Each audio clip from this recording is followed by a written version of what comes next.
How to Win Friends and Influence People.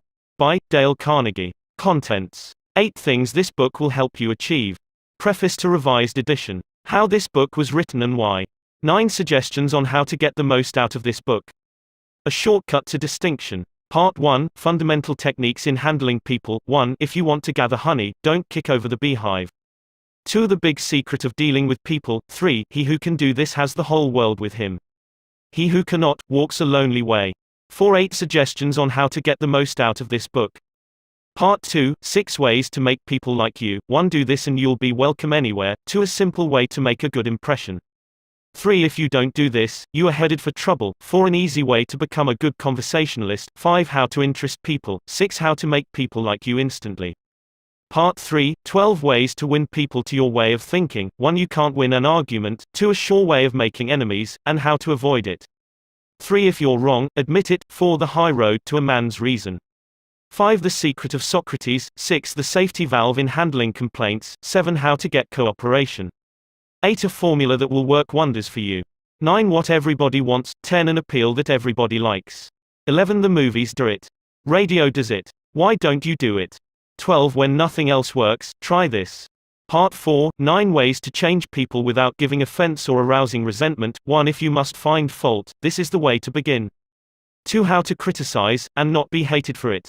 3. Talk about your own mistakes first. 4. No one likes to take orders. 5. Let the other man save his face. 6. How to spur men on to success. 7. Give the dog a good name. 8. Make the fault seem easy to correct. 9. Making people glad to do what you want. Part 5, Letters that produced miraculous results. Part 6, 7 rules for making your home life happier. 1. How to dig your marital grave in the quickest possible way. 2. Love and let live. 3. Do this and you'll be looking up the timetables to Reno. 4. A quick way to make everybody happy. 5. They mean so much to a woman. 6. If you want to be happy, don't neglect this one. 7. Don't be a marriage illiterate.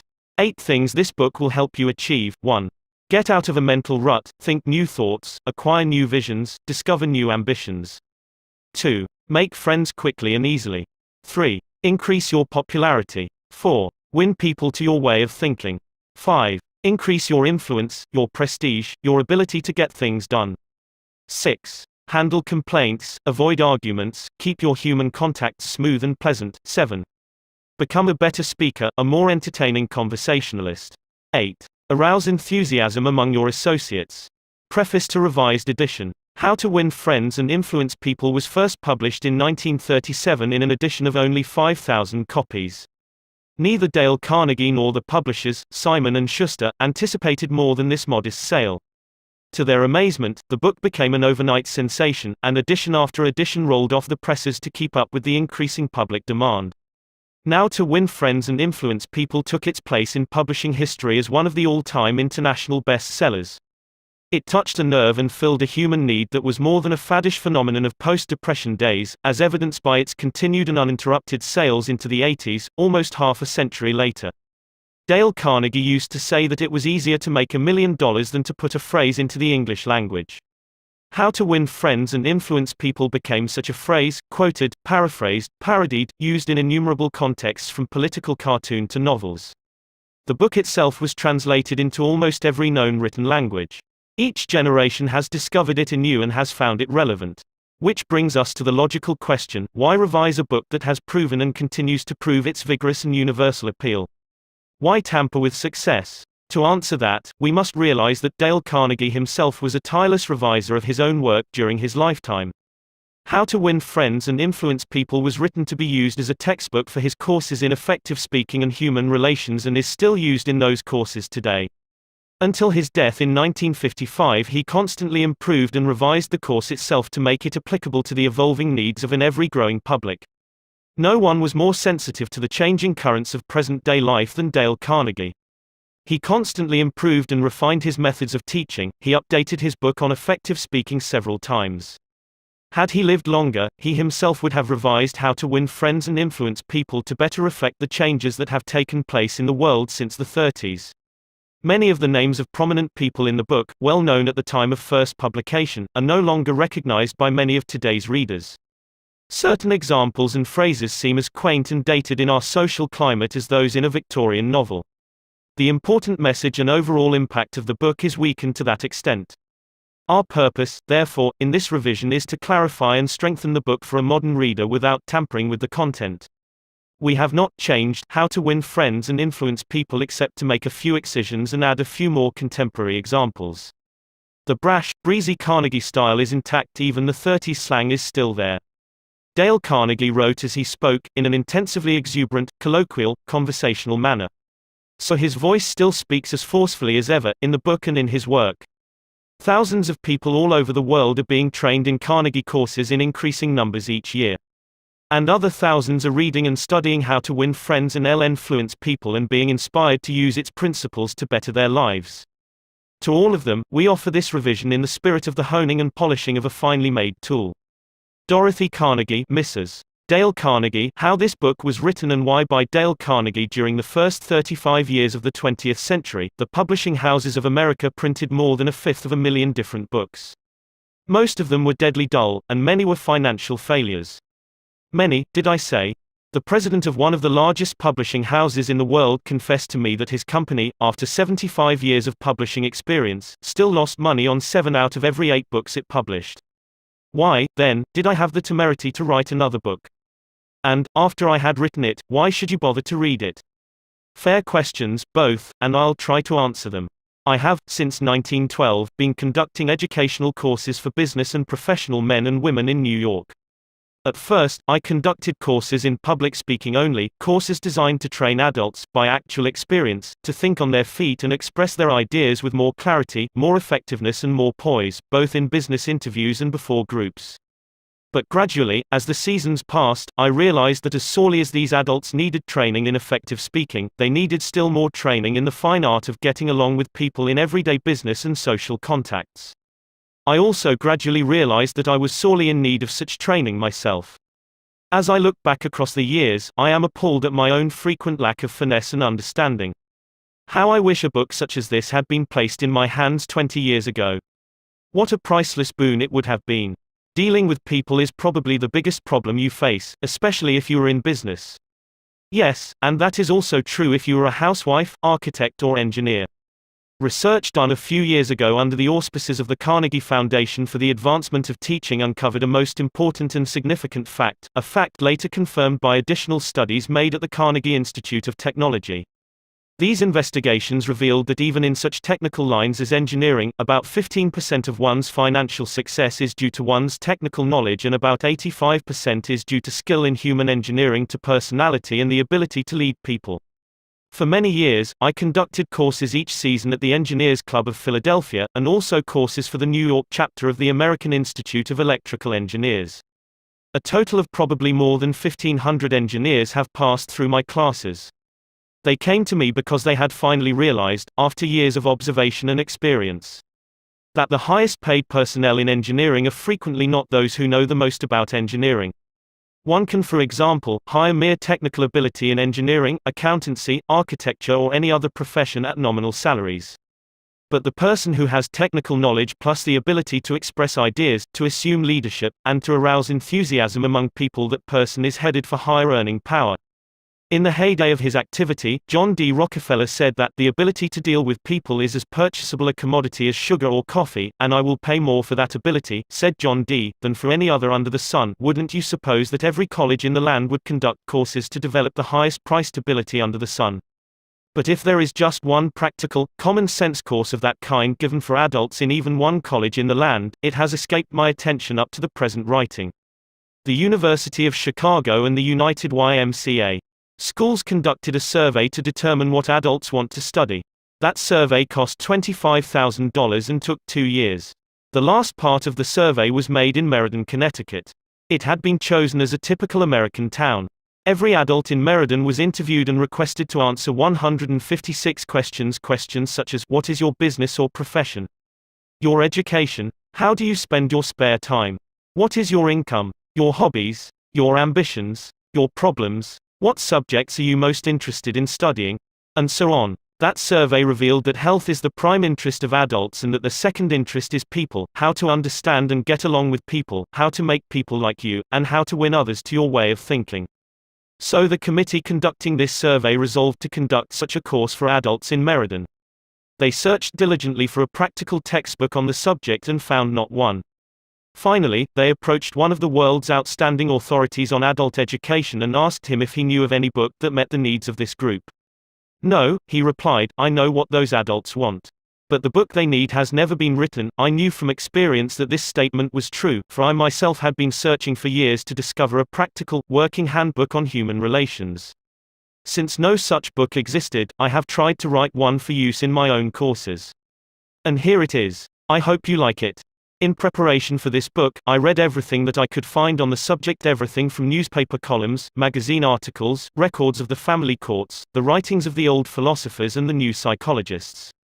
In addition, I hired a trained researcher to spend 1.5 years in various libraries reading everything I had missed, plowing through erudite tomes on psychology, poring over hundreds of magazine articles, searching through countless biographies, trying to ascertain how the great leaders of all ages had dealt with people.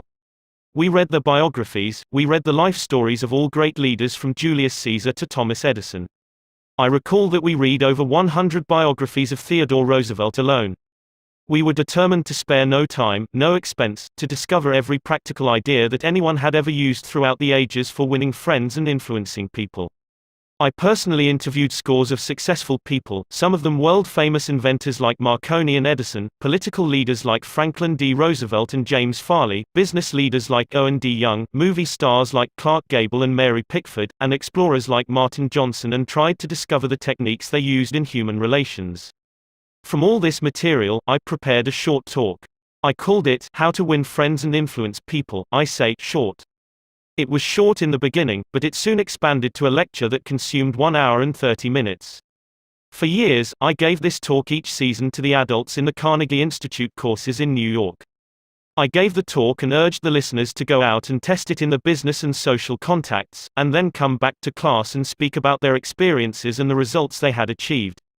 What an interesting assignment. These men and women, hungry for self-improvement, were fascinated by the idea of working in a new kind of laboratory, the first and only laboratory of human relationships for adults that had ever existed. This book wasn't written in the usual sense of the word. It grew as a child grows. It grew and developed out of that laboratory, out of the experiences of thousands of adults. Years ago, we started with a set of rules printed on a card no larger than a postcard. The next season we printed a larger card, then a leaflet, then a series of booklets, each one expanding in size and scope. After 15 years of experiment and research came this book. The rules we have set down here are not mere theories or guesswork. They work like magic. Incredible as it sounds, I have seen the application of these principles literally revolutionize the lives of many people. To illustrate, a man with 314 employees joined one of these courses. For years, he had driven and criticized and condemned his employees without stint or discretion. Kindness, words of appreciation and encouragement were alien to his lips. After studying the principles discussed in this book, this employer sharply altered his philosophy of life. His organization is now inspired with a new loyalty, a new enthusiasm, a new spirit of teamwork. 314 enemies have been turned into 314 friends. As he proudly said in a speech before the class, when I used to walk through my establishment, no one greeted me. My employees actually looked the other way when they saw me approaching. But now they're all my friends and even the janitor calls me by my first name. This employer gained more profit, more leisure, and what is infinitely more important, he found far more happiness in his business and in his home. Countless numbers of salespeople have sharply increased their sales by the use of these principles. Many have opened up new accounts that they had formerly solicited in vain. Executives have been given increased authority, increased pay. One executive reported a large increase in salary because he applied these truths.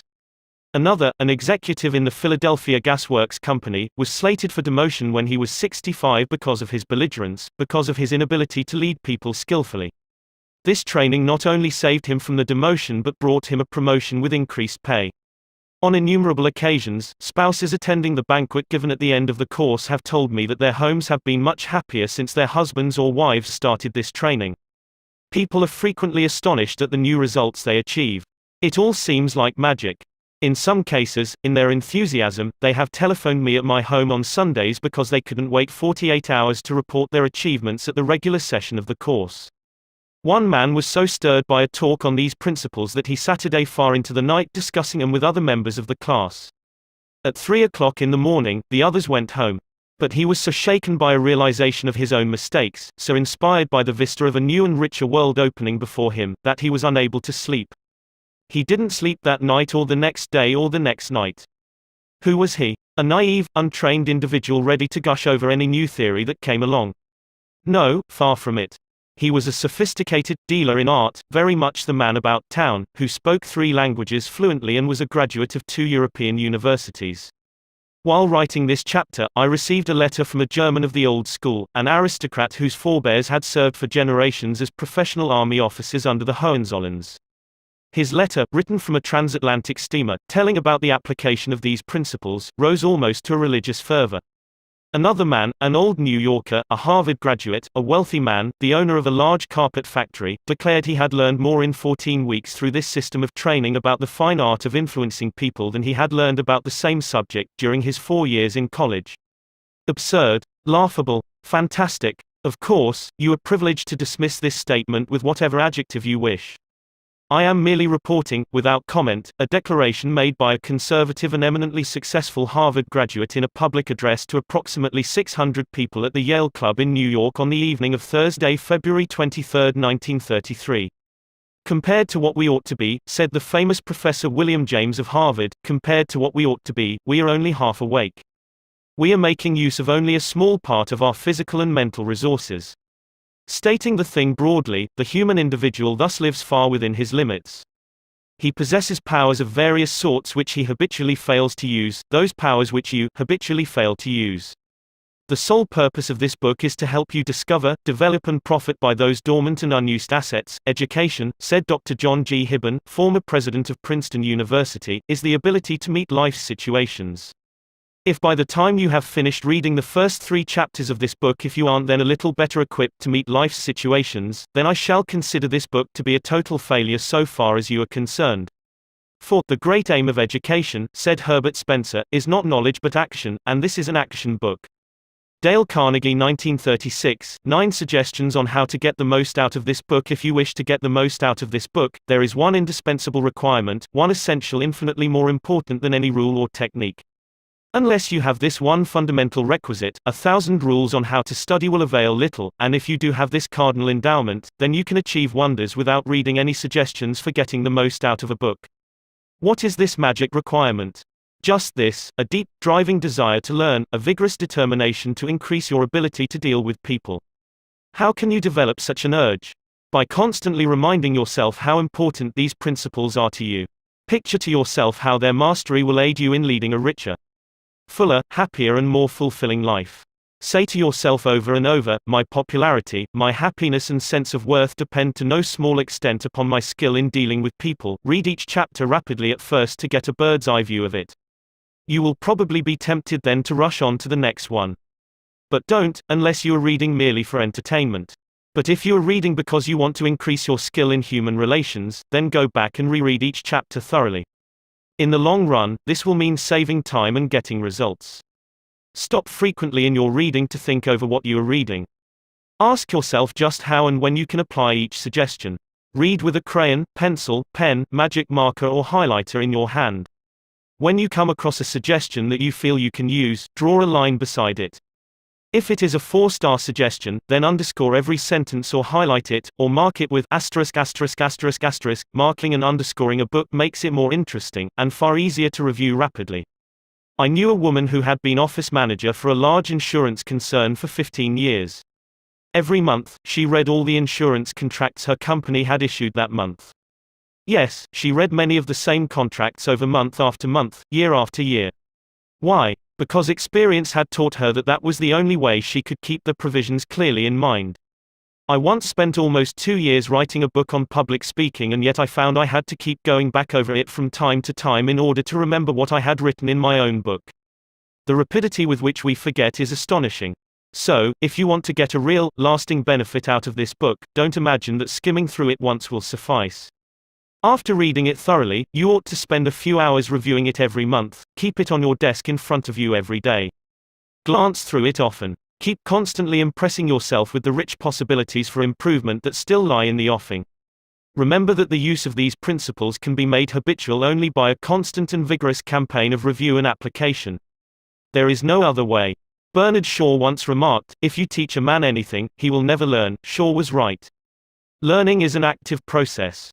We learn by doing. So, if you desire to master the principles you are studying in this book, do something about them. Apply these rules at every opportunity. If you don't, you will forget them quickly. Only knowledge that is used sticks in your mind.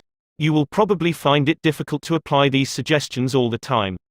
I know because I wrote the book, and yet frequently I found it difficult to apply everything I advocated. For example, when you are displeased, it is much easier to criticize and condemn than it is to try to understand the other person's viewpoint. It is frequently easier to find fault than to find praise. It is more natural to talk about what you want than to talk about what the other person wants. And so on. So, as you read this book, remember that you are not merely trying to acquire information. You are attempting to form new habits. Yes, you are attempting a new way of life. That will require time and persistence and daily application. So refer to these pages often. Regard this as a working handbook on human relations, and whenever you are confronted with some specific problem, such as handling a child, winning your spouse to your way of thinking, or satisfying an irritated customer, hesitate about doing the natural thing, the impulsive thing. This is usually wrong. Instead, turn to these pages and review the paragraphs you have underscored. Then try these new ways and watch them achieve magic for you. Offer your spouse, your child, or some business associate a dime or $1 every time he or she catches you violating a certain principle. Make a lively game out of mastering these rules. The president of an important Wall Street bank once described, in a talk before one of my classes, a highly efficient system he used for self-improvement. This man had little formal schooling, yet he had become one of the most important financiers in America, and he confessed that he owed most of his success to the constant application of his homemade system. This is what he does. I'll put it in his own words as accurately as I can remember. For years I have kept an engagement book showing all the appointments I had during the day. My family never made any plans for me on Saturday night, for the family knew that I devoted a part of each Saturday evening to the illuminating process of self-examination and review and appraisal. After dinner I went off by myself, opened my engagement book, and thought over all the interviews, discussions and meetings that had taken place during the week.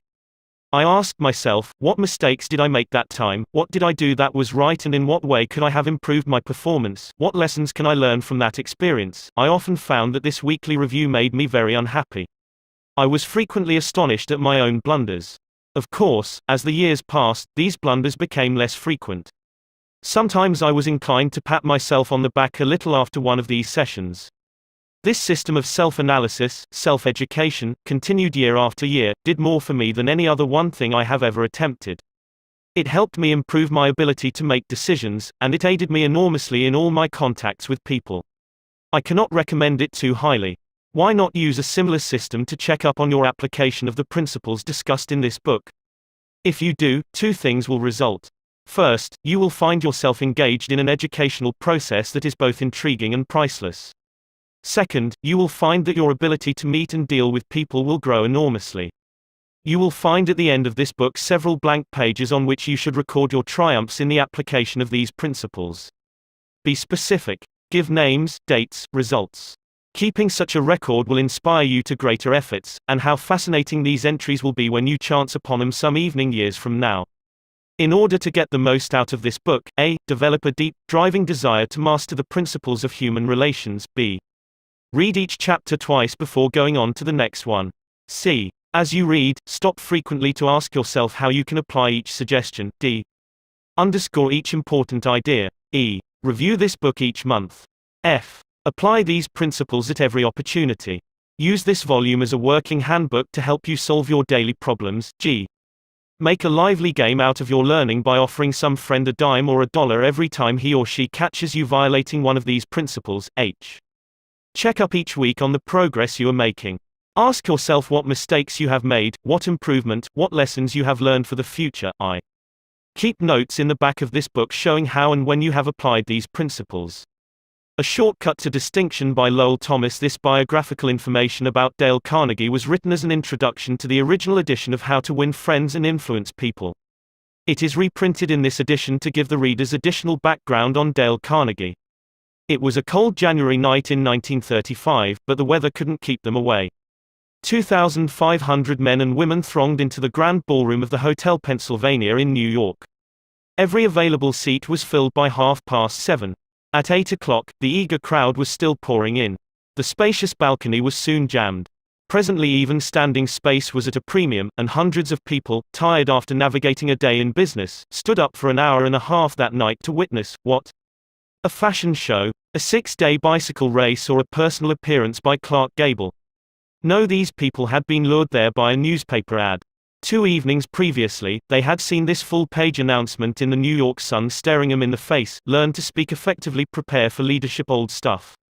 Yes, but believe it or not, in the most sophisticated town on earth, during a depression with 20% of the population on relief, 2,500 people had left their homes and hustled to the hotel in response to that ad. The people who responded were of the upper economic strata, executives, employers and professionals. These men and women had come to hear the opening gun of an ultra-modern, ultra-practical course in Effective Speaking and Influencing Men in Business, a course given by the Dale Carnegie Institute of Effective Speaking and Human Relations. Why were they there, these 2,500 businessmen and women? Because of a sudden hunger for more education because of the Depression? Apparently not, for this same course had been playing to packed houses in New York City every season for the preceding 24 years. During that time, more than 15,000 business and professional people had been trained by Dale Carnegie. Even large, skeptical, conservative organizations such as the Westinghouse Electric Company, the McGraw-Hill Publishing Company, the Brooklyn Union Gas Company, the Brooklyn Chamber of Commerce, the American Institute of Electrical Engineers and the New York Telephone Company have had this training conducted in their own offices for the benefit of their members and executives. The fact that these people, 10 or 20 years after leaving grade school, high school or college, come and take this training is a glaring commentary on the shocking deficiencies of our educational system. What do adults really want to study? That is an important question, and in order to answer it, the University of Chicago, the American Association for Adult Education, and the United YMCA Schools made a survey over a 2-year period. That survey revealed that the prime interest of adults is health. It also revealed that the second interest is in developing skill in human relationships. They want to learn the technique of getting along with and influencing other people. They don't want to become public speakers, and they don't want to listen to a lot of high-sounding talk about psychology. They want suggestions they can use immediately in business, in social contacts and in the home. So that was what adults wanted to study, was it? All right, said the people making the survey. Fine. If that is what they want, we'll give it to them. Looking around for a textbook, they discovered that no working manual had ever been written to help people solve their daily problems in human relationships. Here was a fine kettle of fish. For hundreds of years, learned volumes had been written on Greek and Latin and higher mathematics, topics about which the average adult doesn't give two hoots. But on the one subject on which he has a thirst for knowledge, a veritable passion for guidance and help, nothing. This explained the presence of 2,500 eager adults crowding into the grand ballroom of the Hotel Pennsylvania in response to a newspaper advertisement. Here, apparently, at last was the thing for which they had long been seeking. Back in high school and college, they had pored over books, believing that knowledge alone was the open sesame to financial and professional rewards. But a few years in the rough and tumble of business and professional life had brought sharp disillusionment. They had seen some of the most important business successes won by men who possessed, in addition to their knowledge, the ability to talk well, to win people to their way of thinking, and to sell themselves and their ideas. They soon discovered that if one aspired to wear the captain's cap and navigate the ship of business, personality and the ability to talk are more important than a knowledge of Latin verbs or a sheepskin from Harvard. The advertisement in the New York Sun promised that the meeting would be highly entertaining. It was. 18 people who had taken the course were marshaled in front of the loudspeaker, and 15 of them were given precisely 75 seconds each to tell his or her story. Only 75 seconds of talk, then, bang, went the gavel, and the chairman shouted, "Time." Next speaker. The affair moved with the speed of a herd of buffalo thundering across the plains. Spectators stood for an hour and a half to watch the performance. The speakers were a cross-section of life: several sales representatives, a chain store executive, a baker, the president of a trade association, 2 bankers, an insurance agent, an accountant, a dentist, an architect, a druggist who had come from Indianapolis to New York to take the course, a lawyer who had come from Havana in order to prepare himself to give one important 3-minute speech. The first speaker bore the Gaelic name Patrick J. O'Hare. Born in Ireland, he attended school for only 4 years, drifted to America, worked as a mechanic, then as a chauffeur. Now, however, he was 40, he had a growing family and needed more money, so he tried selling trucks. Suffering from an inferiority complex that, as he put it, was eating his heart out, he had to walk up and down in front of an office half a dozen times before he could summon up enough courage to open the door. He was so discouraged as a salesman that he was thinking of going back to working with his hands in a machine shop, when one day he received a letter inviting him to an organization meeting of the Dale Carnegie course in effective speaking. He didn't want to attend. He feared he would have to associate with a lot of college graduates, that he would be out of place. His despairing wife insisted that he go, saying, "It may do you some good, Pat.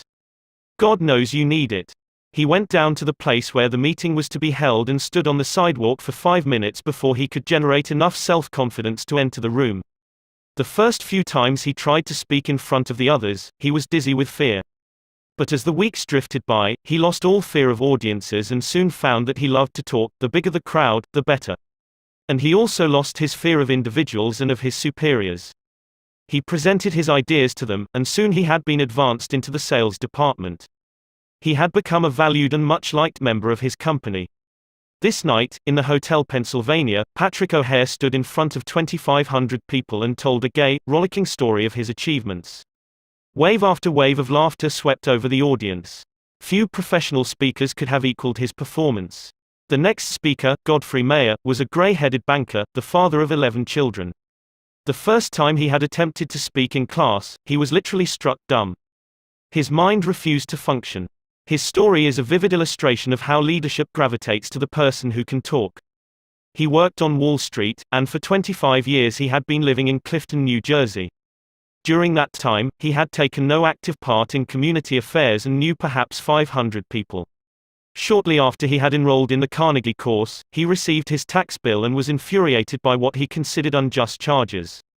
Ordinarily, he would have sat a day at home and fumed, or he would have taken it out in grousing to his neighbors. But instead, he put on his hat that night, walked into the town meeting, and blew off steam in public.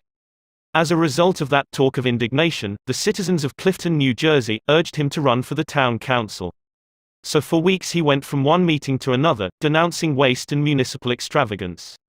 There were 96 candidates in the field. When the ballots were counted, Godfrey Mayer's name led all the rest. Almost overnight, he had become a public figure among the 40,000 people in his community. As a result of his talks, he made 80 times more friends in 6 weeks than he had been able to previously in 25 years. And his salary as councilman meant that he got a return of 1,000% a year on his investment in the Carnegie course. The third speaker, the head of a large national association of food manufacturers, told how he had been unable to stand up and express his ideas at meetings of a board of directors. As a result of learning to think on his feet, 2 astonishing things happened. He was soon made president of his association, and in that capacity, he was obliged to address meetings all over the United States. Excerpts from his talks were put on the Associated Press wires and printed in newspapers and trade magazines throughout the country. In 2 years, after learning to speak more effectively, he received more free publicity for his company and its products than he had been able to get previously with $250,000 spent in direct advertising. This speaker admitted that he had formerly hesitated to telephone some of the more important business executives in Manhattan and invite them to lunch with him. But as a result of the prestige he had acquired by his talks, these same people telephoned him and invited him to lunch and apologized to him for encroaching on his time. The ability to speak is a shortcut to distinction. It puts a person in the limelight, raises one head and shoulders above the crowd. And the person who can speak acceptably is usually given credit for an ability out of all proportion to what he or she really possesses. A movement for adult education has been sweeping over the nation, and the most spectacular force in that movement was Dale Carnegie, a man who listened to and critiqued more talks by adults than has any other man in captivity. According to a cartoon by, believe it or not, Ripley, he had criticized 150,000 speeches. If that grand total doesn't impress you, remember that it meant one talk for almost every day that has passed since Columbus discovered America. Or, to put it in other words, if all the people who had spoken before him had used only 3 minutes and had appeared before him in succession, it would have taken 10 months, listening day and night, to hear them all. Dale Carnegie's own career, filled with sharp contrasts, was a striking example of what a person can accomplish when obsessed with an original idea and afire with enthusiasm. Born on a Missouri farm 10 miles from a railway, he never saw a streetcar until he was 12 years old, yet by the time he was 46, he was familiar with the far-flung corners of the earth, everywhere from Hong Kong to Hammerfest, and, at one time, he approached closer to the North Pole than Admiral Byrd's headquarters at Little America was to the South Pole. This Missouri lad who had once picked strawberries and cut cockleburs for 5 cents an hour became the highly paid trainer of the executives of large corporations in the art of self-expression. This erstwhile cowboy who had once punched cattle and branded calves and ridden fences out in western South Dakota later went to London to put on shows under the patronage of the royal family. This chap who was a total failure the first half dozen times he tried to speak in public later became my personal manager. Much of my success has been due to training under Dale Carnegie. Young Carnegie had to struggle for an education, for hard luck was always battering away at the old farm in northwest Missouri with a flying tackle and a body slam. Year after year, the 102 river rose and drowned the corn and swept away the hay. Season after season, the fat hogs sickened and died from cholera, the bottom fell out of the market for cattle and mules, and the bank threatened to foreclose the mortgage. Sick with discouragement, the family sold out and bought another farm near the State Teachers College at Warrensburg, Missouri. Board and room could be had in town for $1 a day, but young Carnegie couldn't afford it. So he stayed on the farm and commuted on horseback 3 miles to college each day. At home, he milked the cows, cut the wood, fed the hogs, and studied his Latin verbs by the light of a coal oil lamp until his eyes blurred and he began to nod. Even when he got to bed at midnight, he set the alarm for 3 o'clock. His father bred pedigreed Durrick Jersey hogs, and there was danger, during the bitter cold nights, that the young pigs would freeze to death, so they were put in a basket, covered with a gunny sack, and set behind the kitchen stove. True to their nature, the pigs demanded a hot meal at 3 a.m. So when the alarm went off, Dale Carnegie crawled out of the blankets, took the basket of pigs out to their mother, waited for them to nurse, and then brought them back to the warmth of the kitchen stove. There were 600 students in State Teachers College, and Dale Carnegie was one of the isolated half-dozen who couldn't afford to board in town. He was ashamed of the poverty that made it necessary for him to ride back to the farm and milk the cows every night. He was ashamed of his coat, which was too tight, and his trousers, which were too short. Rapidly developing an inferiority complex, he looked about for some shortcut to distinction. He soon saw that there were certain groups in college that enjoyed influence and prestige, the football and baseball players and the chaps who won the debating and public speaking contests. Realizing that he had no flair for athletics, he decided to win one of the speaking contests. He spent months preparing his talks. He practiced as he sat in the saddle galloping to college and back, he practiced his speeches as he milked the cows, and then he mounted a bale of hay in the barn and with great gusto and gestures harangued the frightened pigeons about the issues of the day. But in spite of all his earnestness and preparation, he met with defeat after defeat. He was 18 at the time, sensitive and proud. He became so discouraged, so depressed, that he even thought of suicide. And then suddenly he began to win, not one contest, but every speaking contest in college. Other students pleaded with him to train them, and they won also. After graduating from college, he started selling correspondence courses to the ranchers among the sandhills of western Nebraska and eastern Wyoming. In spite of all his boundless energy and enthusiasm, he couldn't make the grade. He became so discouraged that he went to his hotel room in Alliance, Nebraska, in the middle of the day, threw himself across the bed, and wept in despair. He longed to go back to college, he longed to retreat from the harsh battle of life, but he couldn't. So he resolved to go to Omaha and get another job. He didn't have the money for a railroad ticket, so he traveled on a freight train, feeding and watering 2 carloads of wild horses in return for his passage. After landing in South Omaha, he got a job selling bacon and soap and lard for Armour and Company. His territory was up among the Badlands and the cow and Indian country of western South Dakota. He covered his territory by freight train and stage coach and horseback and slept in pioneer hotels where the only partition between the rooms was a sheet of muslin. He studied books on salesmanship, rode bucking broncos, played poker with the Indians, and learned how to collect money. And when, for example, an inland storekeeper couldn't pay cash for the bacon and hams he had ordered, Dale Carnegie would take a dozen pairs of shoes off his shelf, sell the shoes to the railroad men, and forward the receipts to Armour and Company. He would often ride a freight train 100 miles a day. When the train stopped to unload freight, he would dash uptown, see 3 or 4 merchants, get his orders, and when the whistle blew, he would dash down the street again lickety-split and swing onto the train while it was moving. Within 2 years, he had taken an unproductive territory that had stood in the 25th place and had boosted it to first place among all the 29 car routes leading out of South Omaha. Armour and Company offered to promote him, saying, "You have achieved what seemed impossible." But he refused the promotion and resigned, went to New York, studied at the American Academy of Dramatic Arts, and toured the country, playing the role of Dr. Hartley in Polly of the Circus. He would never be a Booth or a Barrymore. He had the good sense to recognize that, so back he went to sales work, selling automobiles and trucks for the Packard Motor Car Company. He knew nothing about machinery and cared nothing about it. Dreadfully unhappy, he had to scourge himself to his task each day. He longed to have time to study, to write the books he had dreamed about writing back in college. So he resigned. He was going to spend his days writing stories and novels and support himself by teaching in a night school. Teaching what? As he looked back and evaluated his college work, he saw that his training in public speaking had done more to give him confidence, courage, poise and the ability to meet and deal with people in business than had all the rest of his college courses put together, so he urged the YMCA schools in New York to give him a chance to conduct courses in public speaking for people in business. What? Make orators out of business people? Absurd. The YMCA people knew. They had tried such courses and they had always failed. When they refused to pay him a salary of $2 a night, he agreed to teach on a commission basis and take a percentage of the net profits if there were any profits to take. And inside of 3 years they were paying him $30 a night on that basis, instead of $2. The course grew. Other East heard of it, then other cities. Dale Carnegie soon became a glorified circuit rider covering New York, Philadelphia, Baltimore and later London and Paris. All the textbooks were too academic and impractical for the business people who flocked to his courses. Because of this he wrote his own book entitled Public Speaking and Influencing Men in Business. It became the official text of all the YMCAs as well as of the American Bankers Association and the National Credit Men's Association. Dale Carnegie claimed that all people can talk when they get mad.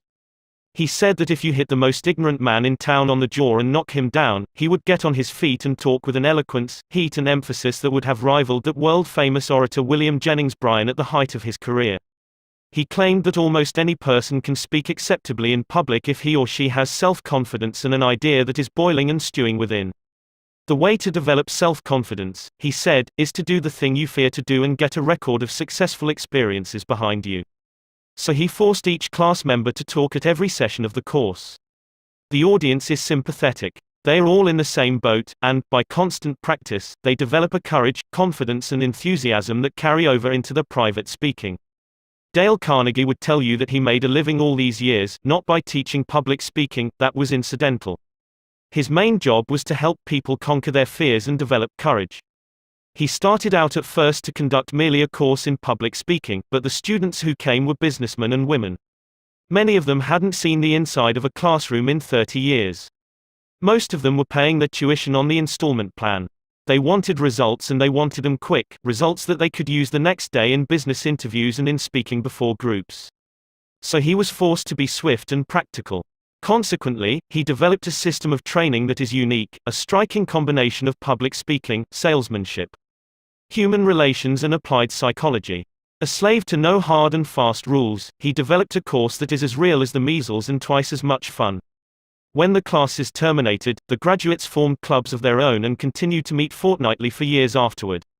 One group of 19 in Philadelphia met twice a month during the winter season for 17 years. Class members frequently travel 50 or 100 miles to attend classes. One student used to commute each week from Chicago to New York. Professor William James of Harvard used to say that the average person develops only 10% of his latent mental ability. Dale Carnegie, by helping businessmen and women to develop their latent possibilities, created one of the most significant movements in adult education. Lowell Thomas, 1936. Part 1, Fundamental Techniques in Handling People. If you want to gather honey, don't kick over the beehive. On May 7, 1931, the most sensational manhunt New York City had ever known had come to its climax. After weeks of search, two-gun Crowley, the killer, the gunman who didn't smoke or drink, was at bay, trapped in his sweetheart's apartment on West End Avenue. 150 policemen and detectives laid siege to his top-floor hideaway. They chopped holes in the roof, they tried to smoke out Crowley, the cop killer, with tear gas. Then they mounted their machine guns on surrounding buildings, and for more than an hour one of New York's fine residential areas reverberated with the crack of pistol fire and the rut-tat-tat of machine guns. Crowley, crouching behind an overstuffed chair, fired incessantly at the police. 10,000 excited people watched the battle. Nothing like it ever been seen before on the sidewalks of New York. When Crowley was captured, Police Commissioner E.P. Mulrooney declared that the two-gun desperado was one of the most dangerous criminals ever encountered in the history of New York. "He will kill," said the commissioner, "at the drop of a feather." But how did two-gun Crowley regard himself? We know, because while the police were firing into his apartment, he wrote a letter addressed to whom it may concern, and, as he wrote, the blood flowing from his wounds left a crimson trail on the paper. In this letter Crowley said, "Under my coat is a weary heart, but a kind one, one that would do nobody any harm." A short time before this, Crowley had been having a necking party with his girlfriend on a country road out on Long Island. Suddenly a policeman walked up to the car and said, "Let me see your license." Without saying a word, Crowley drew his gun and cut the policeman down with a shower of lead. As the dying officer fell, Crowley leaped out of the car, grabbed the officer's revolver, and fired another bullet into the prostrate body. And that was the killer who said, "Under my coat is a weary heart, but a kind one, one that would do nobody any harm." Crowley was sentenced to the electric chair. When he arrived at the death house in Sing Sing, did he say, "This is what I get for killing people"? No, he said, "This is what I get for defending myself." The point of the story is this: two-gun Crowley didn't blame himself for anything. Is that an unusual attitude among criminals? If you think so, listen to this. "I have spent the best years of my life giving people the lighter pleasures, helping them have a good time, and all I get is abuse, the existence of a hunted man." That's Al Capone speaking. Yes, America's most notorious public enemy, the most sinister gang leader who ever shot up Chicago. Capone didn't condemn himself. He actually regarded himself as a public benefactor, an unappreciated and misunderstood public benefactor. And so did Dutch Schultz before he crumpled up under gangster bullets in Newark. Dutch Schultz, one of New York's most notorious rats, said in a newspaper interview that he was a public benefactor. And he believed it. I have had some interesting correspondence with Louis Laws, who was warden of New York's infamous Sing Sing prison for many years, on this subject, and he declared that few of the criminals in Sing Sing regard themselves as bad men. They are just as human as you and I, so they rationalize, they explain. They can tell you why they had to crack a safe or be quick on the trigger finger. Most of them attempt by a form of reasoning, fallacious or logical, to justify their antisocial acts even to themselves, consequently stoutly maintaining that they should never have been imprisoned at all. If Al Capone, two-gun Crowley, Dutch Schultz, and the desperate men and women behind prison walls don't blame themselves for anything, what about the people with whom you and I come in contact?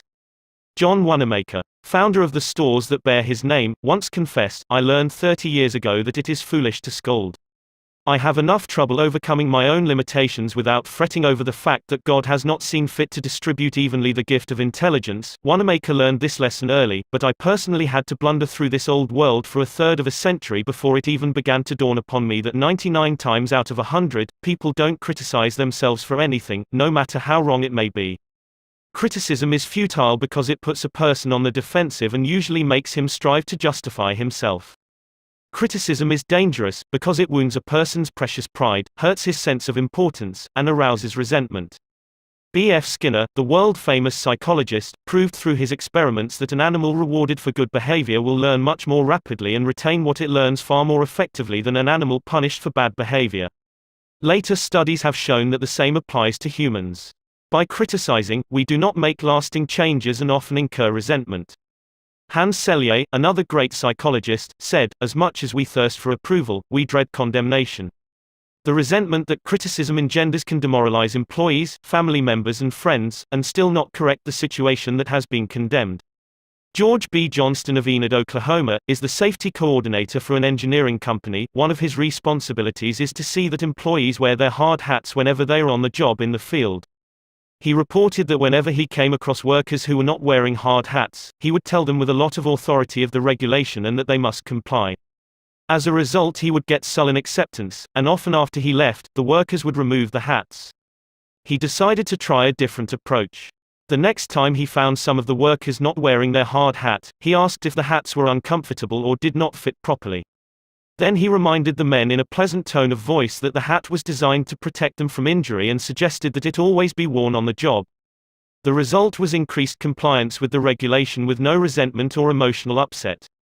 You will find examples of the futility of criticism bristling on 1,000 pages of history. Take, for example, the famous quarrel between Theodore Roosevelt and President Taft, a quarrel that split the Republican Party, put Woodrow Wilson in the White House, and wrote bold, luminous lines across the First World War and altered the flow of history. Let's review the facts quickly. When Theodore Roosevelt stepped out of the White House in 1908, he supported Taft, who was elected president. Then Theodore Roosevelt went off to Africa to shoot lions. When he returned, he exploded. He denounced Taft for his conservatism, tried to secure the nomination for a third term himself, formed the Bull Moose Party, and all but demolished the GOP.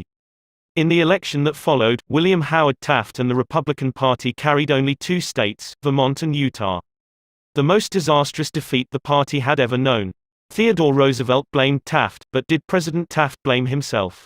Of course not. With tears in his eyes, Taft said, "I don't see how I could have done any differently from what I have." Who was to blame? Roosevelt or Taft? Frankly, I don't know, and I don't care. The point I am trying to make is that all of Theodore Roosevelt's criticism didn't persuade Taft that he was wrong. It merely made Taft strive to justify himself and to reiterate with tears in his eyes, "I don't see how I could have done any differently from what I have." Or, take the Teapot Dome oil scandal. It kept the newspapers ringing with indignation in the early 1920s. It rocked the nation. Within the memory of living men, nothing like it had ever happened before in American public life. Here are the bare facts of the scandal. Albert B. Fall, Secretary of the Interior in Harding's cabinet, was entrusted with the leasing of government oil reserves at Elk Hill and Teapot Dome, oil reserves that had been set aside for the future use of the Navy. Did Secretary Fall permit competitive bidding? No, sir. He handed the fat, juicy contract outright to his friend Edward L. Doheny. And what did Doheny do? He gave Secretary Fall what he was pleased to call a loan of $100,000. Then, in a high-handed manner, Secretary Fall ordered United States Marines into the district to drive off competitors whose adjacent wells were sapping oil out of the Elk Hill reserves. These competitors, driven off the ground at the ends of guns and bayonets, rushed into court, and blew the lid off the Teapot Dome scandal. A stench arose so vile that it ruined the Harding administration, nauseated an entire nation, threatened to wreck the Republican Party, and put Albert B. Fall behind prison bars. Fall was condemned viciously, condemned as few men in public life have ever been. Did he repent? Never. Years later, Herbert Hoover intimated in a public speech that President Harding's death had been due to mental anxiety and worry because a friend had betrayed him. When Mrs. Fall heard that, she sprang from her chair, she wept, she shook her fists at fate and screamed, "What? Harding betrayed by Fall? No. My husband never betrayed anyone. This whole house full of gold would not tempt my husband to do wrong. He is the one who has been betrayed and led to the slaughter and crucified." There you are, human nature in action, wrongdoers, blaming everybody but themselves. We are all like that. So when you and I are tempted to criticize someone tomorrow, let's remember Al Capone, Two Gun, Crowley and Albert Fall. Let's realize that criticisms are like homing pigeons. They always return home. Let's realize that the person we are going to correct and condemn will probably justify himself or herself, and condemn us in return, or, like the gentle Taft, will say, "I don't see how I could have done any differently from what I have." On the morning of April 15, 1865, Abraham Lincoln lay dying in a hall bedroom of a cheap lodging house directly across the street from Ford's Theater, where John Wilkes Booth had shot him. Lincoln's long body lay stretched diagonally across a sagging bed that was too short for him. A cheap reproduction of Rosa Bonheur's famous painting The Horse Fair hung above the bed, and a dismal gas jet flickered yellow light. As Lincoln lay dying, Secretary of War Stanton said, "There lies the most perfect ruler of men that the world has ever seen." What was the secret of Lincoln's success in dealing with people? I studied the life of Abraham Lincoln for 10 years and devoted all of 3 years to writing and rewriting a book entitled Lincoln the Unknown. I believe I have made as detailed and exhaustive a study of Lincoln's personality and home life as it is possible for any being to make. I made a special study of Lincoln's method of dealing with people. Did he indulge in criticism? Oh, yes. As a young man in the Pigeon Creek Valley of Indiana, he not only criticized but he wrote letters and poems ridiculing people and dropped these letters on the country roads where they were sure to be found. One of these letters aroused resentments that burned for a lifetime. Even after Lincoln had become a practicing lawyer in Springfield, Illinois, he attacked his opponents openly in letters published in the newspapers. But he did this just once too often. In the autumn of 1842 he ridiculed a vain, pugnacious politician by the name of James Shields. Lincoln lammed him through an anonymous letter published in Springfield Journal. The town roared with laughter. Shields, sensitive and proud, boiled with indignation. He found out who wrote the letter, leaped on his horse, started after Lincoln, and challenged him to fight a duel. Lincoln didn't want to fight. He was opposed to dueling, but he couldn't get out of it and save his honor. He was given the choice of weapons.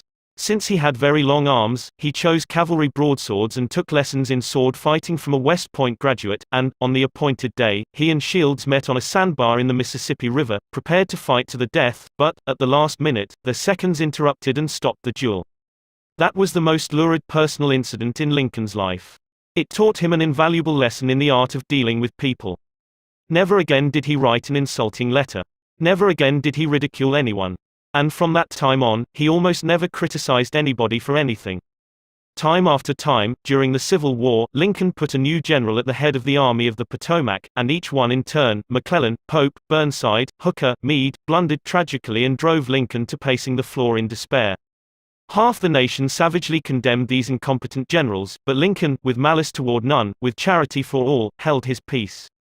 One of his favorite quotations was, "Judge not, that ye be not judged," and when Mrs. Lincoln and others spoke harshly of the Southern people, Lincoln replied, "Don't criticize them, they are just what we would be under similar circumstances." Yet if any man ever had occasion to criticize, surely it was Lincoln.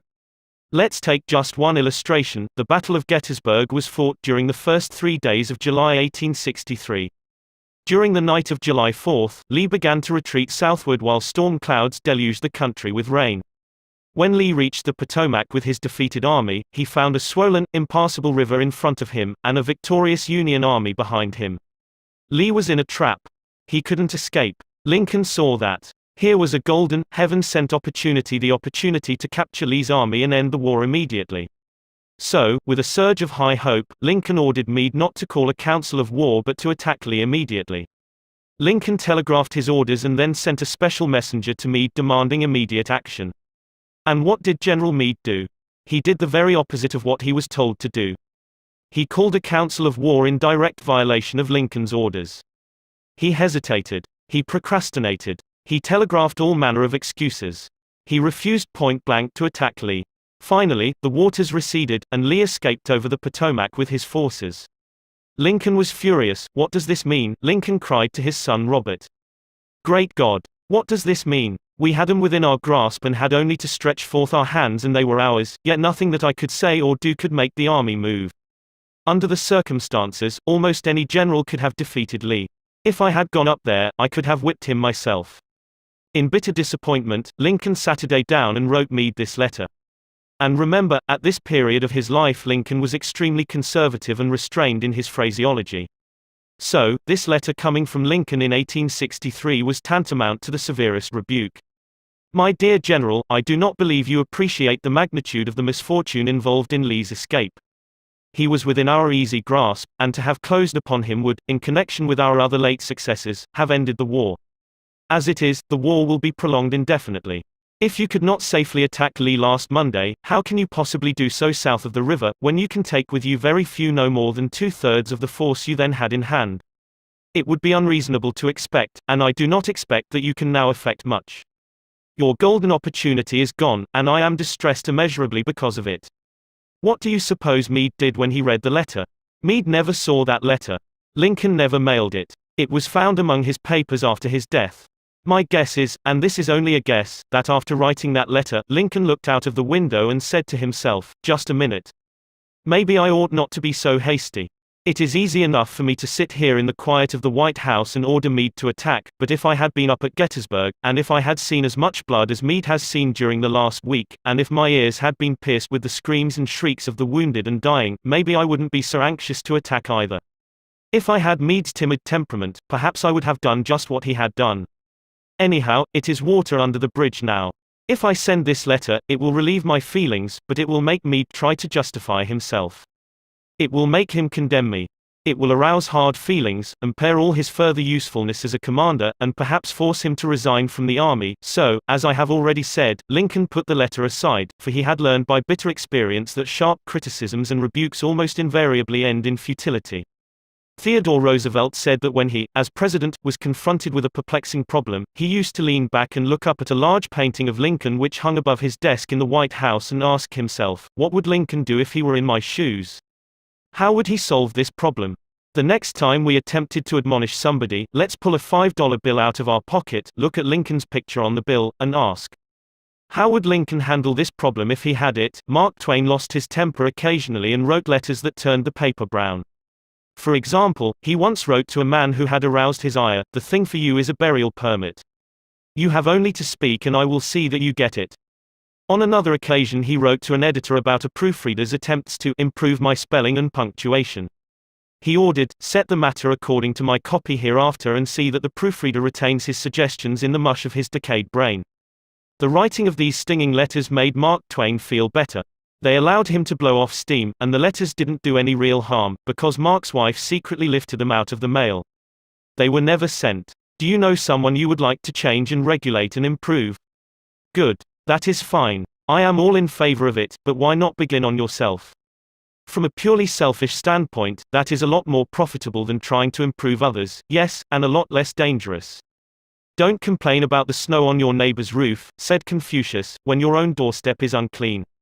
When I was still young and trying hard to impress people, I wrote a foolish letter to Richard Harding Davis, an author who once loomed large on the literary horizon of America. I was preparing a magazine article about authors, and I asked Davis to tell me about his method of work. A few weeks earlier, I had received a letter from someone with this notation at the bottom, "Dictated but not read." I was quite impressed. I felt that the writer must be very big and busy and important. I wasn't the slightest bit busy, but I was eager to make an impression on Richard Harding Davis, so I ended my short note with the words, "Dictated but not read." He never troubled to answer the letter. He simply returned it to me with this scribbled across the bottom, "Your bad manners are exceeded only by your bad manners." True, I had blundered, and perhaps I deserved this rebuke. But, being human, I resented it. I resented it so sharply that when I read of the death of Richard Harding Davis 10 years later, the one thought that still persisted in my mind, I am ashamed to admit, was the hurt he had given me. If you and I want to stir up a resentment tomorrow that may rankle across the decades and endure until death, just let us indulge in a little stinging criticism no matter how certain we are that it is justified. When dealing with people, let us remember we are not dealing with creatures of logic. We are dealing with creatures of emotion, creatures bristling with prejudices and motivated by pride and vanity. Bitter criticism caused the sensitive Thomas Hardy, one of the finest novelists ever to enrich English literature, to give up forever the writing of fiction. Criticism drove Thomas Chatterton, the English poet, to suicide. Benjamin Franklin, tactless in his youth, became so diplomatic, so adroit at handling people, that he was made American ambassador to France. The secret of his success? "I will speak ill of no man," he said, "and speak all the good I know of everybody. Any fool can criticize, condemn and complain, and most fools do. But it takes character and self-control to be understanding and forgiving. A great man shows his greatness," said Carlyle, "by the way he treats little men." Bob Hoover, a famous test pilot and frequent performer at air shows, was returning to his home in Los Angeles from an air show in San Diego. As described in the magazine Flight Operations, at 300 feet in the air, both engines suddenly stopped.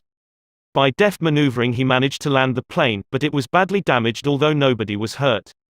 Hoover's first act after the emergency landing was to inspect the airplane's fuel. Just as he suspected, the World War II propeller plane he had been flying had been fueled with jet fuel rather than gasoline.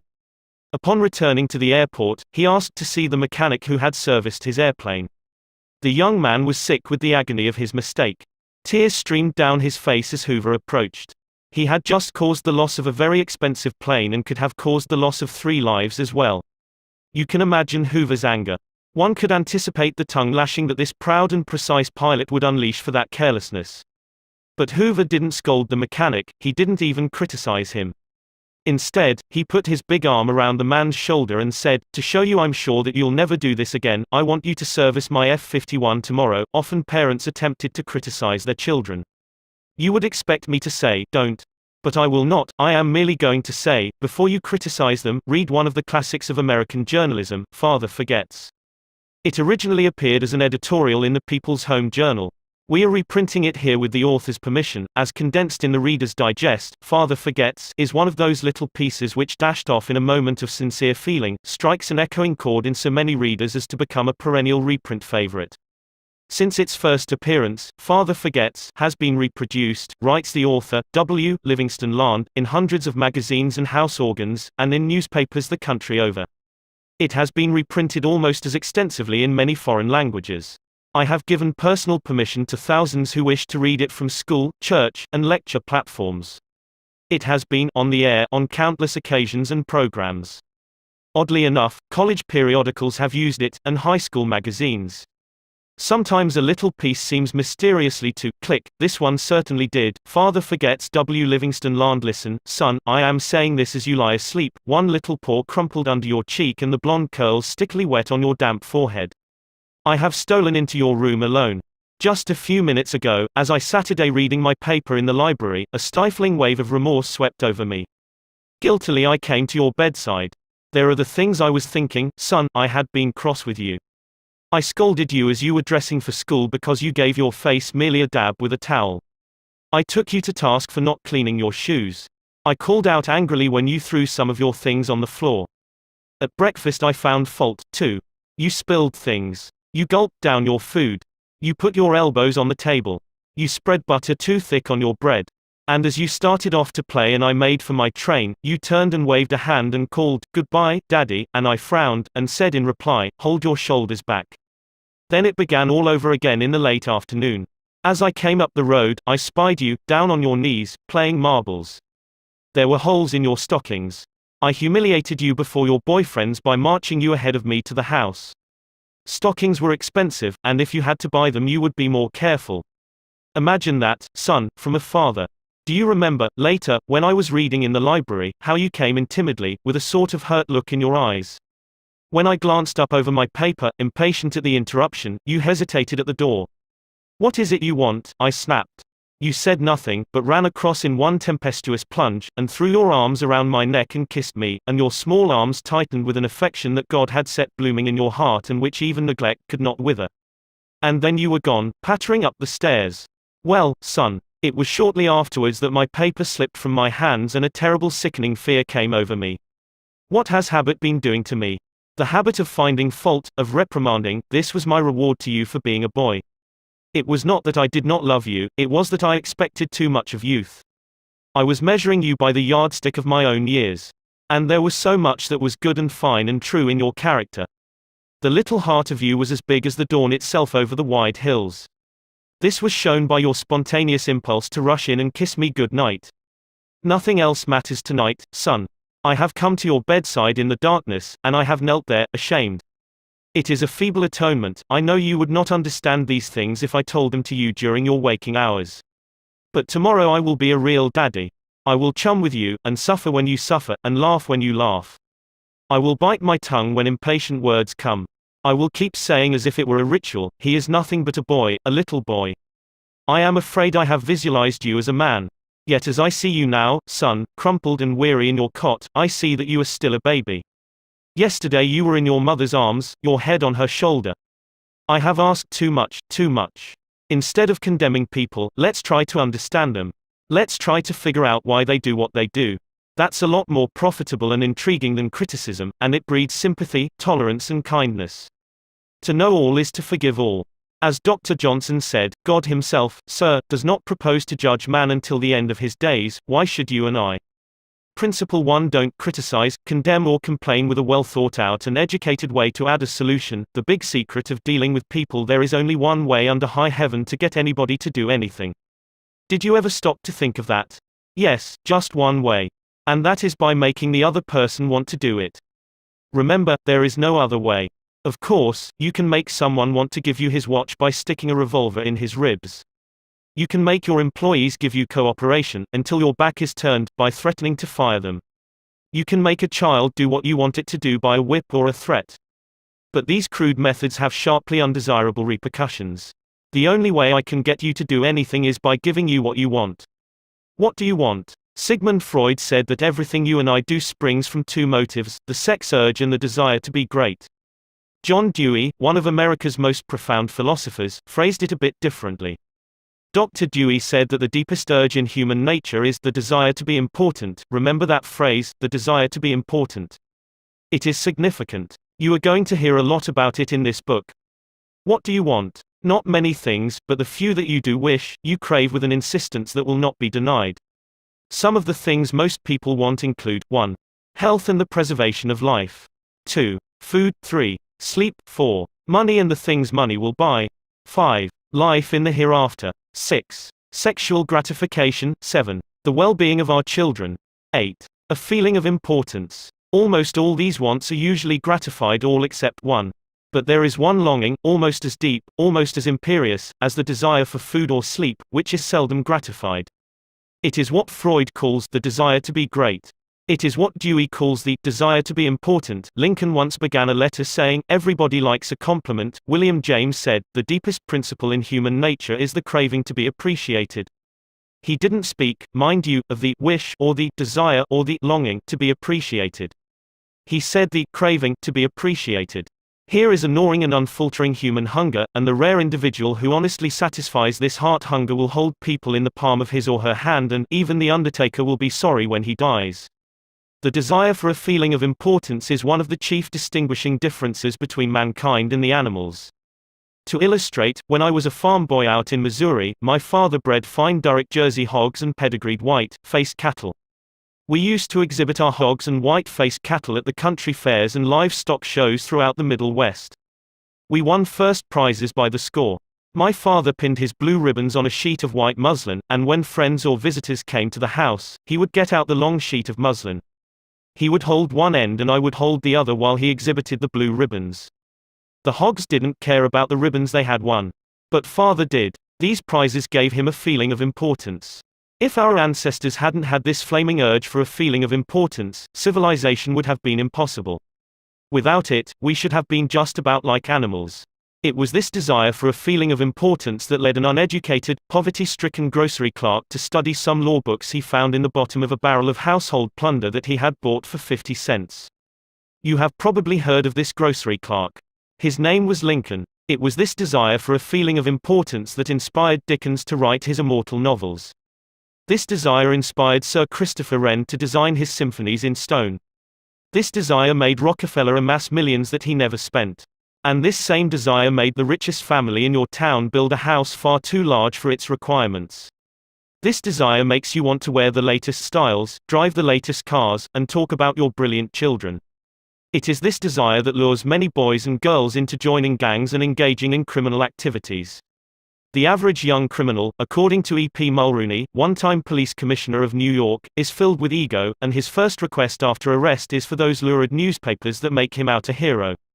The disagreeable prospect of serving time seems remote so long as he can gloat over his likeness sharing space with pictures of sports figures, movie and TV stars and politicians. If you tell me how you get your feeling of importance, I'll tell you what you are. That determines your character. That is the most significant thing about you. For example, John D. Rockefeller got his feeling of importance by giving money to erect a modern hospital in Peking, China, to care for millions of poor people whom he had never seen and never would see. Dillinger, on the other hand, got his feeling of importance by being a bandit, a bank robber and killer. When the FBI agents were hunting him, he dashed into a farmhouse up in Minnesota and said, "I'm Dillinger." He was proud of the fact that he was public enemy number one. "I'm not going to hurt you, but I'm Dillinger," he said. Yes, the one significant difference between Dillinger and Rockefeller is how they got the feeling of importance. History sparkles with amusing examples of famous people struggling for a feeling of importance. Even George Washington wanted to be called His Mightiness, the President of the United States, and Columbus pleaded for the title Admiral of the Ocean and Viceroy of India. Catherine the Great refused to open letters that were not addressed to Her Imperial Majesty, and Mrs. Lincoln, in the White House, turned upon Mrs. Grant like a tigress and shouted, "How dare you be seated in my presence until I invite you?" Our millionaires helped finance Admiral Byrd's expedition to the Antarctic in 1928 with the understanding that ranges of icy mountains would be named after them, and Victor Hugo aspired to have nothing less than the city of Paris renamed in his honor. Even Shakespeare, mightiest of the mighty, tried to add luster to his name by procuring a coat of arms for his family. People sometimes became invalids in order to win sympathy and attention and get a feeling of importance. For example, take Mrs. McKinley.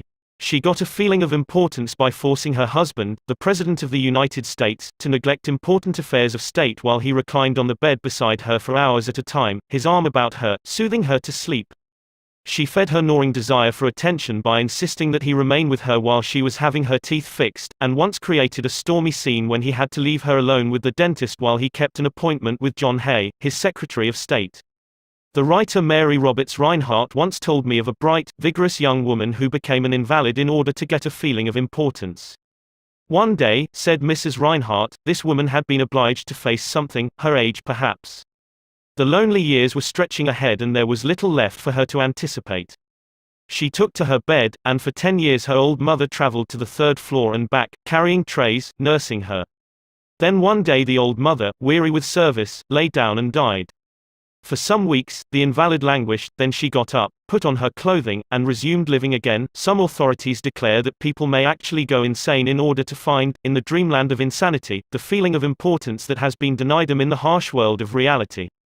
There are more patients suffering from mental diseases in the United States than from all other diseases combined. What is the cause of insanity? Nobody can answer such a sweeping question, but we know that certain diseases, such as syphilis, break down and destroy the brain cells and result in insanity. In fact, about 1/2 of all mental diseases can be attributed to such physical causes as brain lesions, alcohol, toxins and injuries. But the other half, and this is the appalling part of the story, the other half of the people who go insane apparently have nothing organically wrong with their brain cells. In post-mortem examinations, when the brain tissues are studied under the highest-powered microscopes, these tissues are found to be apparently just as healthy as yours and mine. Why do these people go insane? I put that question to the head physician of one of our most important psychiatric hospitals. This doctor, who has received the highest honors and the most coveted awards for his knowledge of this subject, told me frankly that he didn't know why people went insane. Nobody knows for sure, but he did say that many people who go insane find in insanity a feeling of importance that they were unable to achieve in the world of reality. Then he told me this story. I have a patient right now whose marriage proved to be a tragedy. She wanted love, sexual gratification, children and social prestige, but life blasted all her hopes. Her husband didn't love her. He refused even to eat with her and forced her to serve his meals in his room upstairs. She had no children, no social standing. She went insane, and, in her imagination, she divorced her husband and resumed her maiden name. She now believes she has married into English aristocracy, and she insists on being called Lady Smith. And as for children, she imagines now that she has had a new child every night. Each time I call on her she says, "Doctor, I had a baby last night." Life once wrecked all her dream ships on the sharp rocks of reality, but in the sunny, fantasy isles of insanity, all her barkentines race into port with canvas billowing and wind singing through the masts. Tragic. Oh, I don't know. Her physician said to me, if I could stretch out my hand and restore her sanity, I wouldn't do it. She's much happier as she is. If some people are so hungry for a feeling of importance that they actually go insane to get it, imagine what miracle you and I can achieve by giving people honest appreciation this side of insanity. One of the first people in American business to be paid a salary of over $1 million a year when there was no income tax and a person earning $50 a week was considered well off was Charles Schwab. He had been picked by Andrew Carnegie to become the first president of the newly formed United States Steel Company in 1921, when Schwab was only 38 years old. Schwab later left U.S. Steel to take over the then troubled Bethlehem Steel Company, and he rebuilt it into one of the most profitable companies in America. Why did Andrew Carnegie pay $1 million a year, or more than $3,000 a day, to Charles Schwab? Why? Because Schwab was a genius? No. Because he knew more about the manufacture of steel than other people. Nonsense. Charles Schwab told me himself that he had many men working for him who knew more about the manufacture of steel than he did. Schwab says that he was paid this salary largely because of his ability to deal with people. I asked him how he did it.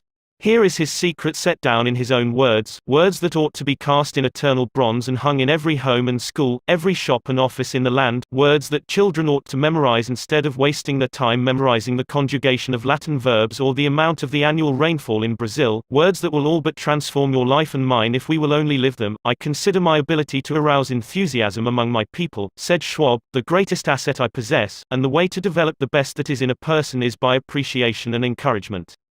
There is nothing else that so kills the ambitions of a person as criticisms from superiors. I never criticize anyone. I believe in giving a person incentive to work. So, I am anxious to praise but loath to find fault. If I like anything, I am hearty in my approbation and lavish in my praise. That is what Schwab did. But what do average people do? The exact opposite. If they don't like a thing, they bawl out their subordinates. If they do like it, they say nothing. As the old couplet says, once I did bad and that I heard ever, twice I did good, but that I heard never. In my wide association in life, meeting with many and great people in various parts of the world, Schwab declared, I have yet to find the person, however great or exalted his station, who did not do better work and put forth greater effort under a spirit of approval than he would ever do under a spirit of criticism. That, he said, frankly, was one of the outstanding reasons for the phenomenal success of Andrew Carnegie. Carnegie praised his associates publicly as well as privately. Carnegie wanted to praise his assistants even on his tombstone. He wrote an epitaph for himself which read, "Here lies one who knew how to get around him men who were cleverer than himself." Sincere appreciation was one of the secrets of the first John D. Rockefeller's success in handling men. For example, when one of his partners, Edward T. Bedford, lost $1 million for the firm by a bad buy in South America, John D. might have criticized, but he knew Bedford had done his best, and the incident was closed. So, Rockefeller found something to praise. He congratulated Bedford because he had been able to save 60% of the money he had invested. "That's splendid," said Rockefeller. "We don't always do as well as that upstairs. I have among my clippings a story that I know never happened, but it illustrates a truth, so I'll repeat it. According to this silly story, a farm woman, at the end of a heavy day's work, set before her menfolks a heaping pile of hay. And when they indignantly demanded whether she had gone crazy, she replied, 'Why, how did I know you'd notice? I've been cooking for you men for the last 20 years and in all that time I ain't heard no word to let me know you wasn't just eating hay.'" When a study was made a few years ago on runaway wives, what do you think was discovered to be the main reason wives ran away? It was lack of appreciation. And I'd bet that a similar study made of runaway husbands would come out the same way. We often take our spouses so much for granted that we never let them know we appreciate them. A member of one of our classes told of a request made by his wife. She and a group of other women in her church were involved in a self-improvement program. She asked her husband to help her by listing 6 things he believed she could do to help her become a better wife. He reported to the class, "I was surprised by such a request. Frankly, it would have been easy for me to list 6 things I would like to change about her. My heavens, she could have listed 1,000 things she would like to change about me, but I didn't. I said to her, 'Let me think about it and give you an answer in the morning.' The next morning I got up very early and called the florist and had him send 6 red roses to my wife with a note saying, 'I can't think of 6 things I would like to change about you. I love you the way you are.' When I arrived at home that evening, who do you think greeted me at the door? That's right. My wife. She was almost in tears. Needless to say, I was extremely glad I had not criticized her as she had requested. The following Sunday at church, after she had reported the results of her assignment, several women with whom she had been studying came up to me and said, 'That was the most considerate thing I have ever heard.' It was then I realized the power of appreciation. Florence Ziegfeld, the most spectacular producer who ever dazzled Broadway, gained his reputation by his subtle ability to glorify the American girl. Time after time, he took drab little creatures that no one ever looked at twice and transformed them on the stage into glamorous visions of mystery and seduction. Knowing the value of appreciation and confidence, he made women feel beautiful by the sheer power of his gallantry and consideration. He was practical. He raised the salary of chorus girls from $30 a week to as high as $175. And he was also chivalrous. On opening night at the Follies, he sent telegrams to the stars in the cast, and he deluged every chorus girl in the show with American Beauty roses. I once succumbed to the fad of fasting and went for 6 days and nights without eating. It wasn't difficult. I was less hungry at the end of the 6th day than I was at the end of the 2nd. Yet I know, as you know, people who would think they had committed a crime if they let their families or employees go for 6 days without food, but they will let them go for 6 days, and 6 weeks, and sometimes 60 years without giving them the hearty appreciation that they crave almost as much as they crave food. When Alfred Lunt, one of the great actors of his time, played the leading role in Reunion in Vienna, he said, "There is nothing I need so much as nourishment for my self-esteem. We nourish the bodies of our children and friends and employees, but how seldom do we nourish their self-esteem? We provide them with roast beef and potatoes to build energy, but we neglect to give them kind words of appreciation that would sing in their memories for years like the music of the morning stars." Paul Harvey, in one of his radio broadcasts, The Rest of the Story, told how showing sincere appreciation can change a person's life. He reported that years ago a teacher in Detroit asked Stevie Morris to help her find a mouse that was lost in the classroom. You see, she appreciated the fact that nature had given Stevie something no one else in the room had. Nature had given Stevie a remarkable pair of ears to compensate for his blind eyes. But this was really the first time Stevie had been shown appreciation for those talented ears. Now, years later, he says that this act of appreciation was the beginning of a new life. You see, from that time on he developed his gift of hearing and went on to become, under the stage name of Stevie Wonder, one of the great pop singers and songwriters of the 70s, *** Paul Orant, Paul Harvey's The Rest of the Story, New York, Doubleday, 1977. Edited and compiled by Lynn Harvey. Copyright C by Paulin, Inc. Some readers are saying right now as they read these lines, "Oh, phooey. Flattery. Bear oil. I've tried that stuff. It doesn't work, not with intelligent people, of course. Flattery seldom works with discerning people. It is shallow, selfish and insincere. It ought to fail and it usually does. True, some people are so hungry, so thirsty, for appreciation that they will swallow anything, just as a starving man will eat grass and fishworms. Even Queen Victoria was susceptible to flattery. Prime Minister Benjamin Disraeli confessed that he put it on thick in dealing with the Queen. To use his exact words, he said he spread it on with a trowel. But Disraeli was one of the most polished, deft and adroit men who ever ruled the far-flung British Empire. He was a genius in his line. What would work for him wouldn't necessarily work for you and me. In the long run, flattery will do you more harm than good. Flattery is counterfeit, and like counterfeit money. It will eventually get you into trouble if you pass it to someone else. The difference between appreciation and flattery. That is simple. One is sincere and the other insincere. One comes from the heart out, the other from the teeth out. One is unselfish, the other selfish. One is universally admired, the other universally condemned. I recently saw a bust of Mexican hero General Alvaro Obregón in the Chapultepec Palace in Mexico City. Below the bust are carved these wise words from General Obregón's philosophy: don't be afraid of enemies who attack you. Be afraid of the friends who flatter you. No, no, no, I am not suggesting flattery. Far from it. I'm talking about a new way of life. Let me repeat. I am talking about a new way of life. King George V had a set of 6 maxims displayed on the walls of his study at Buckingham Palace. One of these maxims said, "Teach me neither to proffer nor receive cheap praise, that's all flattery is, cheap praise." I once read a definition of flattery that may be worth repeating. Flattery is telling the other person precisely what he thinks about himself. Use what language you will, said Ralph Waldo Emerson, you can never say anything but what you are. If all we had to do was flatter, everybody would catch on and we should all be experts in human relations. When we are not engaged in thinking about some definite problem, we usually spend about 95% of our time thinking about ourselves. Now, if we stop thinking about ourselves for a while and begin to think of the other person's good points, we won't have to resort to flattery so cheap and false that it can be spotted almost before it is out of the mouth. One of the most neglected virtues of our daily existence is appreciation. Somehow, we neglect to praise our son or daughter when he or she brings home a good report card, and we fail to encourage our children when they first succeed in baking a cake or building a birdhouse. Nothing pleases children more than this kind of parental interest and approval. The next time you enjoy filet mignon at the club, send word to the chef that it was excellently prepared, and when a tired salesperson shows you unusual courtesy, please mention it. Every minister, lecturer and public speaker knows the discouragement of pouring himself or herself out to an audience and not receiving a single ripple of appreciative comment.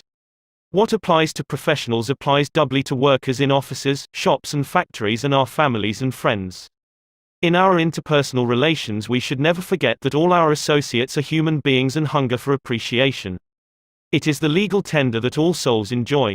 Try leaving a friendly trail of little sparks of gratitude on your daily trips.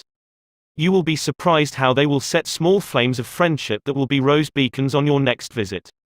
Pamela Dunham of New Fairfield, Connecticut, had among her responsibilities on her job the supervision of a janitor who was doing a very poor job. The other employees would jeer at him and litter the hallways to show him what a bad job he was doing. It was so bad, productive time was being lost in the shop. Without success, Pam tried various ways to motivate this person. She noticed that occasionally he did a particularly good piece of work. She made a point to praise him for it in front of the other people. Each day the job he did all around got better, and pretty soon he started doing all his work efficiently. Now he does an excellent job and other people give him appreciation and recognition. Honest appreciation got results where criticism and ridicule failed. Hurting people not only does not change them, it is never called for.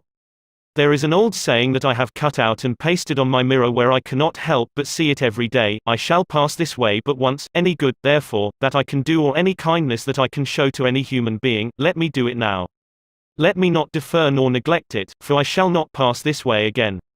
Emerson said, "Every man I meet is my superior in some way, in that, I learn of him." If that was true of Emerson, isn't it likely to be 1,000 times more true of you and me? Let's cease thinking of our accomplishments, our wants.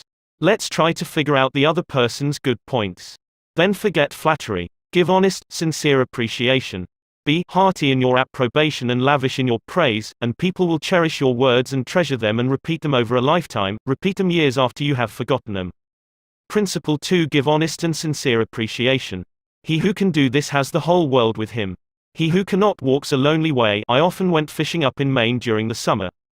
Personally, I am very fond of strawberries and cream, but I have found that for some strange reason, fish prefer worms. So, when I went fishing, I didn't think about what I wanted. I thought about what they wanted. I didn't bait the hook with strawberries and cream. Rather, I dangled a worm or a grasshopper in front of the fish and said, "Wouldn't you like to have that?" Why not use the same common sense when fishing for people? That is what Lloyd George, Great Britain's Prime Minister during World War I, did. When someone asked him how he managed to stay in power after the other wartime leaders, Wilson, Orlando and Clemenceau, had been forgotten, he replied that if his staying on top might be attributed to any one thing, it would be to his having learned that it was necessary to bait the hook to suit the fish. Why talk about what we want? That is childish. Absurd. Of course, you are interested in what you want. You are eternally interested in it. But no one else is. The rest of us are just like you, we are interested in what we want. So the only way CM Earth to influence other people is to talk about what they want and show them how to get it. Remember that tomorrow when you are trying to get somebody to do something. If, for example, you don't want your children to smoke, don't preach at them, and don't talk about what you want, but show them that cigarettes may keep them from making the basketball team or winning the 100-yard dash. This is a good thing to remember regardless of whether you are dealing with children or calves or chimpanzees. For example, one day Ralph Waldo Emerson and his son tried to get a calf into the barn. But they made the common mistake of thinking only of what they wanted. Emerson pushed, and his son pulled. But the calf was doing just what they were doing, he was thinking only of what he wanted, so, he stiffened his legs and stubbornly refused to leave the pasture. The Irish housemaid saw their predicament.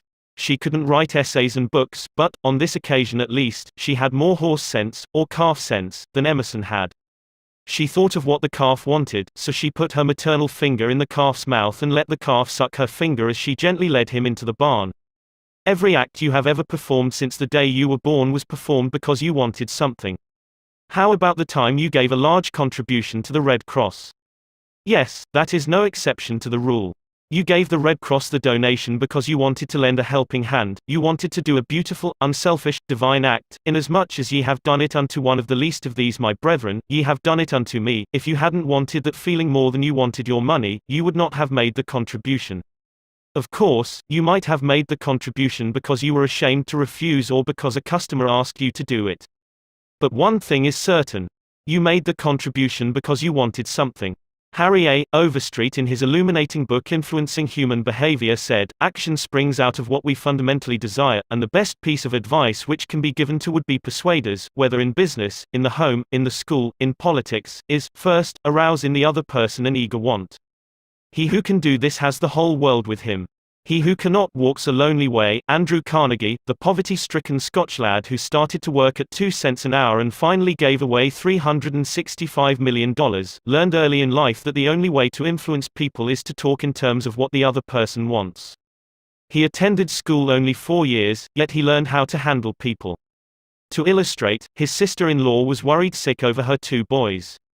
They were at Yale, and they were so busy with their own affairs that they neglected to write home and paid no attention whatever to their mother's frantic letters. Then Carnegie offered to wager $100 that he could get an answer by return mail, without even asking for it. Someone called his bet, so he wrote his nephews a chatty letter, mentioning casually in a postscript that he was sending each one a $5 bill. He neglected, however, to enclose the money. Back came replies by return mail thanking "Dear Uncle Andrew" for his kind note, and you can finish the sentence yourself. Another example of persuading comes from Stan Novak of Cleveland, Ohio, a participant in our course. Stan came home from work one evening to find his youngest son, Tim, kicking and screaming on the living room floor. He was to start kindergarten the next day and was protesting that he would not go. Stan's normal reaction would have been to banish the child to his room and tell him he'd just better make up his mind to go. He had no choice. But tonight, recognizing that this would not really help Tim start kindergarten in the best frame of mind, Stan Saturday down and thought, if I were Tim, why would I be excited about going to kindergarten? He and his wife made a list of all the fun things Tim would do, such as finger painting, singing songs, making new friends. Then they put them into action. We all started finger painting on the kitchen table, my wife, Lil, my other son Bob, and myself, all having fun. Soon Tim was peeping around the corner. Next he was begging to participate. Oh, no. You have to go to kindergarten first to learn how to finger paint. With all the enthusiasm I could muster, I went through the list, talking in terms he could understand, telling him all the fun he would have in kindergarten. The next morning, I thought I was the first one up. I went downstairs and found Tim sitting sound asleep in the living room chair. What are you doing here? I asked. I'm waiting to go to kindergarten. I don't want to be late. The enthusiasm of our entire family had aroused in Tim an eager want that no amount of discussion or threat could have possibly accomplished. Tomorrow you may want to persuade somebody to do something. Before you speak, pause and ask yourself, how can I make this person want to do it? That question will stop us from rushing into a situation heedlessly, with futile chatter about our desires. At one time I rented the grand ballroom of a certain New York hotel for 20 nights in each season in order to hold a series of lectures. At the beginning of one season, I was suddenly informed that I should have to pay almost 3 times as much rent as formerly. This news reached me after the tickets had been printed and distributed and all announcements had been made. Naturally, I didn't want to pay the increase, but what was the use of talking to the hotel about what I wanted? They were interested only in what they wanted. So, a couple of days later I went to see the manager. I was a bit shocked when I got your letter, I said, but I don't blame you at all. If I had been in your position, I should probably have written a similar letter myself. Your duty as the manager of the hotel is to make all the profit possible. If you don't do that, you will be fired, and you ought to be fired. Now, let's take a piece of paper and write down the advantages and the disadvantages that will accrue to you if you insist on this increase in rent. Then I took a letterhead and ran a line through the center and headed one column advantages and the other column disadvantages. I wrote down under the head advantages these words, ballroom free. Then I went on to say, you will have the advantage of having the ballroom free to rent for dances and conventions. That is a big advantage, for affairs like that will pay you much more than you can get for a series of lectures. If I tie your ballroom up for 20 nights during the course of the season, it is sure to mean a loss of some very profitable business to you. Now, let's consider the disadvantages. First, instead of increasing your income from me, you are going to decrease it. In fact, you are going to wipe it out because I cannot pay the rent you are asking.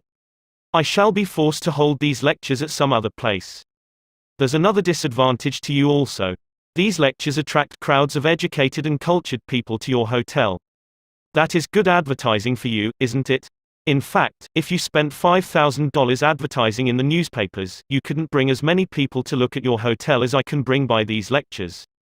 That is worth a lot to a hotel, isn't it?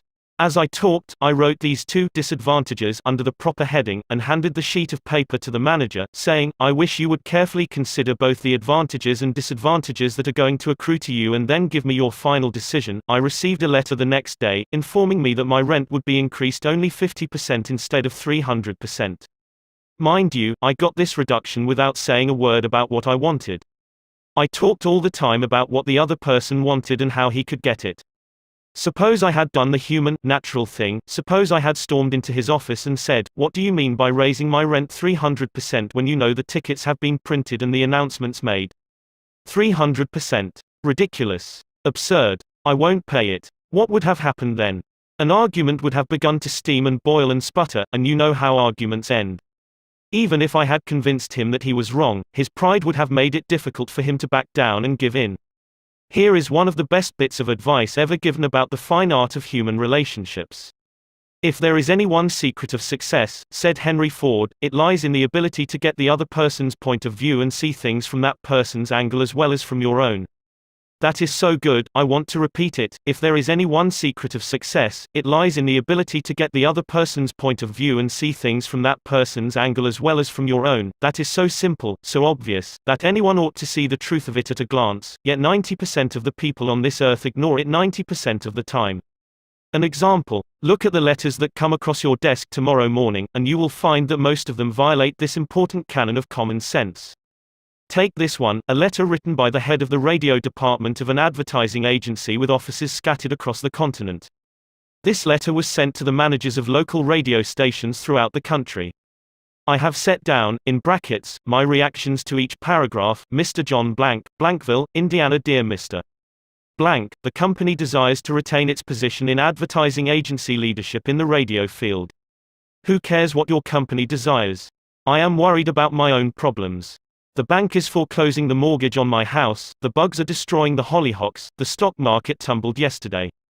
I missed the 8:15 this morning, I wasn't invited to the Joneses dance last night, the doctor tells me I have high blood pressure and neuritis and dandruff. And then what happens? I come down to the office this morning worried, open my mail and here is some little whippersnapper off in New York yapping about what his company wants. BAH. If he only realized what sort of impression his letter makes, he would get out of the advertising business and start manufacturing sheep dip. This agency's national advertising accounts were the bulwark of the network. Our subsequent clearances of station time have kept us at the top of agencies year after year. You are big and rich and right at the top, are you? So what? I don't give two whoops in Hades if you are as big as General Motors and General Electric and the general staff of the US Army all combined. If you had as much sense as a half-witted hummingbird, you would realize that I am interested in how big I am, not how big you are. All this talk about your enormous success makes me feel small and unimportant. We desire to service our accounts with the last word on radio station information. You desire, you unmitigated ass. I'm not interested in what you desire or what the President of the United States desires. Let me tell you once and for all that I am interested in what I desire, and you haven't said a word about that yet in this absurd letter of yours. Will you, therefore, put the company on your preferred list for weekly station information, every single detail that will be useful to an agency in intelligently booking time? Preferred list. You have your nerve. You make me feel insignificant by your big talk about your company, and then you ask me to put you on a preferred list, and you don't even say, please, when you ask it. A prompt acknowledgement of this letter, giving us your latest doings, will be mutually helpful. You fool. You mail me a cheap form letter, a letter scattered far and wide like the autumn leaves, and you have the gall to ask me, when I am worried about the mortgage and the hollyhocks and my blood pressure, to sit down and dictate a personal note acknowledging your form letter, and you ask me to do it promptly. What do you mean, promptly? Don't you know I am just as busy as you are, or, at least, I like to think I am. And while we are on the subject, who gave you the lordly right to order me around? You say it will be mutually helpful. At last, you have begun to see my viewpoint. But you are vague about how it will be to my advantage. Very truly yours, John Doe, Manager, Radio Department. P.S. The enclosed reprint from the Blankville Journal will be of interest to you, and you may want to broadcast it over your station. Finally, down here in the postscript, you mention something that may help me solve one of my problems. Why didn't you begin your letter with, "But what's the use?" Any advertising man who is guilty of perpetrating such drivel as you have sent me has something wrong with his medulla oblongata. You don't need a letter giving our latest doings. What you need is a quart of iodine in your thyroid gland. Now, if people who devote their lives to advertising and who pose as experts in the art of influencing people to buy, if they write a letter like that, what can we expect from the butcher and baker or the auto mechanic? Here is another letter, written by the superintendent of a large freight terminal to a student of this course, Edward Vermeulen. What effect did this letter have on the man to whom it was addressed? Read it and then I'll tell you. A. Zoragas Sons, Inc., 28 Front Street, Brooklyn, New York, 11201. Attention, Mr. Edward Vermeulen. Gentlemen, the operations at our outbound rail receiving station are handicapped because a material percentage of the total business is delivered us in the late afternoon. This condition results in congestion, overtime on the part of our forces, delays to trucks, and in some cases delays to freight. On November 10, we received from your company a lot of 510 pieces, which reached here at 4:20 p.m. We solicit your cooperation toward overcoming the undesirable effects arising from late receipt of freight. May we ask that, on days on which you ship the volume which was received on the above date, effort be made either to get the truck here earlier or to deliver as part of the freight during the morning. The advantage that would accrue to you under such an arrangement would be that of more expeditious discharge of your trucks and the assurance that your business would go forward on the date of its receipt. Very truly yours, J. B. Supt. After reading this letter, Mr. Vermeulen, sales manager for A. Zoragas Sons, Inc., sent it to me with the following comment: this letter had the reverse effect from that which was intended. The letter begins by describing the terminal's difficulties, in which we are not interested, generally speaking. Our cooperation is then requested without any thought as to whether it would inconvenience us, and then, finally, in the last paragraph, the fact is mentioned that if we do cooperate it will mean more expeditious discharge of our trucks with the assurance that our freight will go forward on the date of its receipt. In other words, that in which we are most interested is mentioned last, and the whole effect is one of raising a spirit of antagonism rather than of cooperation. Let's see if we can't rewrite and improve this letter. Let's not waste any time talking about our problems. As Henry Ford admonishes, let's get the other person's point of view and see things from his or her angle, as well as from our own. Here is one way of revising the letter. It may not be the best way, but isn't it an improvement? Mr. Edward Vermeulen % A. Zoragas Sons, Inc., 28 Front Street, Brooklyn, New York, 11201. Dear Mr. Vermeulen, your company has been one of our good customers for 14 years. Naturally, we are very grateful for your patronage and are eager to give you the speedy, efficient service you deserve. However, we regret to say that it isn't possible for us to do that when your trucks bring us a large shipment late in the afternoon, as they did on November 10. Why? Because many other customers make late afternoon deliveries also. Naturally, that causes congestion. That means your trucks are held up unavoidably at the pier and sometimes even your freight is delayed. That's bad, but it can be avoided.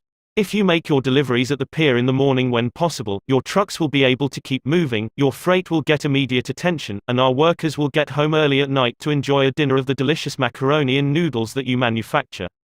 Regardless of when your shipments arrive, we shall always cheerfully do all in our power to serve you promptly. You are busy. Please don't trouble to answer this note. Yours truly, J. B. Supt. Barbara Anderson, who worked in a bank in New York, desired to move to Phoenix, Arizona, because of the health of her son. Using the principles she had learned in our course, she wrote the following letter to 12 banks in Phoenix: Dear Sir, my 10 years of bank experience should be of interest to a rapidly growing bank like yours. In various capacities in bank operations with the Bankers Trust Company in New York, leading to my present assignment as branch manager, I have acquired skills in all phases of banking including depositor relations, credits, loans and administration. I will be relocating to Phoenix in May and I am sure I can contribute to your growth and profit. I will be in Phoenix the week of April 3rd and would appreciate the opportunity to show you how I can help your bank meet its goals. Sincerely, Barbara L. Anderson. Do you think Mrs. Anderson received any response from that letter? 11 of the 12 banks invited her to be interviewed, and she had a choice of which banks offer to accept. Why? Mrs. Anderson did not state what she wanted but wrote in the letter how she could help them, and focused on their wants, not her own. Thousands of salespeople are pounding the pavements today, tired, discouraged and underpaid. Why? Because they are always thinking only of what they want. They don't realize that neither you nor I want to buy anything. If we did, we would go out and buy it. But both of us are eternally interested in solving our problems. And if salespeople can show us how their services or merchandise will help us solve our problems, they won't need to sell us. We'll buy. And customers like to feel that they are buying, not being sold. Yet many salespeople spend a lifetime in selling without seeing things from the customer's angle. For example, for many years I lived in Forest Hills, a little community of private homes in the center of Greater New York. One day as I was rushing to the station, I chanced to meet a real estate operator who had bought and sold property in that area for many years.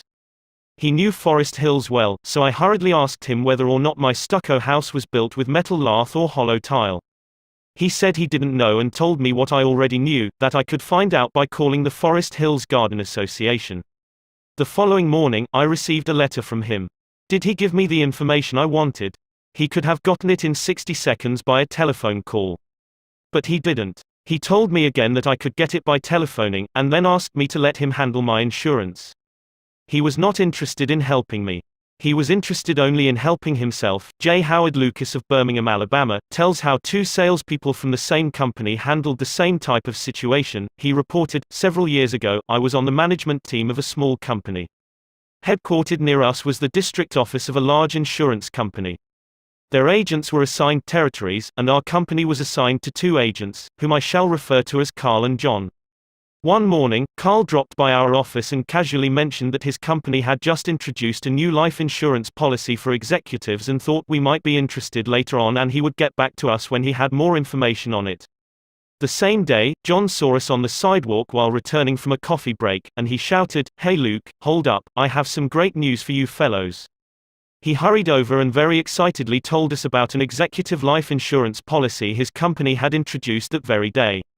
It was the same policy that Carl had casually mentioned. He wanted us to have one of the first issued. He gave us a few important facts about the coverage and ended saying, 'The policy is so new, I'm going to have someone from the Home Office come out tomorrow and explain it. Now, in the meantime, let's get the applications signed and on the way, so he can have more information to work with.' His enthusiasm aroused in us an eager want for this policy even though we still did not have details. When they were made available to us, they confirmed John's initial understanding of the policy, and he not only sold each of us a policy, but later doubled our coverage. Carl could have had those sales, but he made no effort to arouse in us any desire for the policies. The world is full of people who are grabbing and self-seeking. So, the rare individual who unselfishly tries to serve others has an enormous advantage.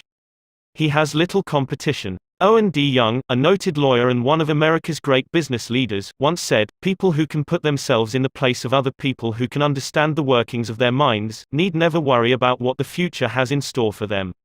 If out of reading this book you get just one thing, an increased tendency to think always in terms of other people's point of view, and see things from their angle, if you get that one thing out of this book, it may easily prove to be one of the building blocks of your career. Looking at the other person's point of view and arousing in him an eager want for something is not to be construed as manipulating that person so that he will do something that is only for your benefit and his detriment. Each party should gain from the negotiation. In the letters to Mr. Vermeulen, both the sender and the receiver of the correspondence gained by implementing what was suggested. Both the bank and Mrs. Anderson won by her letter in that the bank obtained a valuable employee and Mrs. Anderson a suitable job. And in the example of John's sale of insurance to Mr. Lucas, both gained through this transaction.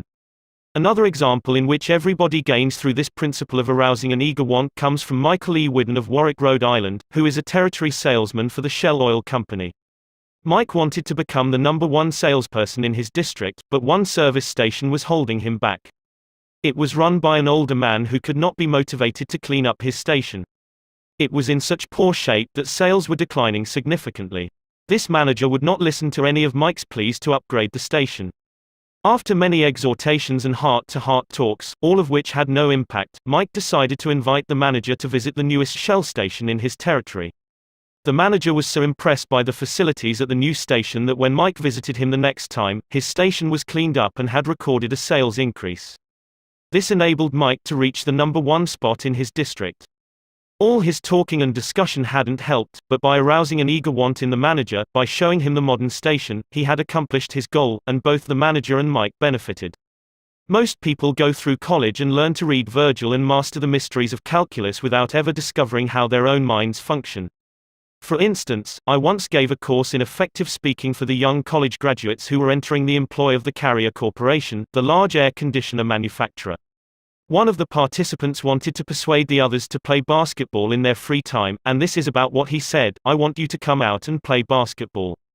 I like to play basketball, but the last few times I've been to the gymnasium there haven't been enough people to get up a game. 2 or 3 of us got to throwing the ball around the other night, and I got a black eye. I wish all of you would come down tomorrow night. I want to play basketball. Did he talk about anything you want? You don't want to go to a gymnasium that no one else goes to, do you?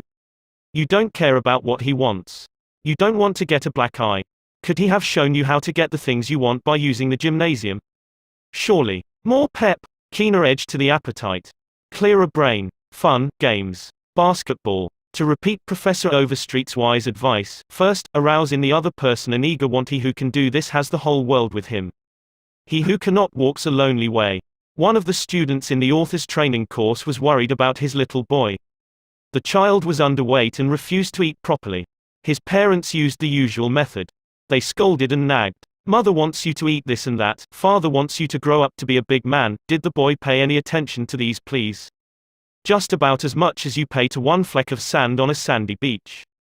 No one with a trace of horse sense would expect a child 3 years old to react to the viewpoint of a father 30 years old. Yet that was precisely what that father had expected. It was absurd. He finally saw that. So he said to himself, what does that boy want? How can I tie up what I want to what he wants? It was easy for the father when he started thinking about it. His boy had a tricycle that he loved to ride up and down the sidewalk in front of the house in Brooklyn. A few doors down the street lived a bully, a bigger boy who would pull the little boy off his tricycle and ride it himself. Naturally, the little boy would run screaming to his mother, and she would have to come out and take the bully off the tricycle and put her little boy on again. This happened almost every day. What did the little boy want? It didn't take a Sherlock Holmes to answer that one. His pride, his anger, his desire for a feeling of importance, all the strongest emotions in his makeup, goaded him to get revenge, to smash the bully in the nose. And when his father explained that the boy would be able to wallop the daylights out of the bigger kid someday if he would only eat the things his mother wanted him to eat, when his father promised him that there was no longer any problem of dietetics. That boy would have eaten spinach, sauerkraut, salt mackerel, anything in order to be big enough to whip the bully who had humiliated him so often. After solving that problem, the parents tackled another. The little boy had the unholy habit of wetting his bed. He slept with his grandmother. In the morning, his grandmother would wake up and feel the sheet and say, "Look, Johnny, what you did again last night." He would say, "No, I didn't do it." "You did it," scolding, spanking, shaming him, reiterating that the parents didn't want him to do it. None of these things kept the bed dry. So, the parents asked, how can we make this boy want to stop wetting his bed? What were his wants? First, he wanted to wear pajamas like Daddy instead of wearing a nightgown like Grandmother. Grandmother was getting fed up with his nocturnal iniquities, so she gladly offered to buy him a pair of pajamas if he would reform. Second, he wanted a bed of his own. Grandma didn't object. His mother took him to a department store in Brooklyn, winked at the salesgirl, and said, "Here is a little gentleman who would like to do some shopping." The salesgirl made him feel important by saying, "Young man, what can I show you?" He stood a couple of inches taller and said, "I want to buy a bed for myself." When he was shown the one his mother wanted him to buy, she winked at the salesgirl and the boy was persuaded to buy it. The bed was delivered the next day, and that night, when father came home, the little boy ran to the door shouting, "Daddy! Daddy! Come upstairs and see my bed that I bought." The father, looking at the bed, obeyed Charles Schwab's injunction. He was hearty in his approbation and lavish in his praise. "You are not going to wet this bed, are you?" The father said. "Oh, no, no. I am not going to wet this bed." The boy kept his promise, for his pride was involved. That was his bed. He and he alone had bought it. And he was wearing pajamas now like a little man. He wanted to act like a man. And he did. Another father, K.T. Dutchman, a telephone engineer, a student of this course, couldn't get his 3-year-old daughter to eat breakfast food. The usual scolding, pleading, coaxing methods had all ended in futility. So the parents asked themselves, how can we make her want to do it? The little girl loved to imitate her mother, to feel big and grown up, so one morning they put her on a chair and let her make the breakfast food. At just the psychological moment, father drifted into the kitchen while she was stirring the cereal and she said, "Oh, look, Daddy, I am making the cereal this morning." She ate 2 helpings of the cereal without any coaxing, because she was interested in it. She had achieved a feeling of importance, she had found in making the cereal an avenue of self-expression. William Winter once remarked that, self-expression is the dominant necessity of human nature. Why can't we adapt this same psychology to business dealings? When we have a brilliant idea, instead of making others think it is ours, why not let them cook and stir the idea themselves? They will then regard it as their own, they will like it and maybe eat a couple of helpings of it. Remember, first, arouse in the other person an eager want. He who can do this has the whole world with him. He who cannot walks a lonely way. Principle 3. Arouse in the other person an eager want. In a nutshell, fundamental techniques in handling people. Principle 1. Don't criticize, condemn or complain. Principle 2. Give honest and sincere appreciation. Principle 3. Arouse in the other person an eager want. Part 2. Ways to make people like you. 1. Do this and you'll be welcome anywhere. Why read this book to find out how to win friends? Why not study the technique of the greatest winner of friends the world has ever known? Who is he? You may meet him tomorrow coming down the street. When you get within 10 feet of him, he will begin to wag his tail. If you stop and pat him, he will almost jump out of his skin to show you how much he likes you. And you know that behind this show of affection on his part, there are no ulterior motives. He doesn't want to sell you any real estate, and he doesn't want to marry you. Did you ever stop to think that a dog is the only animal that doesn't have to work for a living? A hen has to lay eggs, a cow has to give milk, and a canary has to sing.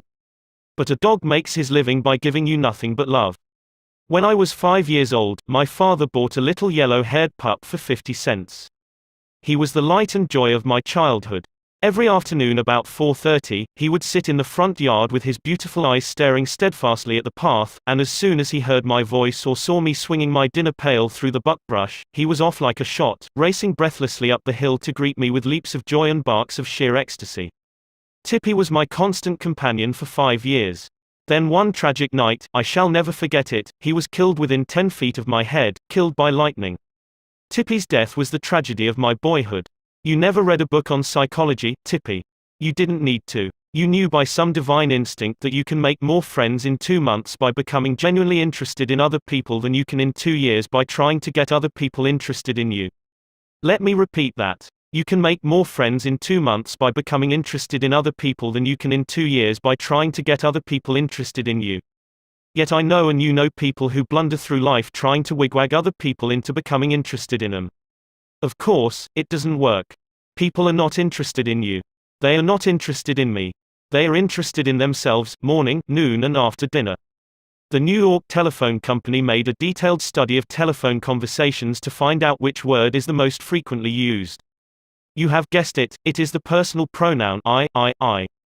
It was used 3,900 times in 500 telephone conversations. I. When you see a group photograph that you are in, whose picture do you look for first? If we merely try to impress people and get people interested in us, we will never have many true, sincere friends. Friends, real friends, are not made that way. Napoleon tried it, and in his last meeting with Josephine he said, "Josephine, I have been as fortunate as any man ever was on this earth, and yet, at this hour, you are the only person in the world on whom I can rely," and historians doubt whether he could rely even on her. Alfred Adler, the famous Viennese psychologist, wrote a book entitled What Life Should Mean to You. In that book he says, "It is the individual who is not interested in his fellow men who has the greatest difficulties in life and provides the greatest injury to others. It is from among such individuals that all human failures spring." You may read scores of erudite tomes on psychology without coming across a statement more significant for you and for me. Adler's statement is so rich with meaning that I am going to repeat it in italics. It is the individual who is not interested in his fellow men who has the greatest difficulties in life and provides the greatest injury to others. It is from among such individuals that all human failures spring. I once took a course in short story writing at New York University, and during that course the editor of a leading magazine talked to our class. He said he could pick up any one of the dozens of stories that drifted across his desk every day, and after reading a few paragraphs he could feel whether the author liked people. If the author doesn't like people, he said, people won't like his or her stories. This hard-boiled editor stopped twice in the course of his talk on fiction writing and apologized for preaching a sermon. "I am telling you," he said, "the same things your preacher would tell you, but remember, you have to be interested in people if you want to be a successful writer of stories. If that is true of writing fiction, you can be sure it is true of dealing with people face to face." I spent an evening in the dressing room of Howard Thurston the last time he appeared on Broadway. Thurston was the acknowledged dean of magicians. For 40 years he had traveled all over the world, time and again, creating illusions, mystifying audiences, and making people gasp with astonishment. More than 60 million people had paid admission to his show, and he had made almost $2 million in profit. I asked Mr. Thurston to tell me the secret of his success. His schooling certainly had nothing to do with it, for he ran away from home as a small boy, became a hobo, rode in boxcars, slept in haystacks, begged his food from door to door, and learned to read by looking out of boxcars at signs along the railway. Did he have a superior knowledge of magic? No, he told me hundreds of books had been written about legerdemain and scores of people knew as much about it as he did. But he had two things that the others didn't have. First, he had the ability to put his personality across the footlights. He was a master showman. He knew human nature. Everything he did, every gesture, every intonation of his voice, every lifting of an eyebrow had been carefully rehearsed in advance, and his actions were timed to split seconds. But, in addition to that, Thurston had a genuine interest in people. He told me that many magicians would look at the audience and say to themselves, well, there is a bunch of suckers out there, a bunch of hicks, I'll fool them all right. But Thurston's method was totally different.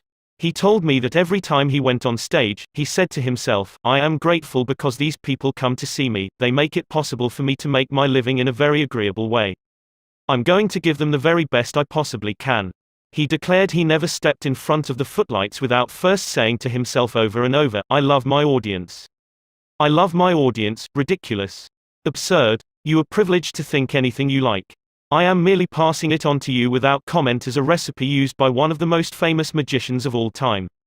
George Dyke of North Warren, Pennsylvania, was forced to retire from his service station business after 30 years when a new highway was constructed over the site of his station. It wasn't long before the idle days of retirement began to bore him, so he started filling in his time trying to play music on his old fiddle. Soon he was traveling the area to listen to music and talk with many of the accomplished fiddlers. In his humble and friendly way he became generally interested in learning the background and interests of every musician he met. Although he was not a great fiddler himself, he made many friends in this pursuit. He attended competitions and soon became known to the country music fans in the eastern part of the United States as Uncle George, the fiddle scraper from Kinzua County. When we heard Uncle George, he was 72 and enjoying every minute of his life. By having a sustained interest in other people, he created a new life for himself at a time when most people consider their productive years over. That, too, was one of the secrets of Theodore Roosevelt's astonishing popularity.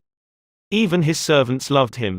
His valet, James E. Amos, wrote a book about him entitled Theodore Roosevelt, Hero to His Valet. In that book Amos relates this illuminating incident. My wife one time asked the president about a bobwhite. She had never seen one and he described it to her fully. Sometime later, the telephone at our cottage rang.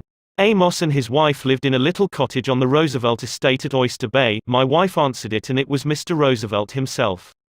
He had called her, he said, to tell her that there was a bobwhite outside her window and that if she would look out she might see it.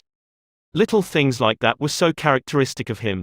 Whenever he went by our cottage, even though we were out of sight, we would hear him call out, ooh ooh ooh, Annie, or ooh ooh ooh, James. It was just a friendly greeting as he went by. How could employees keep from liking a man like that?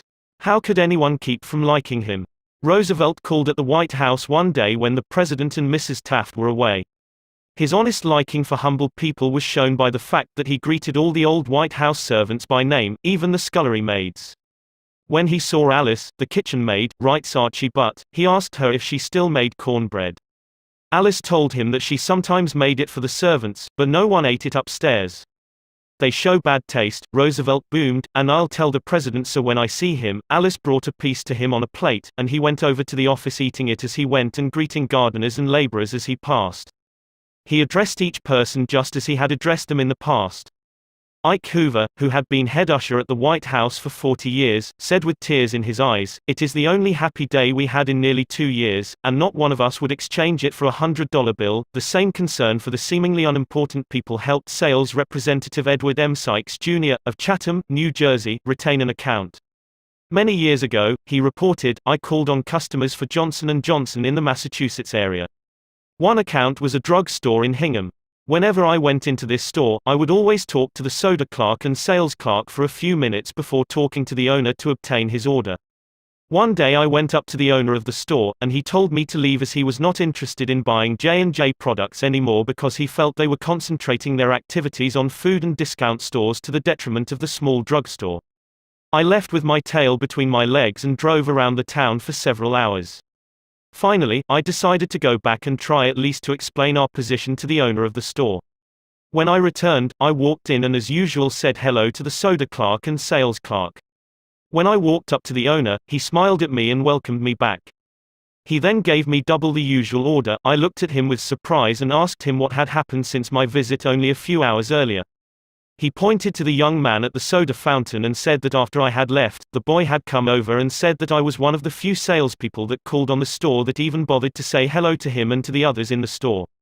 He told the owner that if any salesperson deserved his business, it was I. The owner agreed and remained a loyal customer.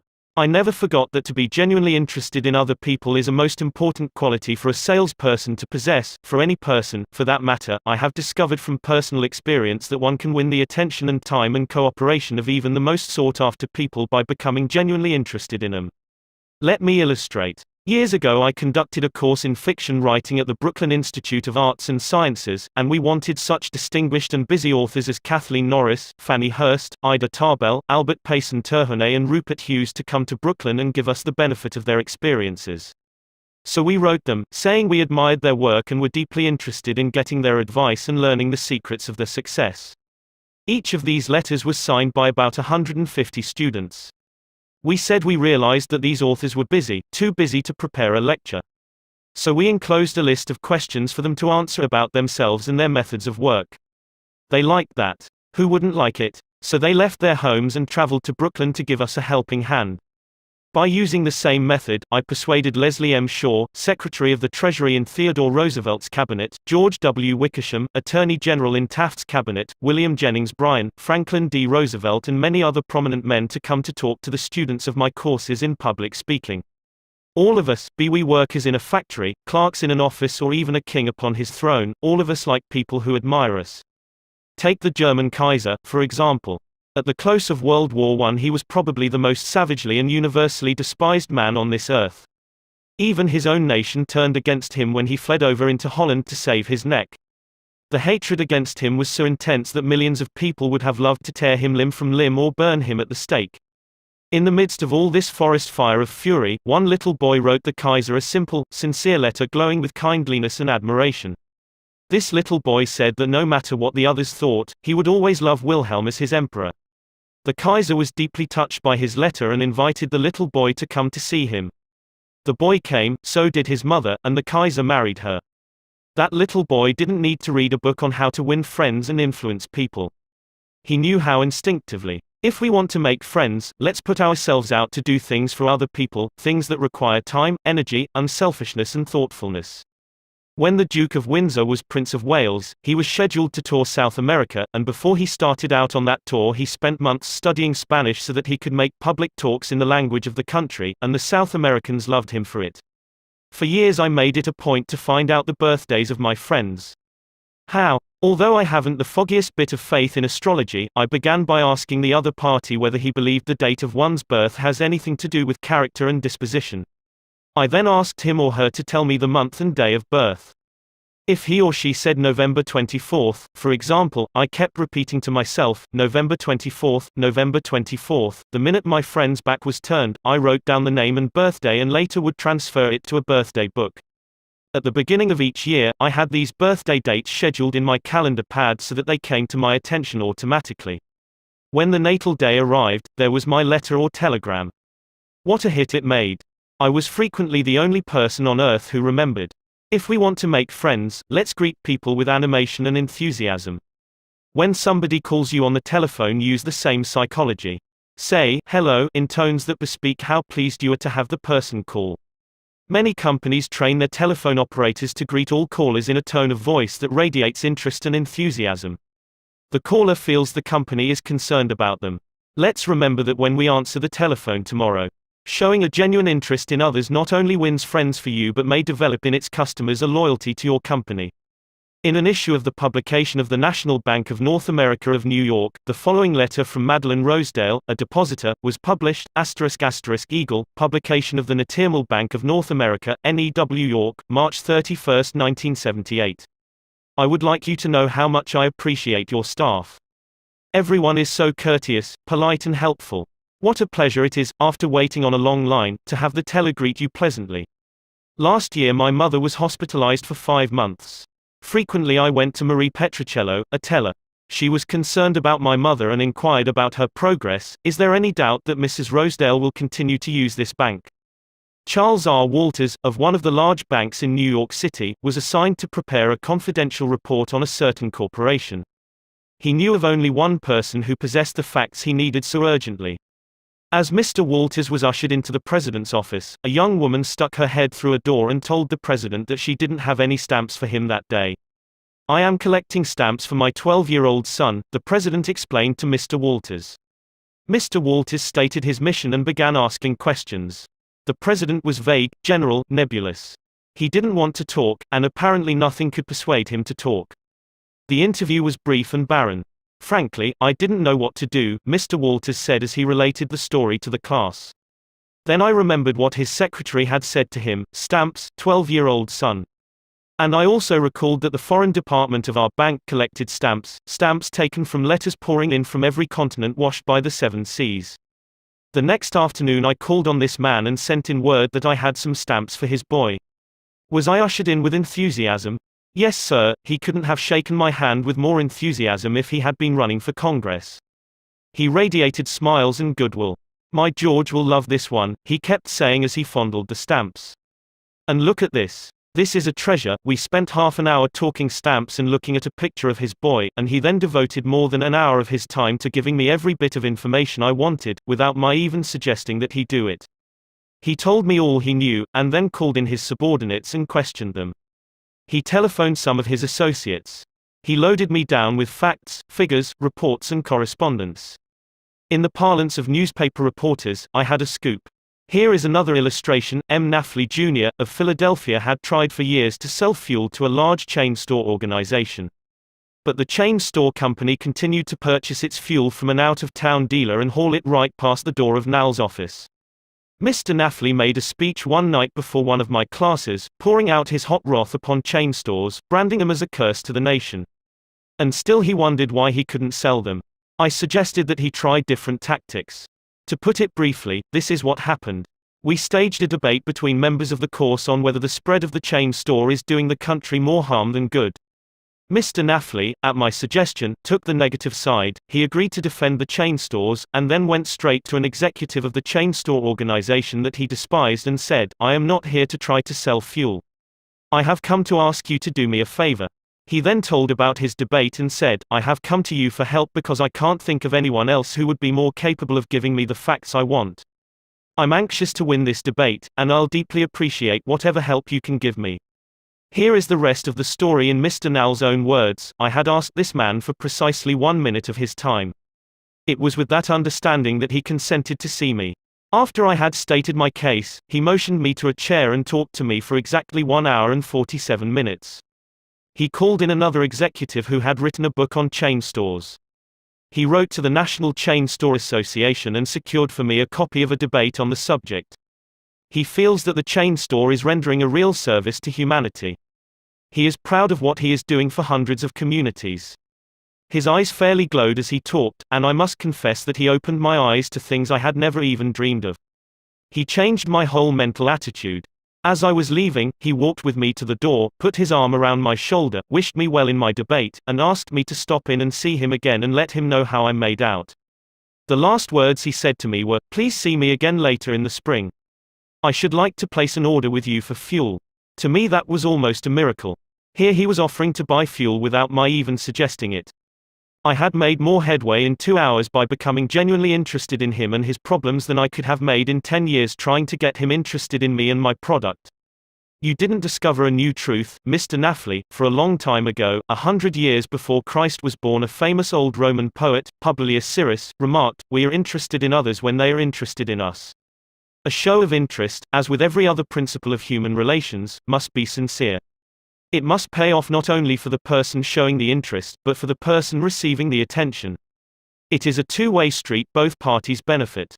Martin Ginsberg, who took our course in Long Island, New York, reported how the special interest a nurse took in him profoundly affected his life. It was Thanksgiving Day and I was 10 years old.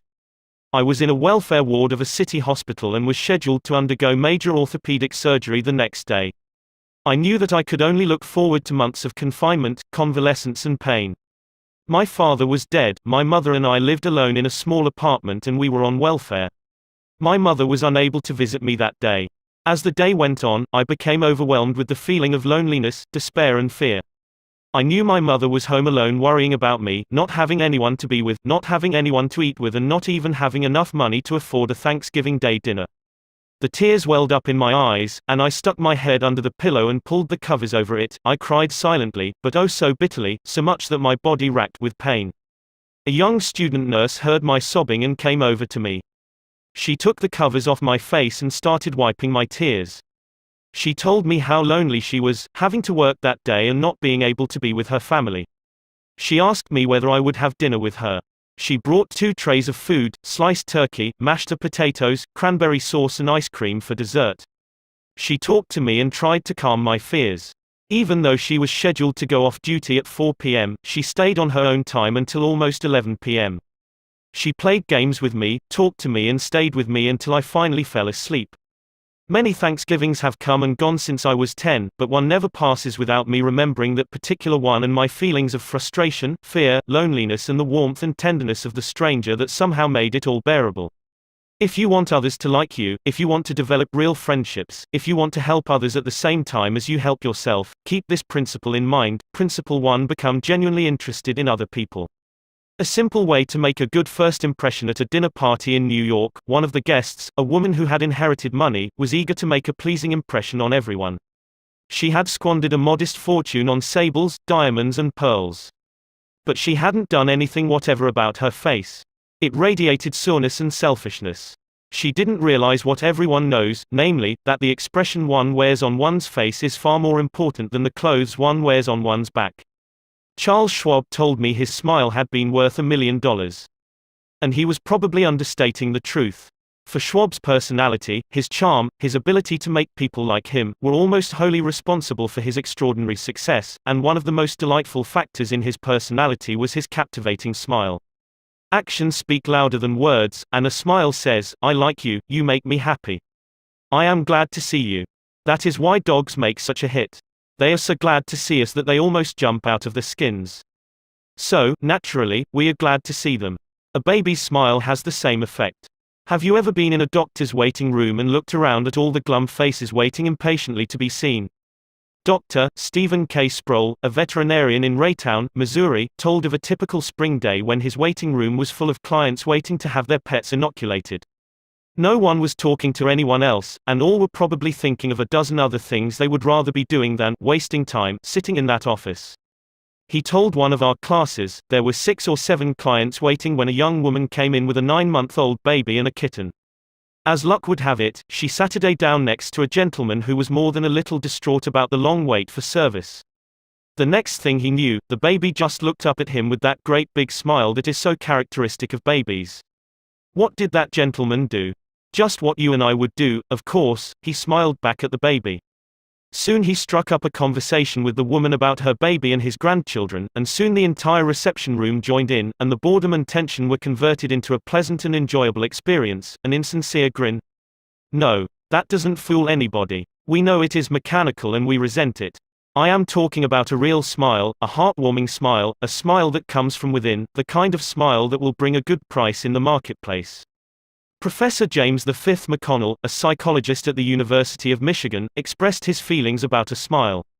People who smile, he said, tend to manage, teach and sell more effectively, and to raise happier children. There's far more information in a smile than a frown. That's why encouragement is a much more effective teaching device than punishment. The employment manager of a large New York department store told me she would rather hire a sales clerk who hadn't finished grade school, if he or she has a pleasant smile, than to hire a doctor of philosophy with a somber face. The effect of a smile is powerful, even when it is unseen. Telephone companies throughout the United States have a program called Phone Power, which is offered to employees who use the telephone for selling their services or products. In this program, they suggest that you smile when talking on the phone. Your smile comes through in your voice. Robert Cryer, manager of a computer department for a Cincinnati, Ohio, company, told how he had successfully found the right applicant for a hard-to-fill position. I was desperately trying to recruit a PhD in computer science for my department. I finally located a young man with ideal qualifications who was about to be graduated from Purdue University. After several phone conversations, I learned that he had several offers from other companies, many of them larger and better known than mine. I was delighted when he accepted my offer. After he started on the job, I asked him why he had chosen us over the others. He paused for a moment and then he said, "I think it was because managers in the other companies spoke on the phone in a cold, business-like manner, which made me feel like just another business transaction. Your voice sounded as if you were glad to hear from me, that you really wanted me to be part of your organization. You can be assured, I am still answering my phone with a smile."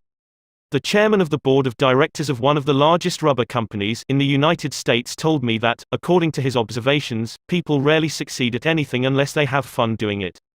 This industrial leader doesn't put much faith in the old adage that hard work alone is the magic key that will unlock the door to our desires. "I have known people," he said, "who succeeded because they had a rip-roaring good time conducting their business. Later, I saw those people change as the fun became work. The business had grown dull, they lost all joy in it, and they failed." You must have a good time meeting people if you expect them to have a good time meeting you. I have asked thousands of business people to smile at someone every hour of the day for a week and then come to class and talk about the results. How did it work? Let's see. Here is a letter from William B. Steinhardt, a New York stockbroker. His case isn't isolated. In fact, it is typical of hundreds of cases. "One have been married for over 18 years, wrote Mr. Steinhardt, and in all that time I seldom smiled at my wife or spoke 24 words to her from the time I got up until I was ready to leave for business. I was one of the worst grouches who ever walked down Broadway. When you asked me to make a talk about my experience with smiles, I thought I would try it for a week. So the next morning, while combing my hair, I looked at my glum mug in the mirror and said to myself, Bill, you are going to wipe the scowl off that sourpuss of yours today. You are going to smile. And you are going to begin right now." As I Saturday down to breakfast, I greeted my wife with a "Good morning, my dear," and smiled as I said it. You warned me that she might be surprised. Well, you underestimated her reaction. She was bewildered. She was shocked. I told her that in the future she could expect this as a regular occurrence, and I kept it up every morning. This changed attitude of mine brought more happiness into our home in the 2 months since I started than there was during the last year. As I leave for my office, I greet the elevator operator in the apartment house with a "Good morning" and a smile. I greet the doorman with a smile.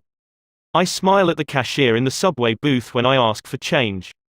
As I stand on the floor of the stock exchange, I smile at people who until recently never saw me smile.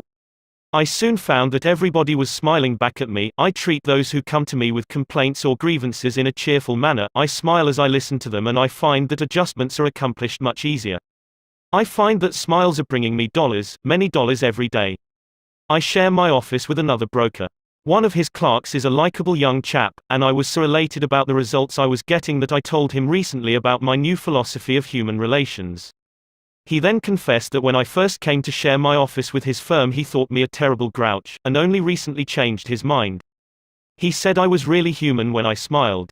I have also eliminated criticism from my system. I give appreciation and praise now instead of condemnation. I have stopped talking about what I want. I am now trying to see the other person's viewpoint. And these things have literally revolutionized my life. I am a totally different man, a happier man, a richer man, richer in friendships and happiness, the only things that matter much after all. You don't feel like smiling? Then what? 2 things. First, force yourself to smile. If you are alone, force yourself to whistle or hum a tune or sing. Act as if you were already happy, and that will tend to make you happy. Here is the way the psychologist and philosopher William James put it: action seems to follow feeling, but really action and feeling go together, and by regulating the action, which is under the more direct control of the will, we can indirectly regulate the feeling, which is not. Thus the sovereign voluntary path to cheerfulness, if our cheerfulness be lost, is to sit up cheerfully and to act and speak as if cheerfulness were already there. Quote. Everybody in the world is seeking happiness, and there is one sure way to find it. That is by controlling your thoughts. Happiness doesn't depend on outward conditions. It depends on inner conditions. It isn't what you have or who you are or where you are or what you are doing that makes you happy or unhappy. It is what you think about it. For example, 2 people may be in the same place, doing the same thing, both may have about an equal amount of money and prestige, and yet one may be miserable and the other happy. Why? Because of a different mental attitude. I have seen just as many happy faces among the poor peasants toiling with their primitive tools in the devastating heat of the tropics as I have seen in air-conditioned offices in New York, Chicago or Los Angeles. There is nothing either good or bad, said Shakespeare, but thinking makes it so. Abe Lincoln once remarked that most folks are about as happy as they make up their minds to be. He was right. I saw a vivid illustration of that truth as I was walking up the stairs of the Long Island Railroad station in New York. Directly in front of me 30 or 40 crippled boys on canes and crutches were struggling up the stairs. One boy had to be carried up. I was astonished at their laughter and gaiety. I spoke about it to one of the men in charge of the boys. "Oh, yes," he said, "when a boy realizes that he is going to be a cripple for life, he is shocked at first, but after he gets over the shock, he usually resigns himself to his fate and then becomes as happy as normal boys." I felt like taking my hat off to those boys. They taught me a lesson I hope I shall never forget. Working all by oneself in a closed-off room in an office not only is lonely, but it denies one the opportunity of making friends with other employees in the company. Sikora Maria Gonzalez of Guadalajara, Mexico, had such a job. She envied the shared comradeship of other people in the company as she heard their chatter and laughter. As she passed them in the hall during the first weeks of her employment, she shyly looked the other way. After a few weeks, she said to herself, "Maria, you can't expect those women to come to you. You have to go out and meet them." The next time she walked to the water cooler, she put on her brightest smile and said, "Hi, how are you today?" to each of the people she met. The effect was immediate. Smiles and hellos were returned, the hallway seemed brighter, the job friendlier. Acquaintanceships developed and some ripened into friendships. Her job and her life became more pleasant and interesting. Peruse this bit of sage advice from the essayist and publisher Elbert Hubbard, but remember, perusing it won't do you any good unless you apply it. Whenever you go out of doors, draw the chin in, carry the crown of the head high, and fill the lungs to the utmost, drink in the sunshine, greet your friends with a smile, and put soul into every handclasp. Do not fear being misunderstood and do not waste a minute thinking about your enemies. Try to fix firmly in your mind what you would like to do, and then, without veering off direction, you will move straight to the goal. Keep your mind on the great and splendid things you would like to do, and then, as the days go gliding away, you will find yourself unconsciously seizing upon the opportunities that are required for the fulfillment of your desire, just as the coral insect takes from the running tide the element it needs. Picture in your mind the able, earnest, useful person you desire to be, and the thought you hold is hourly transforming you into that particular individual. Thought is supreme. Preserve a right mental attitude, the attitude of courage, frankness, and good cheer. To think rightly is to create. All things come through desire and every sincere prayer is answered. We become like that on which our hearts are fixed. Carry your chin in and the crown of your head high. We are gods in the chrysalis. The ancient Chinese were a wise lot, wise in the ways of the world, and they had a proverb that you and I ought to cut out and paste inside our hats. It goes like this: a man without a smiling face must not open a shop. Your smile is a messenger of your goodwill. Your smile brightens the lives of all who see it. To someone who has seen a dozen people frown, scowl or turn their faces away, your smile is like the sun breaking through the clouds. Especially when that someone is under pressure from his bosses, his customers, his teachers or parents or children, a smile can help him realize that all is not hopeless, that there is joy in the world. Some years ago, a department store in New York City, in recognition of the pressures its sales clerks were under during the Christmas rush, presented the readers of its advertisements with the following homely philosophy: the value of a smile, it costs nothing, but creates much. It enriches those who receive, without impoverishing those who give. It happens in a flash and the memory of it sometimes lasts forever. None are so rich they can get along without it, and none so poor but are richer for its benefits. It creates happiness in the home, fosters goodwill in a business, and is the countersign of friends. It is rest to the weary, daylight to the discouraged, sunshine to the sad, and nature's best antidote for trouble. Yet it cannot be bought, begged, borrowed, or stolen, for it is something that is no earthly good to anybody till it is given away. And if in the last-minute rush of Christmas buying some of our salespeople should be too tired to give you a smile, may we ask you to leave one of yours? For nobody needs a smile so much as those who have none left to give. Principle 2: Smile. If you don't do this, you are headed for trouble. Back in 1898, a tragic thing happened in Rockland County, New York. A child had died, and on this particular day the neighbors were preparing to go to the funeral. Jim Farley went out to the barn to hitch up his horse. The ground was covered with snow, the air was cold and snappy, the horse hadn't been exercised for days, and as he was led out to the watering trough, he wheeled playfully, clicked both his heels high in the air, and killed Jim Farley. So the little village of Stony Point had 2 funerals that week instead of 1. Jim Farley left behind him a widow and 3 boys, and a few $100s in insurance. His oldest boy, Jim, was 10, and he went to work in a brickyard, wheeling sand and pouring it into the molds and turning the brick on edge to be dried by the sun. This boy Jim never had a chance to get much education. But with his natural geniality, he had a flair for making people like him, so he went into politics, and as the years went by, he developed an uncanny ability for remembering people's names. He never saw the inside of a high school, but before he was 46 years of age, 4 colleges had honored him with degrees and he had become chairman of the Democratic National Committee and Postmaster General of the United States. I once interviewed Jim Farley and asked him the secret of his success. He said, "Hard work," and I said, "Don't be funny." He then asked me what I thought was the reason for his success. I replied, "I understand you can call 10,000 people by their first names." "No. You are wrong," he said. "I can call 50,000 people by their first names, make no mistake about it." That ability helped Mr. Farley put Franklin Roosevelt in the White House when he managed Roosevelt's campaign in 1932. During the years that Jim Farley traveled as a salesman for a gypsum concern, and during the years that he held office as town clerk in Stony Point, he built up a system for remembering names. In the beginning, it was a very simple one. Whenever he met a new acquaintance, he found out his or her complete name and some facts about his or her family, business and political opinions. He fixed all these facts well in mind as part of the picture, and the next time he met that person, even if it was a year later, he was able to shake hands, inquire after the family, and ask about the hollyhocks in the backyard.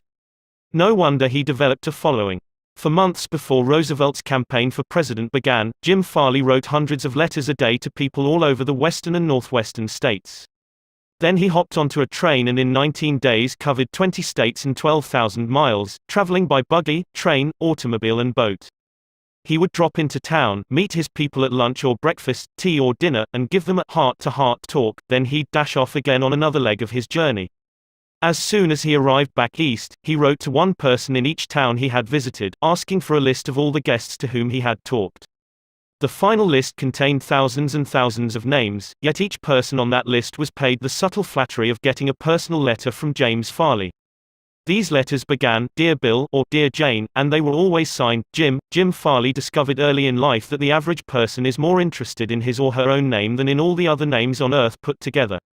Remember that name and call it easily, and you have paid a subtle and very effective compliment. But forget it or misspell it, and you have placed yourself at a sharp disadvantage.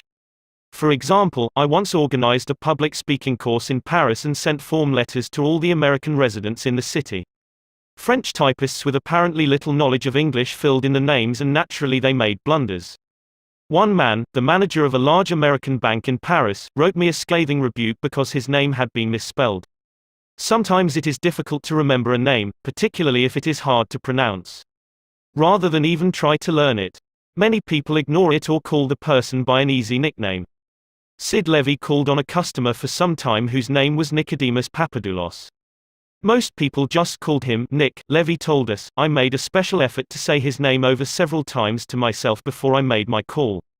When I greeted him by his full name, 'Good afternoon, Mr. Nicodemus Papadoulos,' he was shocked. For what seemed like several minutes there was no reply from him at all. Finally, he said with tears rolling down his cheeks, 'Mr. Levy, in all the 15 years I have been in this country, nobody has ever made the effort to call me by my right name.' What was the reason for Andrew Carnegie's success? He was called the Steel King, yet he himself knew little about the manufacture of steel. He had hundreds of people working for him who knew far more about steel than he did. But he knew how to handle people, and that is what made him rich. Early in life, he showed a flair for organization, a genius for leadership. By the time he was 10, he too had discovered the astounding importance people place on their own name. And he used that discovery to win cooperation. To illustrate, when he was a boy back in Scotland, he got hold of a rabbit, a mother rabbit. Presto! He soon had a whole nest of little rabbits, and nothing to feed them. But he had a brilliant idea. He told the boys and girls in the neighborhood that if they would go out and pull enough clover and dandelions to feed the rabbits, he would name the bunnies in their honor. The plan worked like magic, and Carnegie never forgot it. Years later, he made millions by using the same psychology in business. For example, he wanted to sell steel rails to the Pennsylvania Railroad. J. Edgar Thompson was the president of the Pennsylvania Railroad then.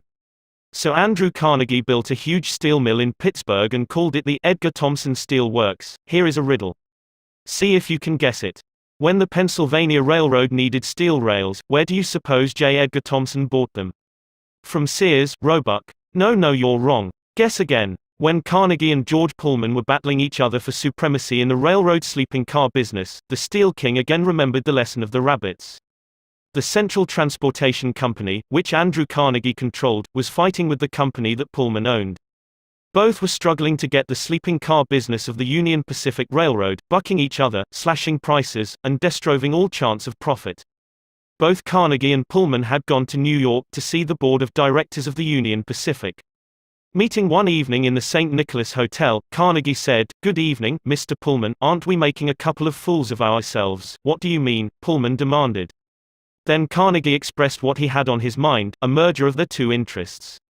He pictured in glowing terms the mutual advantages of working with, instead of against, each other. Pullman listened attentively, but he was not wholly convinced. Finally he asked, "What would you call the new company?" And Carnegie replied promptly, "Why, the Pullman Palace Car Company, of course." Pullman's face brightened.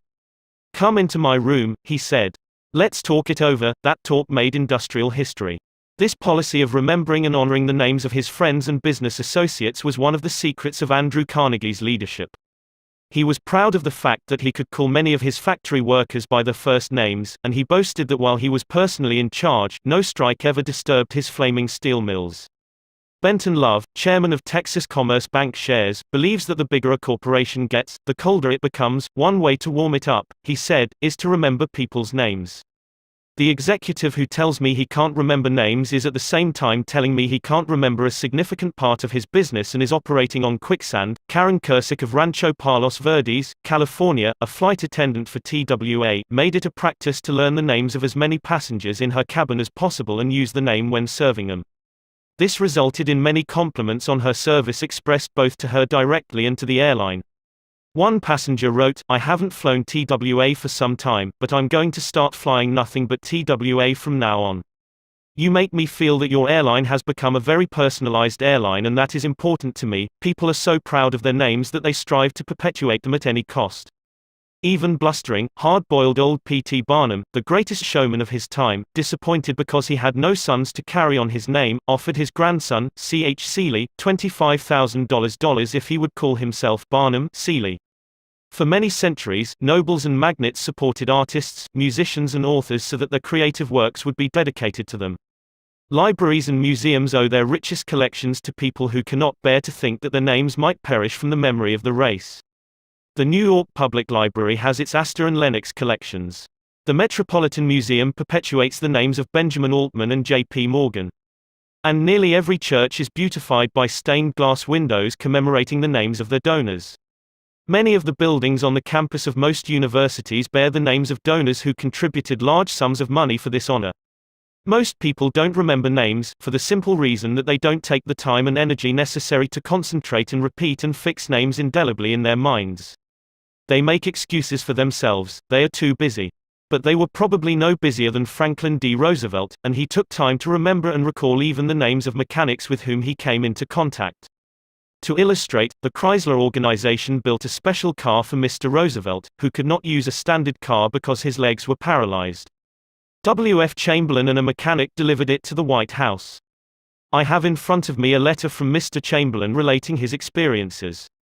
"I taught President Roosevelt how to handle a car with a lot of unusual gadgets, but he taught me a lot about the fine art of handling people. When I called at the White House," Mr. Chamberlain writes, "the president was extremely pleasant and cheerful.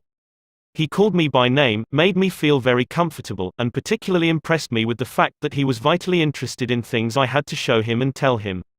The car was so designed that it could be operated entirely by hand."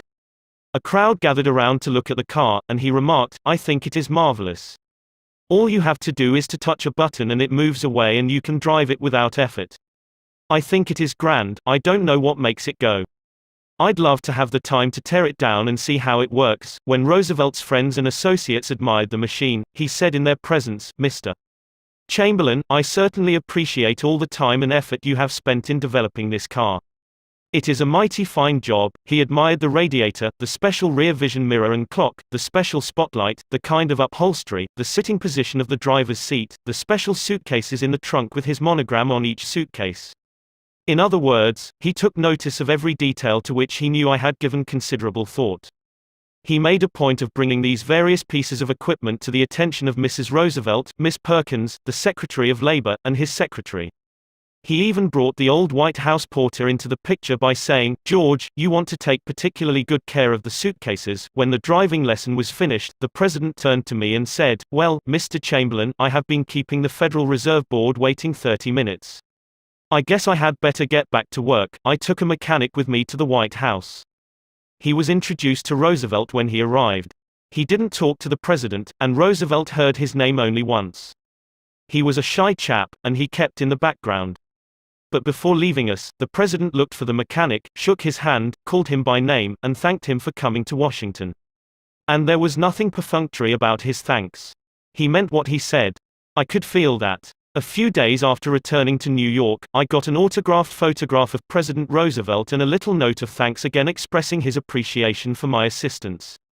How he found time to do it is a mystery to me. Franklin D. Roosevelt knew that one of the simplest, most obvious and most important ways of gaining goodwill was by remembering names and making people feel important, yet how many of us do it? Half the time we are introduced to a stranger, we chat a few minutes and can't even remember his or her name by the time we say goodbye. One of the first lessons a politician learns is this: to recall a voter's name is statesmanship. To forget it is oblivion, and the ability to remember names is almost as important in business and social contacts as it is in politics. Napoleon III, Emperor of France and nephew of the great Napoleon, boasted that in spite of all his royal duties he could remember the name of every person he met. His technique? Simple. If he didn't hear the name distinctly, he said, "So sorry. I didn't get the name clearly." Then, if it was an unusual name, he would say, "How is it spelled?" During the conversation, he took the trouble to repeat the name several times and tried to associate it in his mind with the person's features, expression and general appearance. If the person was someone of importance, Napoleon went to even further pains. As soon as His Royal Highness was alone, he wrote the name down on a piece of paper, looked at it, concentrated on it, fixed it securely in his mind, and then tore up the paper. In this way, he gained an eye impression of the name as well as an ear impression. All this takes time, but good manners, said Emerson, are made up of petty sacrifices. The importance of remembering and using names is not just the prerogative of kings and corporate executives. It works for all of us. Ken Nottingham, an employee of General Motors in Indiana, usually had lunch at the company cafeteria. He noticed that the woman who worked behind the counter always had a scowl on her face. She had been making sandwiches for about 2 hours and I was just another sandwich to her. I told her what I wanted. She weighed out the ham on a little scale, then she gave me 1 leaf of lettuce, a few potato chips and handed them to me. The next day I went through the same line. Same woman, same scowl. The only difference was I noticed her name tag. I smiled and said, "Hello, Eunice," and then told her what I wanted. Well, she forgot the scale, piled on the ham, gave me 3 leaves of lettuce and heaped on the potato chips until they fell off the plate. We should be aware of the magic contained in a name and realize that this single item is wholly and completely owned by the person with whom we are dealing and nobody else. The name sets the individual apart, it makes him or her unique among all others. The information we are imparting or the request we are making takes on a special importance when we approach the situation with the name of the individual.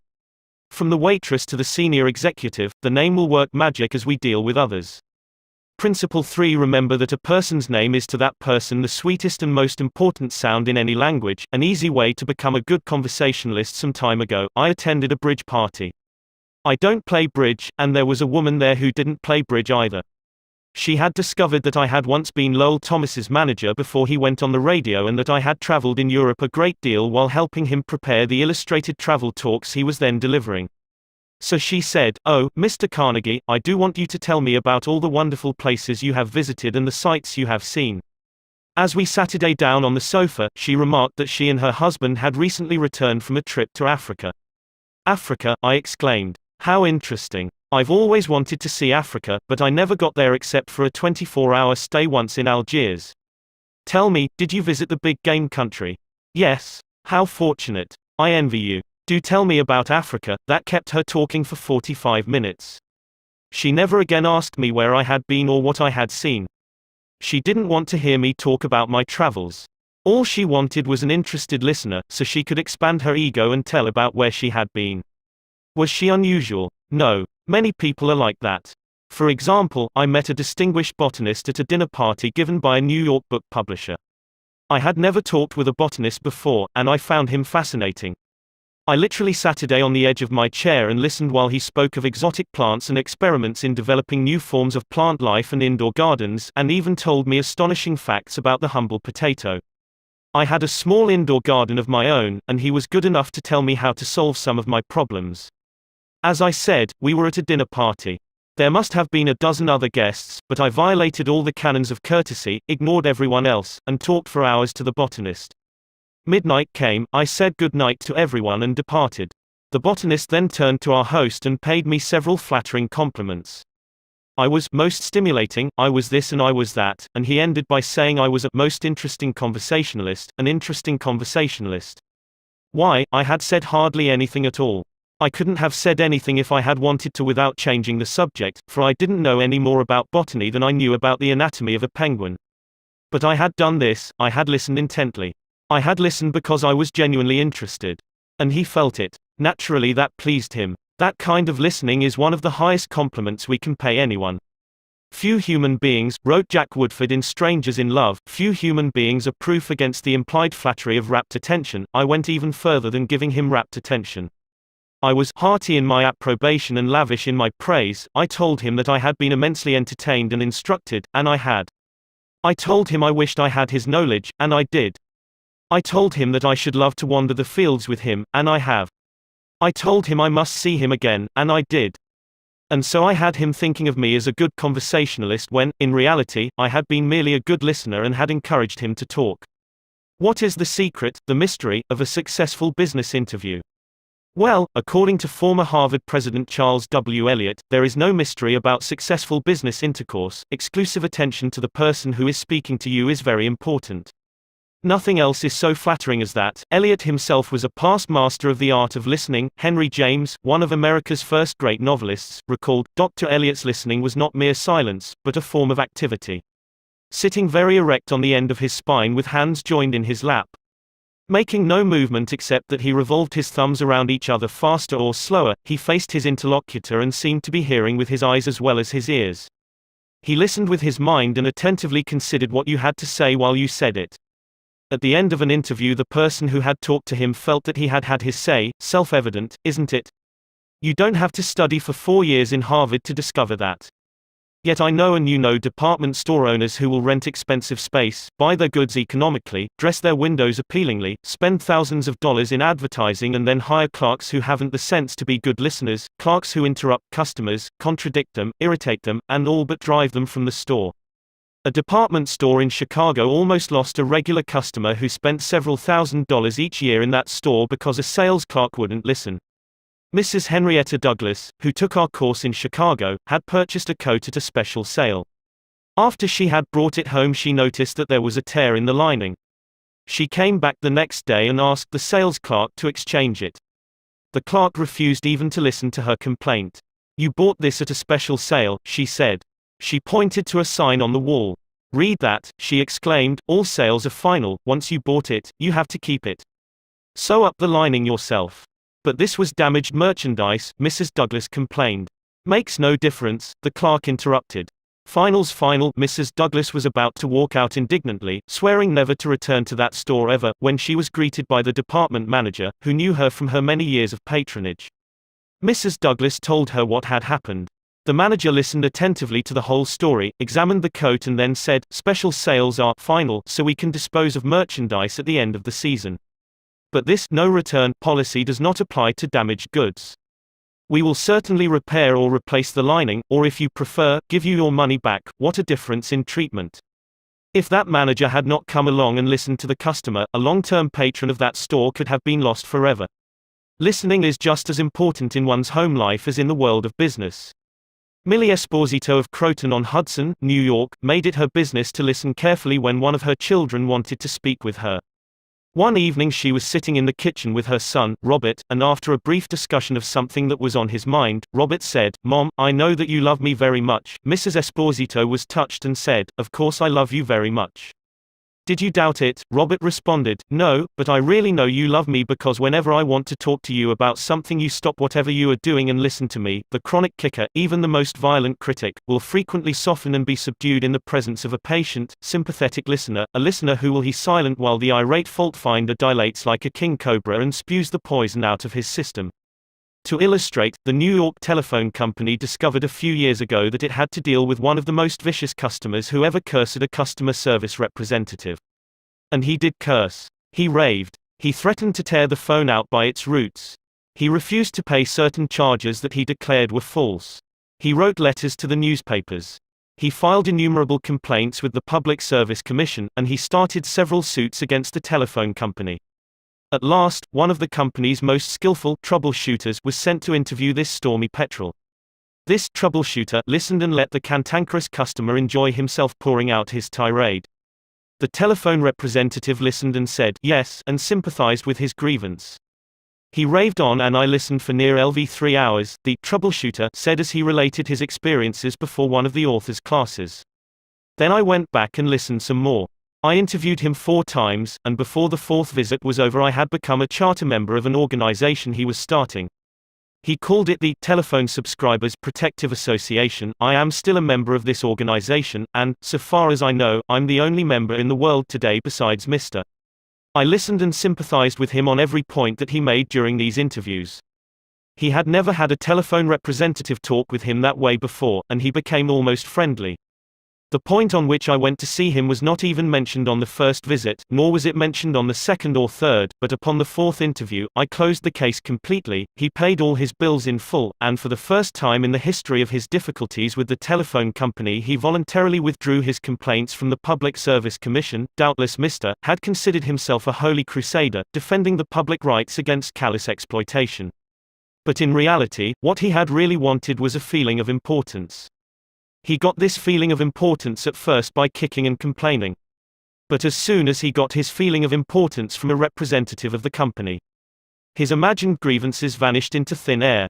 One morning years ago, an angry customer stormed into the office of Julian F. Detmer, founder of the Detmer Woolen Company, which later became the world's largest distributor of woolens to the tailoring trade. "This man owed us a small sum of money," Mr. Detmer explained to me. "The customer denied it, but we knew he was wrong. So our credit department had insisted that he pay. After getting a number of letters from our credit department, he packed his grip, made a trip to Chicago, and hurried into my office to inform me not only that he was not going to pay that bill, but that he was never going to buy another dollar's worth of goods from the Detmer Woolen Company." I listened patiently to all he had to say. I was tempted to interrupt, but I realized that would be bad policy, so I let him talk himself out. When he finally simmered down and got in a receptive mood, I said quietly, "I want to thank Vo for coming to Chicago to tell me about this. You have done me a great favor, for if our credit department has annoyed you, it may annoy other good customers, and that would be just too bad. Believe me, I am far more eager to hear this than you are to tell it." That was the last thing in the world he expected me to say.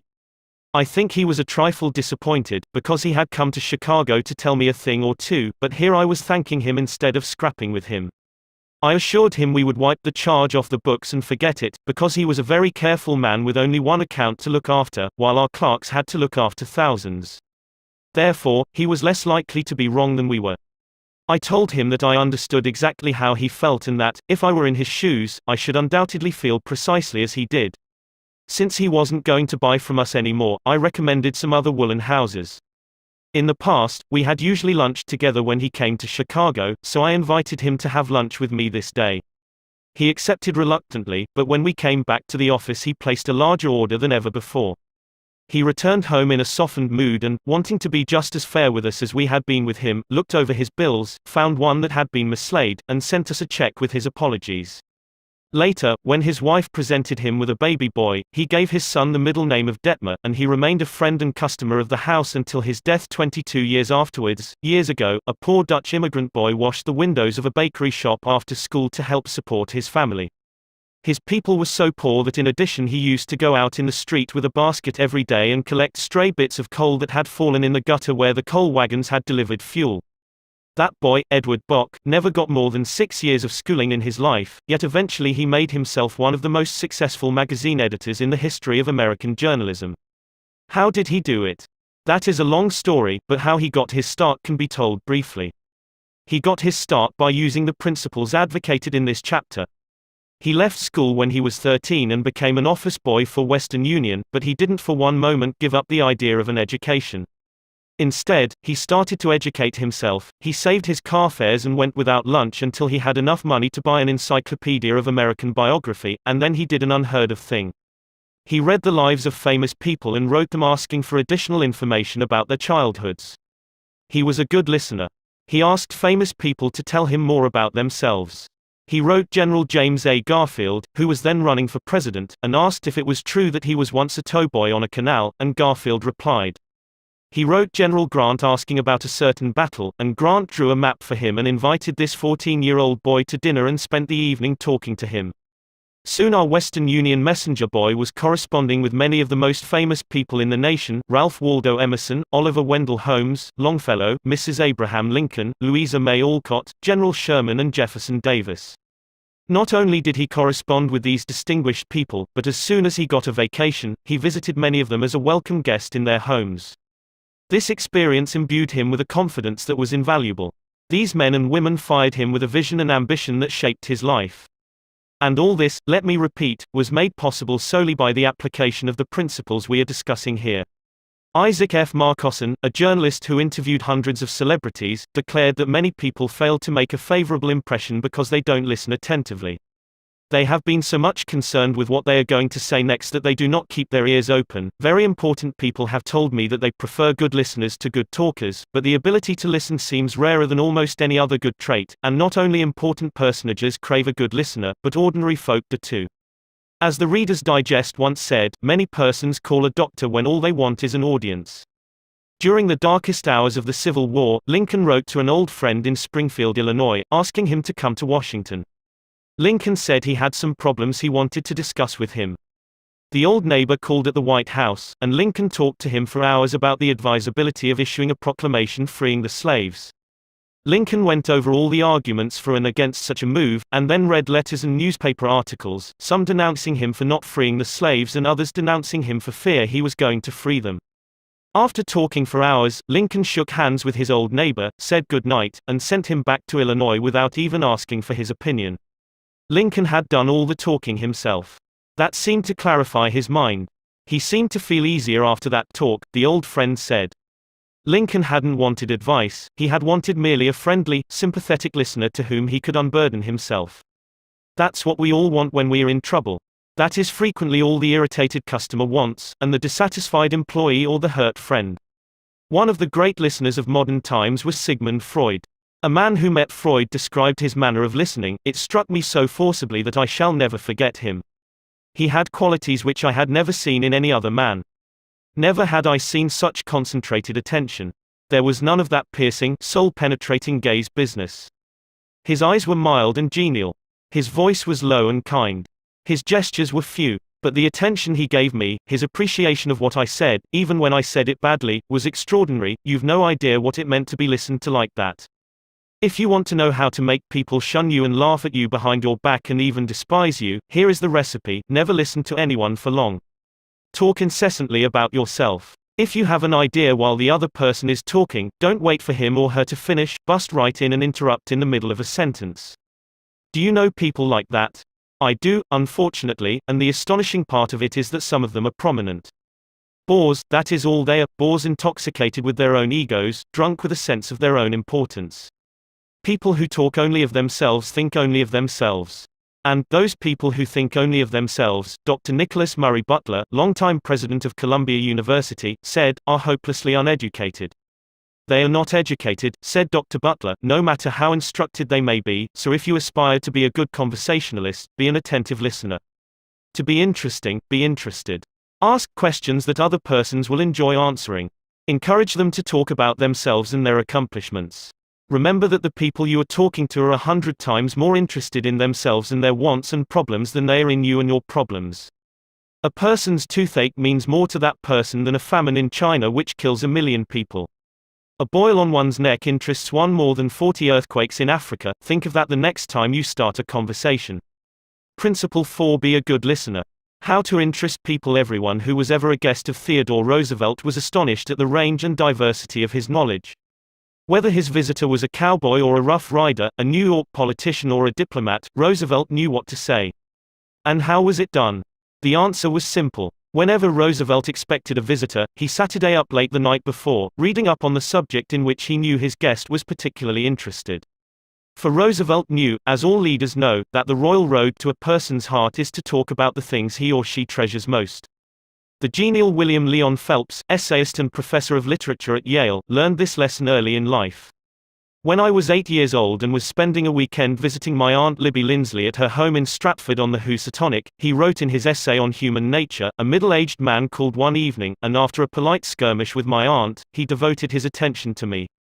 At that time, I happened to be excited about boats, and the visitor discussed the subject in a way that seemed to me particularly interesting. After he left, I spoke of him with enthusiasm. What a man! My aunt informed me he was a New York lawyer, that he cared nothing whatever about boats, that he took not the slightest interest in the subject. But why then did he talk all the time about boats? Because he is a gentleman. He saw you were interested in boats, and he talked about the things he knew would interest and please you. He made himself agreeable, and William Leon Phelps added, first never forgot my aunt's remark. As I write this chapter, I have before me a letter from Edward L. Challiff, who was active in Boy Scout work. One day I found I needed a favor, wrote Mr. Challiff. A big Scout jamboree was coming off in Europe. And I wanted the president of one of the largest corporations in America to pay the expenses of one of my boys for the trip. Fortunately, just before I went to see this man, I heard that he had drawn a check for $1 million, and that after it was cancelled, he had had it framed. So the first thing I did when I entered his office was to ask to see the check. A check for $1 million. I told him I never knew that anybody had ever written such a check, and that I wanted to tell my boys that I had actually seen a check for $1 million. He gladly showed it to me, I admired it and asked him to tell me all about how it happened to be drawn. You notice, don't you, that Mr. Challiff didn't begin by talking about the Boy Scouts, or the jamboree in Europe, or what it was he wanted. He talked in terms of what interested the other man. Here's the result. Presently, the man I was interviewing said, "Oh, by the way, what was it you wanted to see me about?" So I told him. To my vast surprise, Mr. Challiff continues, he not only granted immediately what I asked for, but much more. I had asked him to send only one boy to Europe, but he sent 5 boys and myself, gave me a letter of credit for $1,000 and told us to stay in Europe for 7 weeks. He also gave me letters of introduction to his branch presidents, putting them at our service, and he himself met us in Paris and showed us the town. Since then, he has given jobs to some of the boys whose parents were in want, and he is still active in our group. Yet I know if I hadn't found out what he was interested in, and got him warmed up first, I wouldn't have found him 1/10 as easy to approach. Is this a valuable technique to use in business? Is it? Let's see. Take Henry G. Duvernoy of Duvernoy & Sons, a wholesale baking firm in New York. Mr. Duvernoy had been trying to sell bread to a certain New York hotel. He had called on the manager every week for 4 years. He went to the same social affairs the manager attended. He even took rooms in the hotel and lived there in order to get the business. But he failed. Then, said Mr. Duvernoy, after studying human relations, I resolved to change my tactics. I decided to find out what interested this man, what caught his enthusiasm. I discovered he belonged to a society of hotel executives called the Hotel Greeters of America. He not only belonged, but his bubbling enthusiasm had made him president of the organization, and president of the International Greeters. No matter where its conventions were held, he would be there. So when I saw him the next day, I began talking about the greeters. What a response I got! What a response! He talked to me for half an hour about the greeters, his tones vibrant with enthusiasm. I could plainly see that this society was not only his hobby, it was the passion of his life. Before I left his office, he had sold me a membership in his organization. In the meantime, I had said nothing about bread. But a few days later, the steward of his hotel phoned me to come over with samples and prices. "I don't know what you did to the old boy," the steward greeted me, "but he sure is sold on you, think of it." I had been drumming at that man for 4 years, trying to get his business, and I'd still be drumming at him if I hadn't finally taken the trouble to find out what he was interested in, and what he enjoyed talking about. Edward E. Harriman of Hagerstown, Maryland, chose to live in the beautiful Cumberland Valley of Maryland after he completed his military service. Unfortunately, at that time there were few jobs available in the area. A little research uncovered the fact that a number of companies in the area were either owned or controlled by an unusual business maverick, R.J. Funkhauser, whose rise from poverty to riches intrigued Mr. Harriman. However, he was known for being inaccessible to job seekers. Mr. Harriman wrote, "I interviewed a number of people and found that his major interest was anchored in his drive for power and money. Since he protected himself from people like me by use of a dedicated and stern secretary, I studied her interests and goals, and only then I paid an unannounced visit at her office.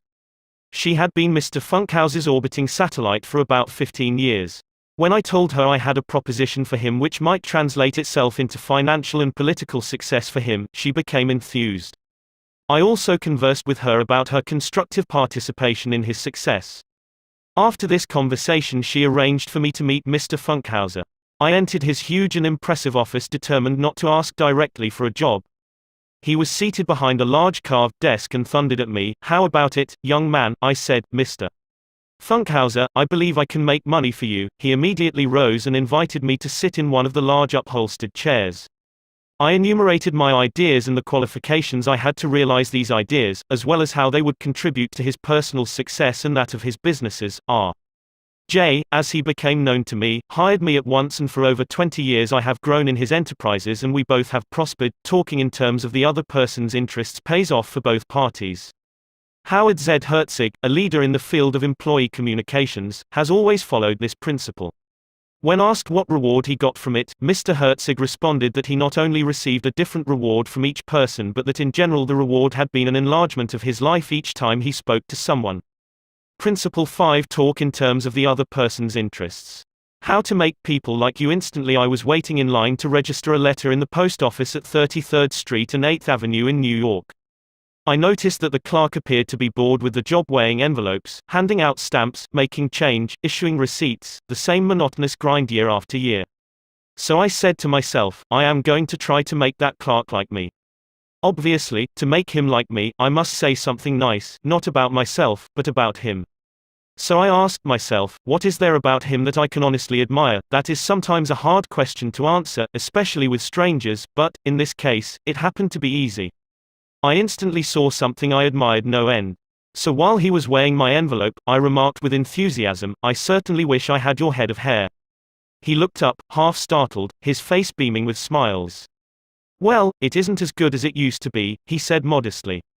I assured him that although it might have lost some of its pristine glory, nevertheless it was still magnificent. He was immensely pleased. We carried on a pleasant little conversation, and the last thing he said to me was, "Many people have admired my hair. I'll bet that person went out to lunch that day walking on air. I'll bet he went home that night and told his wife about it. I'll bet he looked in the mirror and said, 'It is a beautiful head of hair.'" I told this story once in public, and a man asked me afterwards, "What did you want to get out of him? What was I trying to get out of him? What was I trying to get out of him?" If we are so contemptibly selfish that we can't radiate a little happiness and pass on a bit of honest appreciation without trying to get something out of the other person in return, if our souls are no bigger than sour crab apples, we shall meet with the failure we so richly deserve. Oh yes, I did want something out of that chap. I wanted something priceless. And I got it. I got the feeling that I had done something for him without his being able to do anything whatever in return for me. That is a feeling that flows and sings in your memory long after the incident is past. There is one all-important law of human conduct. If we obey that law, we shall almost never get into trouble. In fact, that law, if obeyed, will bring us countless friends and constant happiness. But the very instant we break the law, we shall get into endless trouble. The law is this: always make the other person feel important. John Dewey, as we have already noted, said that the desire to be important is the deepest urge in human nature, and William James said, the deepest principle in human nature is the craving to be appreciated. As I have already pointed out, it is this urge that differentiates us from the animals. It is this urge that has been responsible for civilization itself. Philosophers have been speculating on the rules of human relationships for thousands of years, and out of all that speculation, there has evolved only one important precept. It is not new. It is as old as history. Zoroaster taught it to his followers in Persia 2500 years ago. Confucius preached it in China 24 centuries ago. Lao Tzu, the founder of Taoism, taught it to his disciples in the Valley of the Han. Buddha preached it on the bank of the holy Ganges 500 years before Christ. The sacred books of Hinduism taught it 1,000 years before that. Jesus taught it among the stony hills of Judea 19 centuries ago. Jesus summed it up in one thought, probably the most important rule in the world: do unto others as you would have others do unto you. You want the approval of those with whom you come in contact. You want recognition of your true worth. You want a feeling that you are important in your little world. You don't want to listen to cheap, insincere flattery, but you do crave sincere appreciation. You want your friends and associates to be, as Charles Schwab put it, hearty in their approbation and lavish in their praise. All of us want that. So let's obey the golden rule, and give unto others what we would have others give unto us. How? When? Where? The answer is, all the time, everywhere. David G. Smith of Eau Claire, Wisconsin, told one of our classes how he handled a delicate situation when he was asked to take charge of the refreshment booth at a charity concert. The night of the concert, I arrived at the park and found two elderly ladies in a very bad humor standing next to the refreshment stand. Apparently, each thought that she was in charge of this project. As I stood there pondering what to do, one of the members of the sponsoring committee appeared and handed me a cash box and thanked me for taking over the project. She introduced Rose and Jane as my helpers and then ran off. A great silence ensued. Realizing that the cash box was a symbol of authority, of sorts, I gave the box to Rose and explained that I might not be able to keep the money straight and that if she took care of it I would feel better. I then suggested to Jane that she show two teenagers who had been assigned to refreshments how to operate the soda machine. And I asked her to be responsible for that part of the project. The evening was very enjoyable, with Rose happily counting the money, Jane supervising the teenagers, and me enjoying the concert. You don't have to wait until you are ambassador to France or chairman of the Clambarquet committee of your lodge before you use this philosophy of appreciation. You can work magic with it almost every day. If, for example, the waitress brings us mashed potatoes when we have ordered French fried, let's say, "I'm sorry to trouble you, but I prefer French fried," she'll probably reply, "No trouble at all," and will be glad to change the potatoes, because we have shown respect for her. Little phrases such as, "I'm sorry to trouble you, would you be so kind as to? Won't you please, would you mind? Thank you." Little courtesies like these oil the cogs of the monotonous grind of everyday life, and, incidentally, they are the hallmark of good breeding. Let's take another illustration. Hall Caine's novels The Christian, The Deemster, The Manxman, among them, were all bestsellers in the early part of this century. Millions of people read his novels, countless millions. He was the son of a blacksmith. He never had more than 8 years schooling in his life, yet when he died he was the richest literary man of his time. The story goes like this: Hall Caine loved sonnets and ballads, so he devoured all of Dante Gabriel Rossetti's poetry. He even wrote a lecture chanting the praises of Rossetti's artistic achievement and sent a copy to Rossetti himself. Rossetti was delighted. "Any young man who has such an exalted opinion of my ability," Rossetti probably said to himself, "must be brilliant." So Rossetti invited this blacksmith's son to come to London and act as his secretary. That was the turning point in Hall Caine's life, for, in his new position, he met the literary artists of the day. Profiting by their advice and inspired by their encouragement, he launched upon a career that emblazoned his name across the sky. His home, Greeba Castle, on the Isle of Man, became a mecca for tourists from the far corners of the world, and he left a multi-million-dollar estate. Yet, who knows, he might have died poor and unknown had he not written an essay expressing his admiration for a famous man. Such is the power, the stupendous power, of sincere, heartfelt appreciation. Rossetti considered himself important. That is not strange, almost everyone considers himself important, very important. The life of many a person could probably be changed if only someone would make him feel important. Ronald J. Rowland, who is one of the instructors of our course in California, is also a teacher of arts and crafts. He wrote to us about a student named Chris in his beginning crafts class. Chris was a very quiet, shy boy lacking in self-confidence, the kind of student that often does not receive the attention he deserves. I also teach an advanced class that had grown to be somewhat of a status symbol and a privilege for a student to have earned the right to be in it. On Wednesday, Chris was diligently working at his desk. I really felt there was a hidden fire deep inside him. I asked Chris if he would like to be in the advanced class. How I wish I could express the look in Chris's face, the emotions in that shy 14-year-old boy, trying to hold back his tears. Who me, Mr. Rowland? Am I good enough? Yes, Chris, you are good enough. I had to leave at that point because tears were coming to my eyes. As Chris walked out of class that day, seemingly 2 inches taller, he looked at me with bright blue eyes and said in a positive voice, "Thank you, Mr. Rowland. Chris taught me a lesson I will never forget: our deep desire to feel important." To help me never forget this rule, I made a sign which reads, "You are important." This sign hangs in the front of the classroom for all to see and to remind me that each student I face is equally important. The unvarnished truth is that almost all the people you meet feel themselves superior to you in some way, and a sure way to their hearts is to let them realize in some subtle way that you recognize their importance, and recognize it sincerely. Remember what Emerson said, "Every man I meet is my superior in some way." In that, I learn of him, and the pathetic part of it is that frequently those who have the least justification for a feeling of achievement bolster up their egos by a show of tumult and conceit which is truly nauseating. As Shakespeare put it, "Man, proud man, doctorist in a little brief authority, plays such fantastic tricks before high heaven, as make the angels weep." I am going to tell you how business people in my own courses have applied these principles with remarkable results. Let's take the case of a Connecticut attorney. Because of his relatives, he prefers not to have his name mentioned. Shortly after joining the course, Mr. R drove to Long Island with his wife to visit some of her relatives. She left him to chat with an old aunt of hers, and Th rushed off by herself to visit some of the younger relatives. Since he soon had to give a speech professionally on how he applied the principles of appreciation, he thought he would gain some worthwhile experience talking with the elderly lady. So he looked around the house to see what he could honestly admire. "This house was built about 1890, wasn't it?" he inquired. "Yes," she replied, "that is precisely the year it was built. It reminds me of the house I was born in," he said. "It's beautiful. Well built. Roomy. You know, they don't build houses like this anymore." "You're right," the old lady agreed. "The young folks nowadays don't care for beautiful homes. All they want is a small apartment, and then they go off gadding about in their automobiles." "This is a dream house," she said in a voice vibrating with tender memories. "This house was built with love. My husband and I dreamed about it for years before we built it. We didn't have an architect. We planned it all ourselves." She showed Mr. R about the house, and he expressed his hearty admiration for the beautiful treasures she had picked up in her travels and cherished over a lifetime: paisley shawls, an old English tea set, Wedgwood china, French beds and chairs, Italian paintings, and silk draperies that had once hung in a French chateau. After showing Mr. R through the house, she took him out to the garage. There, jacked up on blocks, was a Packard car, in mint condition. "My husband bought that car for me shortly before he passed on," she said softly.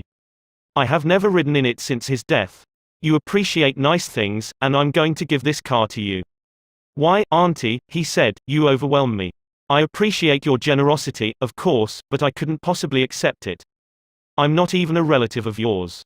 I have a new car, and you have many relatives that would like to have that Packard." "Relatives," she exclaimed. "Yes, I have relatives who are just waiting till I die so they can get that car. But they are not going to get it. If you don't want to give it to them, you can very easily sell it to a second-hand dealer," he told her. "Sell it?" she cried. "Do you think I would sell this car? Do you think I could stand to see strangers riding up and down the street in that car that my husband bought for me? I wouldn't dream of selling it. I'm going to give it to you. You appreciate beautiful things." He tried to get out of accepting the car, but he couldn't without hurting her feelings.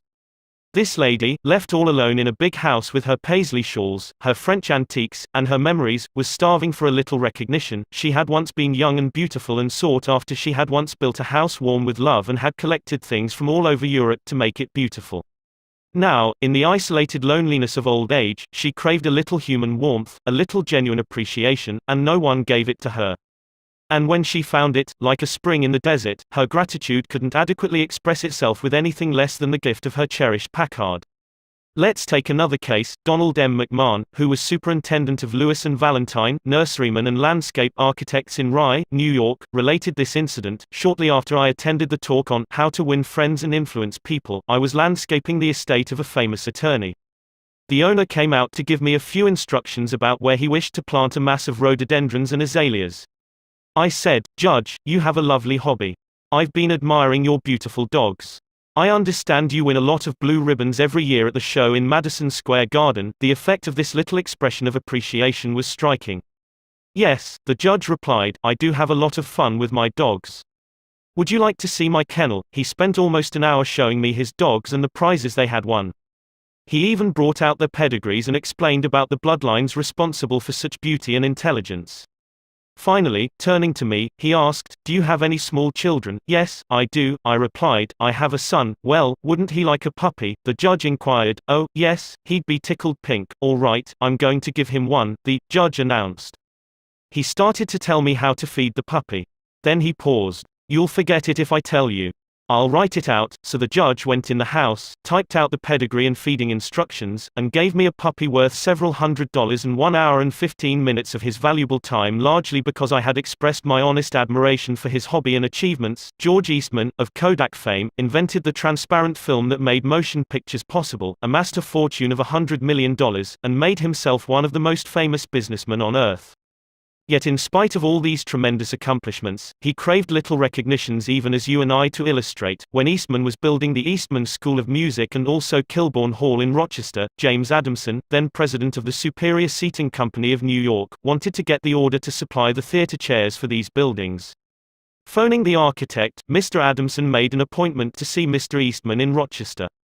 When Adamson arrived, the architect said, "I know you want to get this order, but I can tell you right now that you won't stand a ghost of a show if you take more than 5 minutes of George Eastman's time. He is a strict disciplinarian. He is very busy. So tell your story quickly and get out." Adamson was prepared to do just that. When he was ushered into the room, he saw Mr. Eastman bending over a pile of papers at his desk. Presently, Mr. Eastman looked up, removed his glasses, and walked toward the architect and Mr. Adamson, saying, "Good morning, gentlemen, what can I do for you?"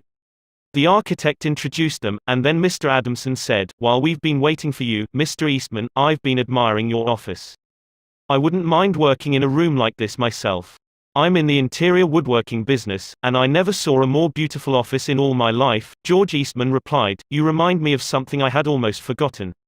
It is beautiful, isn't it? I enjoyed it a great deal when it was first built. But I come down here now with a lot of other things on my mind and sometimes don't even see the room for weeks at a time." Adamson walked over and rubbed his hand across a panel. "This is English oak, isn't it? A little different texture from Italian oak." "Yes," Eastman replied.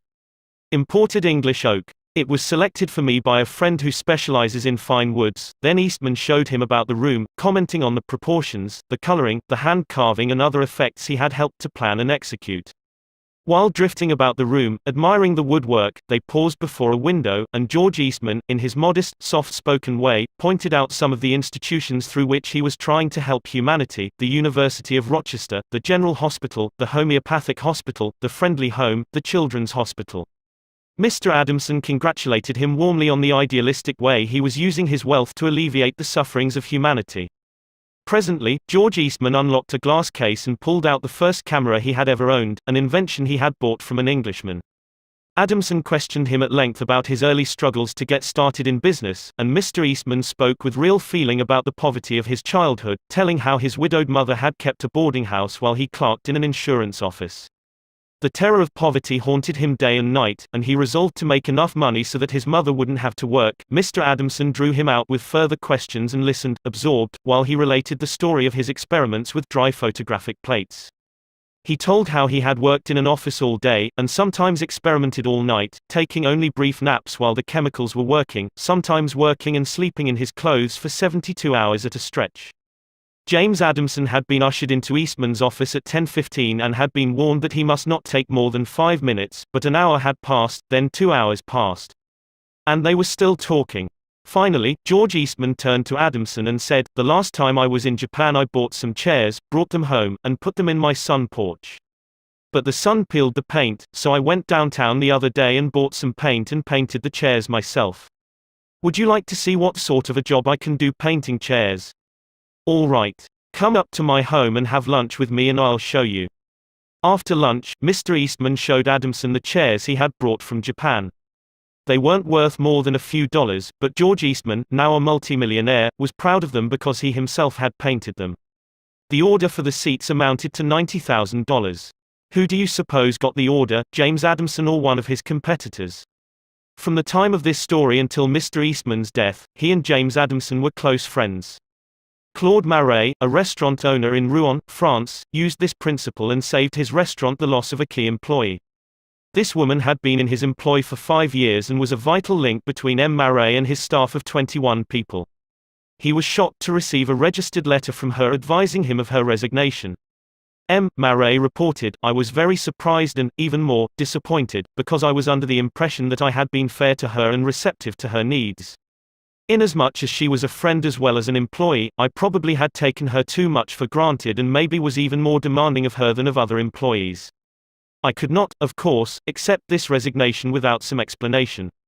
I took her aside and said, 'Paulette, you must understand that I cannot accept your resignation. You mean a great deal to me and to this company, and you are as important to the success of this restaurant as I am.' I repeated this in front of the entire staff, and I invited her to my home and reiterated my confidence in her with my family present. Paulette withdrew her resignation, and today I can rely on her as never before. I frequently reinforce this by expressing my appreciation for what she does and showing her how important she is to me and to the restaurant. Talk to people about themselves," said Disraeli, one of the shrewdest men who ever ruled the British Empire. Talk to people about themselves and they will listen for hours. Principle 6: Make the other person feel important and do it sincerely. In a nutshell, 6 ways to make people like you. Principle 1: Become genuinely interested in other people. Principle 2: Smile. Principle 3: Remember that a person's name is to that person the sweetest and most important sound in any language. Principle 4: Be a good listener. Principle 5: Talk in terms of the other person's interests. Principle 6: Make the other person feel important and do it sincerely. Part 3: How to win people to your way of thinking. 1. You can't win an argument. Shortly after the close of World War I learned an invaluable lesson one night in London. I was manager at the time for Sir Ross Smith.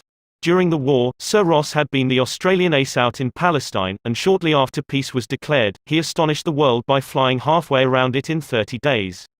No such feat had ever been attempted before. It created a tremendous sensation. The Australian government awarded him $50,000, the King of England knighted him, and, for a while, he was the most talked about man under the Union Jack. I was attending a banquet one night given in Sir Ross's honour, and during the dinner, the man sitting next to me told a humorous story which hinged on the quotation, "There's a divinity that shapes our ends, rough hew them how we will." The raconteur mentioned that the quotation was from the Bible. He was wrong. I knew it positively. There couldn't be the slightest doubt about it. And so, to get a feeling of importance and display my superiority, I appointed myself as an unsolicited and unwelcome committee of one to correct him. He stuck to his guns. "What? From Shakespeare? Impossible. Absurd. That quotation was from the Bible." And he knew it. The storyteller was sitting on my right, and Frank Gammond, an old friend of mine, was seated at my left. Mr. Gammond had devoted years to the study of Shakespeare, so the storyteller and I agreed to submit the question to Mr. Gammond. Mr. Gammond listened, kicked me under the table, and then said, "Dale, you are wrong. The gentleman is right. It is from the Bible." On our way home that night, I said to Mr. Gammond, "Frank, you knew that quotation was from Shakespeare?" "Yes, of course," he replied, "Hamlet, Act 5, Scene 2. But we were guests at a festive occasion, my dear Dale. Why prove to a man he is wrong? Is that going to make him like you? Why not let him save his face? He didn't ask for your opinion. He didn't want it. Why argue with him? Always avoid the acute angle." The man who said that taught me a lesson I'll never forget. I not only had made the storyteller uncomfortable but had put my friend in an embarrassing situation. How much better it would have been had I not become argumentative. It was a sorely needed lesson because I had been an inveterate arguer. During my youth, I had argued with my brother about everything under the Milky Way. When I went to college, I studied logic and argumentation and went in for debating contests. Talk about being from Missouri, I was born there. I had to be shown. Later, I taught debating and argumentation in New York, and once, I am ashamed to admit, I planned to write a book on the subject. Since then, I have listened to, engaged in, and watched the effect of thousands of arguments. As a result of all this, I have come to the conclusion that there is only one way under high heaven to get the best of an argument, and that is to avoid it. Avoid it as you would avoid rattlesnakes and earthquakes. 9 times out of 10, an argument ends with each of the contestants more firmly convinced than ever that he is absolutely right. You can't win an argument. You can't, because if you lose it, and if you win it, you lose it. Why? Well, suppose you triumph over the other man and shoot his argument full of holes and prove that he is non compos mentis. Then what? You will feel fine. But what about him? You have made him feel inferior. You have hurt his pride. He will resent your triumph. And, a man convinced against his will is of the same opinion still. Years ago, Patrick J. O'Hare joined one of my classes. He had had little education, and how he loved a scrap. He had once been a chauffeur, and he came to me because he had been trying, without much success, to sell trucks. A little questioning brought out the fact that he was continually scrapping with and antagonizing the very people he was trying to do business with. If a prospect said anything derogatory about the trucks he was selling, Pat saw red and was right at the customer's throat. Pat won a lot of arguments in those days. As he said to me afterward, I often walked out of an office saving, I told that bird something, sure I had told him something, but I hadn't sold him anything. MV first problem was not to teach Patrick J. O'Hare to talk. My immediate task was to train him to refrain from talking and to avoid verbal fights. Mr. O'Hare became one of the star salesmen for the White Motor Company in New York. How did he do it? Here is his story in his own words. If I walk into a buyer's office now and he says, "What? A white truck? They're no good. I wouldn't take one if you gave it to me. I'm going to buy the Who's It truck," I say, "The Who's It is a good truck. If you buy the Who's It, you'll never make a mistake. The Who's It's are made by a fine company and sold by good people." He is speechless then. There is no room for an argument. If he says the Who's It is best and I say sure it is, he has to stop. He can't keep on all afternoon saying, "It's the best," when I'm agreeing with him. We then get off the subject of Who's It and I begin to talk about the good points of the white truck. There was a time when a remark like his first one would have made me see scarlet and red and orange. I would start arguing against the Who's It, and the more I argued against it, the more my prospect argued in favor of it, and the more he argued, the more he sold himself on my competitor's product. As I look back now, I wonder how I was ever able to sell anything. I lost years of my life in scrapping and arguing. I keep my mouth shut now. It pays. As wise old Ben Franklin used to say, if you argue and rankle and contradict, you may achieve a victory sometimes, but it will be an empty victory because you will never get your opponent's goodwill. So figure it out for yourself. Which would you rather have, an academic, theatrical victory or a person's goodwill? You can seldom have both. The Boston Transcript once printed this bit of significant doggerel: "Here lies the body of William J., who died maintaining his right of way. He was right, dead right, as he sped along, but he's just as dead as if he were wrong." You may be right, dead right, as you speed along in your argument, but as far as changing another's mind is concerned, you will probably be just as futile as if you were wrong. Frederick S. Parsons, an income tax consultant, had been disputing and wrangling for an hour with a government tax inspector. An item of $9,000 was at stake. Mr. Parsons claimed that this $9,000 was in reality a bad debt, that it would never be collected, that it ought not to be taxed. "Bad debt, my eye," retorted the inspector. "It must be taxed." This inspector was cold, arrogant and stubborn, Mr. Parsons said as he told the story to the class. Reason was wasted and so were facts. The longer we argued, the more stubborn he became. So I decided to avoid argument, change the subject, and give him appreciation. I said, "I suppose this is a very petty matter in comparison with the really important and difficult decisions you're required to make. I've made a study of taxation myself. But I've had to get my knowledge from books. You are getting yours from the firing line of experience. I sometime wish I had a job like yours. It would teach me a lot." I meant every word I said.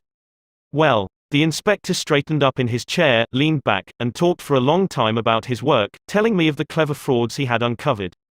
His tone gradually became friendly, and presently he was telling me about his children.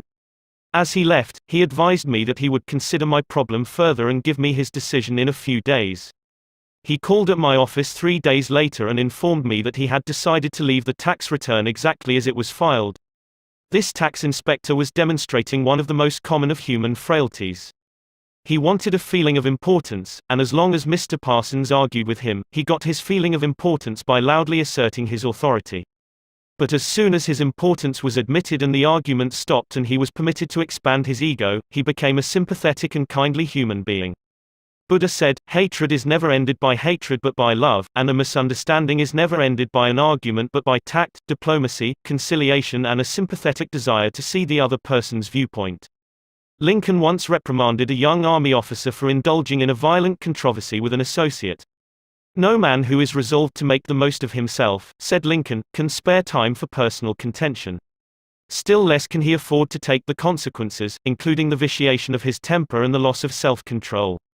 Yield larger things to which you show no more than equal rights, and yield lesser ones though clearly your own. Better give your path to a dog than be bitten by him in contesting for the right. Even killing the dog would not cure the bite. In an article in Bits and Pieces, some suggestions are made on how to keep a disagreement from becoming an argument. Welcome the disagreement. Remember the slogan, when two partners always agree, one of them is not necessary. If there is some point you haven't thought about, be thankful if it is brought to your attention. Perhaps this disagreement is your opportunity to be corrected before you make a serious mistake. Distrust your first instinctive impression. Our first natural reaction in a disagreeable situation is to be defensive. Be careful. Keep calm and watch out for your first reaction. It may be you at your worst, not your best. Control your temper. Remember, you can measure the size of a person by what makes him or her angry. Listen first. Give your opponents a chance to talk. Let them finish. Do not resist, defend or debate. This only raises barriers. Try to build bridges of understanding. Don't build higher barriers of misunderstanding. Look for areas of agreement. When you have heard your opponents out, dwell first on the points and areas on which you agree. Be honest, look for areas where you can admit error and say so. Apologize for your mistakes. It will help disarm your opponents and reduce defensiveness. Promise to think over your opponent's ideas and study them carefully. And mean it. Your opponents may be right. It is a lot easier at this stage to agree to think about the points than to move rapidly ahead and find yourself in a position where your opponents can say, "We tried to tell you, but you wouldn't listen." Thank your opponents sincerely for their interest. Anyone who takes the time to disagree with you is interested in the same things you are. Think of them as people who really want to help you, and you may turn your opponents into friends. Postpone action to give both sides time to think through the problem. Suggest that a new meeting be held later that day or the next day, when all the facts may be brought to bear.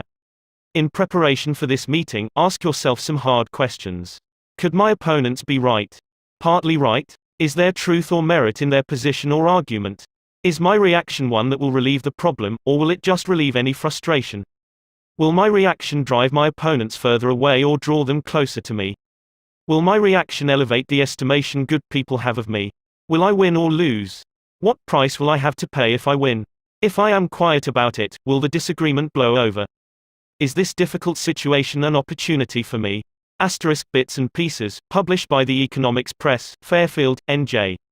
Opera tenor Jan Pearce, after he was married nearly 50 years, once said, "My wife and I made a pact a long time ago, and we've kept it no matter how angry we've grown with each other. When one yells, the other should listen because when two people yell, there is no communication, just noise and bad vibrations. Principle 1 The only way to get the best of an argument is to avoid it. A sure way of making enemies and how to avoid it. When Theodore Roosevelt was in the White House, he confessed that if he could be right 75% of the time, he would reach the highest measure of his expectation. If that was the highest rating that one of the most distinguished men of the 20th century could hope to obtain, what about you and me?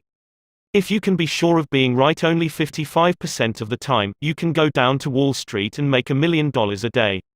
If you can't be sure of being right even 55% of the time, why should you tell other people they are wrong? You can tell people they are wrong by a look or an intonation or a gesture just as eloquently as you can in words, and if you tell them they are wrong, do you make them want to agree with you? Never. For you have struck a direct blow at their intelligence, judgment, pride and self-respect. That will make them want to strike back. But it will never make them want to change their minds. You may then hurl at them all the logic of a Plato or an Immanuel Kant, but you will not alter their opinions, for you have hurt their feelings. Never begin by announcing, "I am going to prove so and so to you." That's bad. That's tantamount to saying, "I'm smarter than you are, I'm going to tell you a thing or two and make you change your mind." That is a challenge. It arouses opposition and makes the listener want to battle with you before you even start. It is difficult, under even the most benign conditions, to change people's minds. So why make it harder? Why handicap yourself? If you are going to prove anything, don't let anybody know it. Do it so subtly, so adroitly, that no one will feel that you are doing it. This was expressed succinctly by Alexander Pope: men must be taught as if you taught them not, and things unknown proposed as things forgot. Over 300 years ago Galileo said, "You cannot teach a man anything, you can only help him to find it within himself." As Lord Chesterfield said to his son, "Be wiser than other people if you can, but do not tell them so." Socrates said repeatedly to his followers in Athens, "One thing only I know, and that is that I know nothing." Well, I can't hope to be any smarter than Socrates, so I have quit telling people they are wrong. And I find that it pays. If a person makes a statement that you think is wrong, yes, even that you know is wrong, isn't it better to begin by saying, "Well, now, look, I thought otherwise, but I may be wrong. I frequently am. And if I am wrong, I want to be put right. Let's examine the facts." There's magic, positive magic, in such phrases as, "I may be wrong. I frequently am." Let's examine the facts. Nobody in the heavens above or on earth beneath or in the waters under the earth will ever object to your saying, "I may be wrong." Let's examine the facts. One of our class members who used this approach in dealing with customers was Harold Reinke, a Dodge dealer in Billings, Montana. He reported that because of the pressures of the automobile business, he was often hard-boiled and callous when dealing with customers' complaints. This caused flared tempers, loss of business and general unpleasantness. He told his class, "Recognizing that this was getting me nowhere fast, I tried a new tack. I would say something like this: our dealership has made so many mistakes that I am frequently ashamed. We may have erred in your case. Tell me about it." This approach becomes quite disarming, and by the time the customer releases his feelings, he is usually much more reasonable when it comes to settling the matter. In fact, several customers have thanked me for having such an understanding attitude. And 2 of them have even brought in friends to buy new cars. In this highly competitive market, we need more of this type of customer, and I believe that showing respect for all customers' opinions and treating them diplomatically and courteously will help beat the competition. You will never get into trouble by admitting that you may be wrong. That will stop all argument and inspire your opponent to be just as fair and open and broad-minded as you are. It will make him want to admit that he, too, may be wrong. If you know positively that a person is wrong, and you bluntly tell him or her so, what happens? Let me illustrate. Mr. S., a young New York attorney, once argued a rather important case before the United States Supreme Court, Lustgarten v. Fleet Corporation 280 U.S. 320. The case involved a considerable sum of money and an important question of law. During the argument, one of the Supreme Court justices said to him, "The statute of limitations in admiralty law is 6 years, is it not?" Mr. S. stopped, stared at the justice for a moment, and then said bluntly, "Your Honor, there is no statute of limitations in admiralty." A hush fell on the court, said Mr. S., as he related his experience to one of the author's classes, and the temperature in the room seemed to drop to 0. I was right. Justice was wrong. And I had told him so. But did that make him friendly? No. I still believe that I had the law on my side. And I know that I spoke better than I ever spoke before. But I didn't persuade. I made the enormous blunder of telling a very learned and famous man that he was wrong. Few people are logical. Most of us are prejudiced and biased. Most of us are blighted with preconceived notions, with jealousy, suspicion, fear, envy and pride. And most citizens don't want to change their minds about their religion or their haircut or communism or their favorite movie star. So, if you are inclined to tell people they are wrong, please read the following paragraph every morning before breakfast. It is from James Harvey Robinson's enlightening book The Mind in the Making. We sometimes find ourselves changing our minds without any resistance or heavy emotion, but if we are told we are wrong, we resent the imputation and harden our hearts. We are incredibly heedless in the formation of our beliefs but find ourselves filled with an illicit passion for them when anyone proposes to rob us of their companionship. It is obviously not the ideas themselves that are dear to us, but our self-esteem which is threatened. The little word, my, is the most important one in human affairs, and properly to reckon with it is the beginning of wisdom. It has the same force whether it is my dinner, my dog, and my house, or my father, my country, and my God. We not only resent the imputation that our watch is wrong, or our car shabby, but that our conception of the canals of Mars, of the pronunciation of Epictetus, of the medicinal value of salicin, or of the date of Sargon I is subject to revision. We like to continue to believe what we have been accustomed to accept as true, and the resentment aroused when doubt is cast upon any of our assumptions leads us to seek every manner of excuse for clinging to it. The result is that most of our so-called reasoning consists in finding arguments for going on believing as we already do. Carl Rogers, the eminent psychologist, wrote in his book On Becoming a Person, "I have found it of enormous value when I can permit myself to understand the other person." The way in which I have worded this statement may seem strange to you. Is it necessary to permit oneself to understand another? I think it is. Our first reaction to most of the statements which we hear from other people is an evaluation or judgment, rather than an understanding of it. When someone expresses some feeling, attitude or belief, our tendency is almost immediately to feel, "That's right," or "That's stupid, that's abnormal, that's unreasonable, that's incorrect, that's not nice." Very rarely do we permit ourselves to understand precisely what the meaning of the statement is to the other person. Adapted from Carl R. Rogers, On Becoming a Person, Boston, Houghton Mifflin, 1961, pp. 18 ff. I once employed an interior decorator to make some draperies for my home. When the bill arrived, I was dismayed. A few days later, a friend dropped in and looked at the draperies. The price was mentioned, and she exclaimed with a note of triumph, "What? That's awful. I am afraid he put one over on you." True. Yes, she had told the truth, but few people like to listen to truths that reflect on their judgment. So, being human, I tried to defend myself. I pointed out that the best is eventually the cheapest, that one can't expect to get quality and artistic taste at bargain basement prices, and so on and on. The next day another friend dropped in, admired the draperies, bubbled over with enthusiasm, and expressed a wish that she could afford such exquisite creations for her home. My reaction was totally different. "Well, to tell the truth," I said, "I can't afford them myself. I paid too much. I'm sorry I ordered them." When we are wrong, we may admit it to ourselves. And if we are handled gently and tactfully, we may admit it to others and even take pride in our frankness and broad-mindedness. But not if someone else is trying to ram the unpalatable fact down our esophagus. Horace Greeley, the most famous editor in America during the time of the Civil War, disagreed violently with Lincoln's policies. He believed that he could drive Lincoln into agreeing with him by a campaign of argument, ridicule and abuse. He waged this bitter campaign month after month, year after year. In fact, he wrote a brutal, bitter, sarcastic and personal attack on President Lincoln the night Booth shot him. But did all this bitterness make Lincoln agree with Greeley? Not at all. Ridicule and abuse never do. If you want some excellent suggestions about dealing with people and managing yourself and improving your personality, read Benjamin Franklin's autobiography, one of the most fascinating life stories ever written, one of the classics of American literature. Ben Franklin tells how he conquered the iniquitous habit of argument and transformed himself into one of the most able, suave and diplomatic men in American history. One day, when Ben Franklin was a blundering youth, an old Quaker friend took him aside and lashed him with a few stinging truths, something like this: "Ben, you are impossible. Your opinions have a slap in them for everyone who differs with you. They have become so offensive that nobody cares for them. Your friends find they enjoy themselves better when you are not around. You know so much that no man can tell you anything. Indeed, no man is going to try, for the effort would lead only to discomfort and hard work.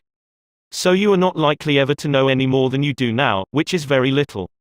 One of the finest things I know about Ben Franklin is the way he accepted that smarting rebuke. He was big enough and wise enough to realize that it was true, to sense that he was headed for failure and social disaster. So he made a right about face. He began immediately to change his insolent, opinionated ways. "I made it a rule," said Franklin, "to forbear all direct contradiction to the sentiment of others, and all positive assertion of my own. I even forbade myself the use of every word or expression in the language that imported a fixed opinion, such as certainly, undoubtedly, etc., and I adopted, instead of them, I conceive, I apprehend, or I imagine a thing to be so, or it so appears to me at present. When another asserted something that I thought an error, I denied myself the pleasure of contradicting him abruptly, and of showing immediately some absurdity in his proposition, and in answering I began by observing that in certain cases or circumstances his opinion would be right, but in the present case there appeared or seemed to me some difference, etc. I soon found the advantage of this change in my manner. The conversations I engaged in went on more pleasantly. The modest way in which I proposed my opinions procured them a readier reception and less contradiction. I had less mortification when I was found to be in the wrong, and I more easily prevailed with others to give up their mistakes and join with me when I happened to be in the right. And this mode, which I at first put on with some violence to natural inclination, became at length so easy, and so habitual to me, that perhaps for these 50 years past no one has ever heard a dogmatical expression escape me. And to this habit, after my character of integrity, I think it principally owing that I had earned so much weight with my fellow citizens when I proposed new institutions, or alterations in the old, and so much influence in public councils when I became a member, for I was but a bad speaker, never eloquent, subject to much hesitation in my choice of words, hardly correct in language, and yet I generally carried my points. How do Ben Franklin's methods work in business? Let's take 2 examples. Catherine A. Allred of Kings Mountain, North Carolina, is an industrial engineering supervisor for a yarn processing plant. She told one of our classes how she handled a sensitive problem before and after taking our training. Part of my responsibility, she reported, deals with setting up and maintaining incentive systems and standards for our operators so they can make more money by producing more yarn. The system we were using had worked fine when we had only 2 or 3 different types of yarn, but recently we had expanded our inventory and capabilities to enable us to run more than 12 different varieties. The present system was no longer adequate to pay the operators fairly for the work being performed and give them an incentive to increase production. I had worked up a new system which would enable us to pay the operator by the class of yam she was running at any one particular time. With my new system in hand, I entered the meeting determined to prove to the management that my system was the right approach. I told them in detail how they were wrong and showed where they were being unfair and how I had all the answers they needed. To say the least, I failed miserably. I had become so busy defending my position on the new system that I had left them no opening to graciously admit the problems on the old one. The issue was dead. After several sessions of this course, I realized all too well where I had made my mistakes. I called another meeting and this time I asked where they felt the problems were. We discussed each point, and I asked them their opinions on which was the best way to proceed. With a few low-keyed suggestions, at proper intervals, I let them develop my system themselves. At the end of the meeting when I actually presented my system, they enthusiastically accepted it. I am convinced now that nothing good is accomplished and a lot of damage can be done if you tell a person straight out that he or she is wrong. You only succeed in stripping that person of self-dignity and making yourself an unwelcome part of any discussion. Let's take another example, and remember these cases I am citing are typical of the experiences of thousands of other people. R.V. Crowley was a salesman for a lumber company in New York. Crowley admitted that he had been telling hard-boiled lumber inspectors for years that they were wrong. And he had won the arguments too. But it hadn't done any good. For these lumber inspectors, said Mr. Crowley, are like baseball umpires. Once they make a decision, they never change it. Mr. Crowley saw that his firm was losing thousands of dollars through the arguments he won. So while taking my course, he resolved to change tactics and abandon arguments. With what results? Here is the story as he told it to the fellow members of his class. One morning the phone rang in my office. A hot and bothered person at the other end proceeded to inform me that a car of lumber we had shipped into his plant was entirely unsatisfactory. His firm had stopped unloading and requested that we make immediate arrangements to remove the stock from their yard. After about 1/4 of the car had been unloaded, their lumber inspector reported that the lumber was running 55% below grade. Under the circumstances, they refused to accept it. I immediately started for his plant and on the way turned over in my mind the best way to handle the situation. Ordinarily, under such circumstances, I should have quoted grading rules and tried, as a result of my own experience and knowledge as a lumber inspector, to convince the other inspector that the lumber was actually up to grade, and that he was misinterpreting the rules in his inspection. However, I thought I would apply the principles learned in this training. When I arrived at the plant, I found the purchasing agent and the lumber inspector in a wicked humor, both set for an argument and a fight. We walked out to the car that was being unloaded, and I requested that they continue to unload so that I could see how things were going. I asked the inspector to go right ahead and lay out the rejects, as he had been doing, and to put the good pieces in another pile. After watching him for a while, it began to dawn on me that his inspection actually was much too strict and that he was misinterpreting the rules. This particular lumber was white pine, and I knew the inspector was thoroughly schooled in hardwoods but not a competent, experienced inspector on white pine. White pine happened to be my own strong suit, but did I offer any objection to the way he was grading the lumber? None whatever. I kept on watching and gradually began to ask questions as to why certain pieces were not satisfactory. I didn't for one instant insinuate that the inspector was wrong. I emphasized that my only reason for asking was in order that we could give his firm exactly what they wanted in future shipments. By asking questions in a very friendly, cooperative spirit, and insisting continually that they were right in laying out boards not satisfactory to their purpose, I got him warmed up, and the strained relations between us began to thaw and melt away.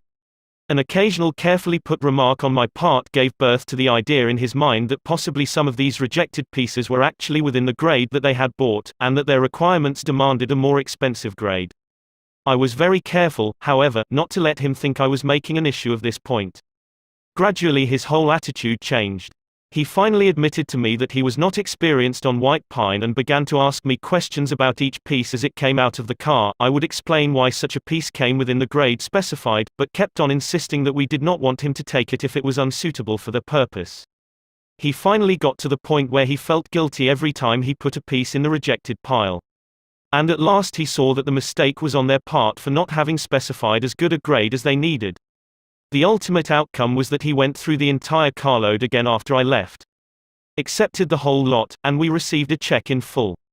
In that one instance alone, a little tact, and the determination to refrain from telling the other man he was wrong, saved my company a substantial amount of cash, and it would be hard to place a money value on the goodwill that was saved. Martin Luther King was asked how, as a pacifist, he could be an admirer of Air Force General Daniel Chappie James, then the nation's highest-ranking black officer. Dr. King replied, "I judge people by their own principles, not by my own." In a similar way, General Robert E. Lee once spoke to the President of the Confederacy, Jefferson Davis, in the most glowing terms about a certain officer under his command. Another officer in attendance was astonished. "General," he said, "do you not know that the man of whom you speak so highly is one of your bitterest enemies who misses no opportunity to malign you?" "Yes," replied General Lee, "but the President asked my opinion of him, he did not ask for his opinion of me. By the way, I am not revealing anything new in this chapter. 2,000 years ago, Jesus said, 'See the point of thine adversary quickly,' and 2,200 years before Christ was born, King Akhtoi of Egypt gave his son some shrewd advice that is sorely needed today. 'Be diplomatic,' counseled the king. 'It will help you gain your point. In other words, don't argue with your customer or your spouse or your adversary. Don't tell them they are wrong, don't get them stirred up. Use a little diplomacy. Principle 2: Listen to the other person's opinions. If you're wrong, admit it. Within a minute's walk of my house there was a wild stretch of virgin timber, where the blackberry thickets foamed white in the springtime, where the squirrels nested and reared their young, and the horseweeds grew as tall as a horse's head. This unspoiled woodland was called Forest Park, and it was a forest, probably not much different in appearance from what it was when Columbus discovered America. I frequently walked in this park with Rex, my little Boston bulldog. He was a friendly, harmless little hound, and since we rarely met anyone in the park, I took Rex along without a leash or a muzzle. One day we encountered a mounted policeman in the park, a policeman itching to show his authority. "What do you mean by letting that dog run loose in the park without a muzzle and leash?" he reprimanded me. "Don't you know it's against the law?" "Yes, I know it is," I replied softly, "but I didn't think he would do any harm out here." "You didn't think. You didn't think. The law doesn't give a tinker's damn about what you think. That dog might kill a squirrel or bite a child. Now, I'm going to let you off this time, but if I catch this dog out here again without a muzzle and a leash, you'll have to tell it to the judge." I meekly promised to obey. And I did obey, for a few times. But Rex didn't like the muzzle, and neither did I, so we decided to take a chance. Everything was lovely for a while, and then we struck a snag. Rex and I raced over the brow of a hill one afternoon, and there, suddenly, to my dismay, I saw the majesty of the law, astride a bay horse. Rex was out in front, heading straight for the officer. I was in for it. I knew it. So I didn't wait until the policeman started talking. I beat him to it. I said, "Officer, you've caught me red-handed. I'm guilty. I have no alibis, no excuses. You warned me last week that if I brought the dog out here again without a muzzle you would fine me." "Well, now," the policeman responded in a soft tone.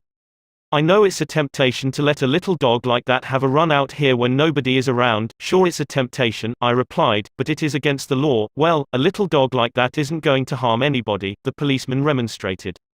"No, but he may kill squirrels," I said. "Well now, I think you are taking this a bit too seriously," he told me. "I'll tell you what you do. You just let him run over the hill there where I can't see him, and we'll forget all about it." That policeman, being human, wanted a feeling of importance, so when I began to condemn myself, the only way he could nourish his self-esteem was to take the magnanimous attitude of showing mercy. But suppose I had tried to defend myself, well, did you ever argue with a policeman? But instead of breaking lances with him, I admitted that he was absolutely right and I was absolutely wrong. I admitted it quickly, openly, and with enthusiasm. The affair terminated graciously in my taking his side and his taking my side. Lord Chesterfield himself could hardly have been more gracious than this mounted policeman, who, only a week previously, had threatened to have the law on me. If we know we are going to be rebuked anyhow, isn't it far better to beat the other person to it and do it ourselves? Isn't it much easier to listen to self-criticism than to bear condemnation from alien lips? Say about yourself all the derogatory things you know the other person is thinking or wants to say or intends to say, and say them before that person has a chance to say them. The chances are 100 to 1 that a generous, forgiving attitude will be taken and your mistakes will be minimized, just as the mounted policeman did with me and Rex. Ferdinand E. Warren, a commercial artist, used this technique to win the goodwill of a petulant, scolding buyer of art. It is important, in making drawings for advertising and publishing purposes, to be precise and very exact, Mr. Warren said as he told the story. Some art editors demand that their commissions be executed immediately, and in these cases, some slight error is liable to occur. I knew one art director in particular who was always delighted to find fault with some little thing. I have often left his office in disgust, not because of the criticism, but because of his method of attack. Recently I delivered a rush job to this editor, and he phoned me to call at his office immediately. He said something was wrong. When I arrived, I found just what I had anticipated, and dreaded. He was hostile, gloating over his chance to criticize. He demanded with heat why I had done so and so. My opportunity had come to apply the self-criticism I had been studying about. So I said, Mr. So-and-so, if what you say is true, I am at fault and there is absolutely no excuse for my blunder. I have been doing drawings for you long enough to know better, I'm ashamed of myself. Immediately he started to defend me. Yes, you're right, but after all, this isn't a serious mistake. It is only, I interrupted him. Any mistake, I said, may be costly and they are all irritating. He started to break in, but I wouldn't let him. I was having a grand time. For the first time in my life, I was criticizing myself, and I loved it. I should have been more careful, I continued. You give me a lot of work, and you deserve the best, so I'm going to do this drawing all over. No. No, he protested. I wouldn't think of putting you to all that trouble. He praised my work, assured me that he wanted only a minor change and that my slight error hadn't cost his firm any money, and, after all, it was a mere detail, not worth worrying about. My eagerness to criticize myself took all the fight out of him. He ended up by taking me to lunch, and before we parted, he gave me a check and another commission. There is a certain degree of satisfaction in having the courage to admit one's errors. It not only clears the air of guilt and defensiveness, but often helps solve the problem created by the error. Bruce Harvey of Albuquerque, New Mexico, had incorrectly authorized payment of full wages to an employee on sick leave. When he discovered his error, he brought it to the attention of the employee and explained that to correct the mistake he would have to reduce his next paycheck by the entire amount of the overpayment. The employee pleaded that as that would cause him a serious financial problem, could the money be repaid over a period of time? In order to do this, Harvey explained, he would have to obtain his supervisor's approval.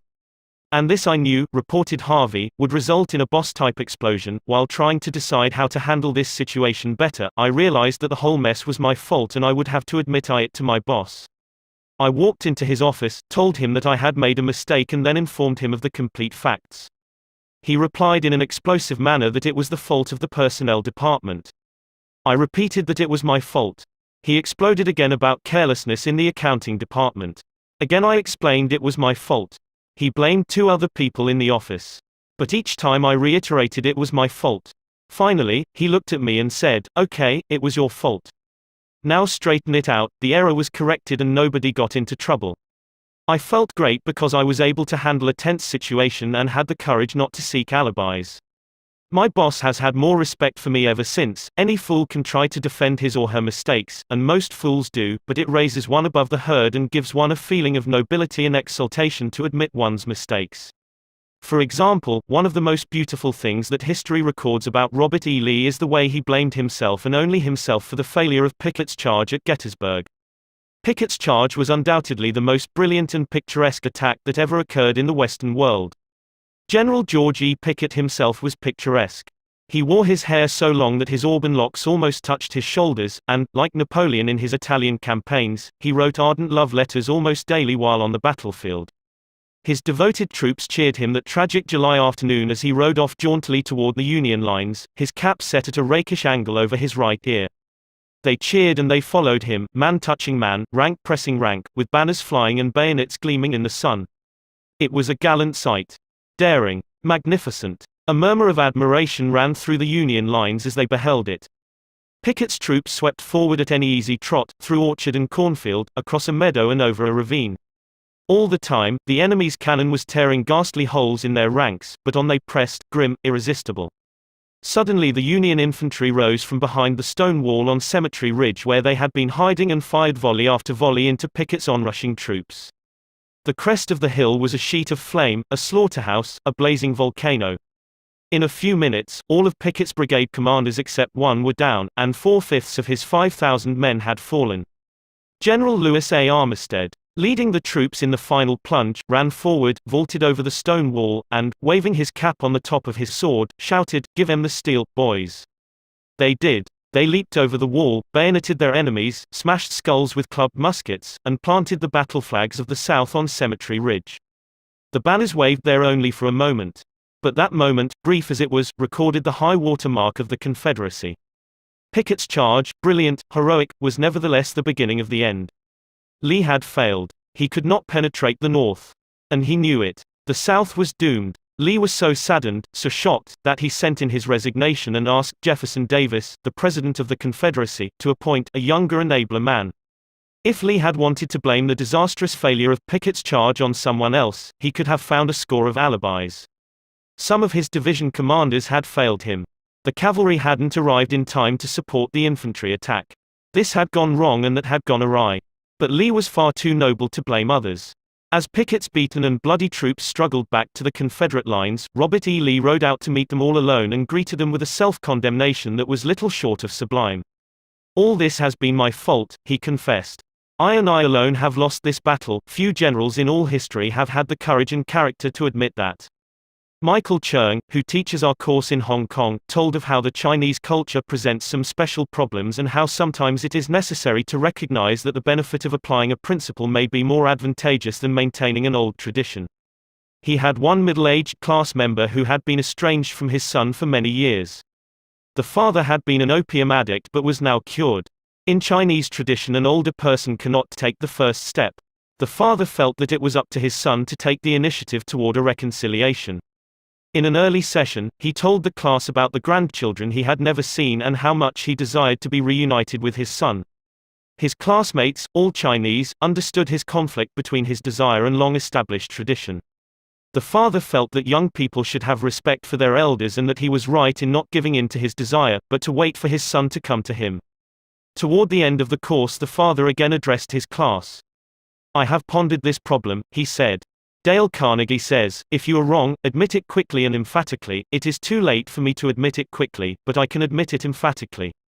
I wronged my son. He was right in not wanting to see me and to expel me from his life.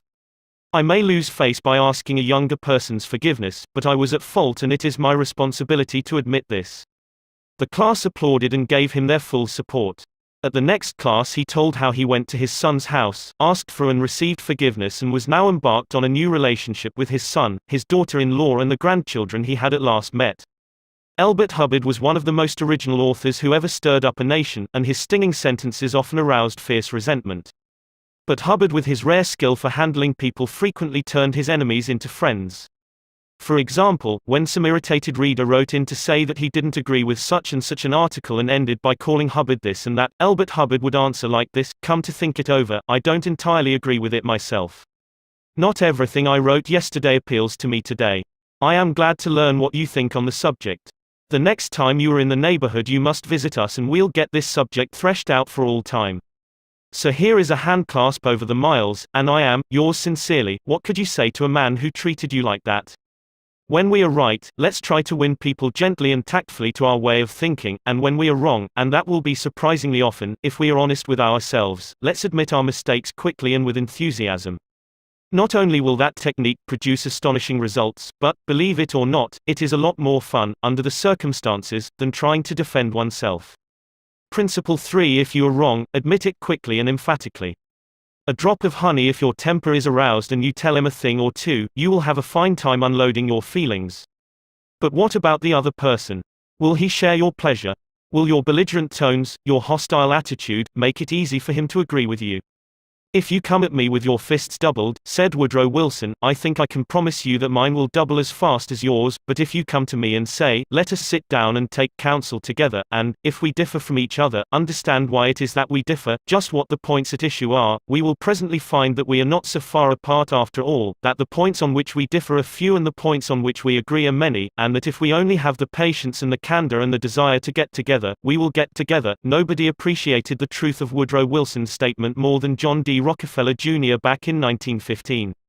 Rockefeller was the most fiercely despised man in Colorado. One of the bloodiest strikes in the history of American industry had been shocking the state for 2 terrible years. Irate, belligerent miners were demanding higher wages from the Colorado Fuel and Iron Company. Rockefeller controlled that company. Property had been destroyed, troops had been called out. Blood had been shed. Strikers had been shot, their bodies riddled with bullets. At a time like that, with the air seething with hatred, Rockefeller wanted to win the strikers to his way of thinking. And he did it. How? Here's the story. After weeks spent in making friends, Rockefeller addressed the representatives of the strikers. This speech, in its entirety, is a masterpiece. It produced astonishing results. It calmed the tempestuous waves of hate that threatened to engulf Rockefeller. It won him a host of admirers. It presented facts in such a friendly manner that the strikers went back to work without saying another word about the increase in wages for which they had fought so violently. The opening of that remarkable speech follows. Note how it fairly glows with friendliness.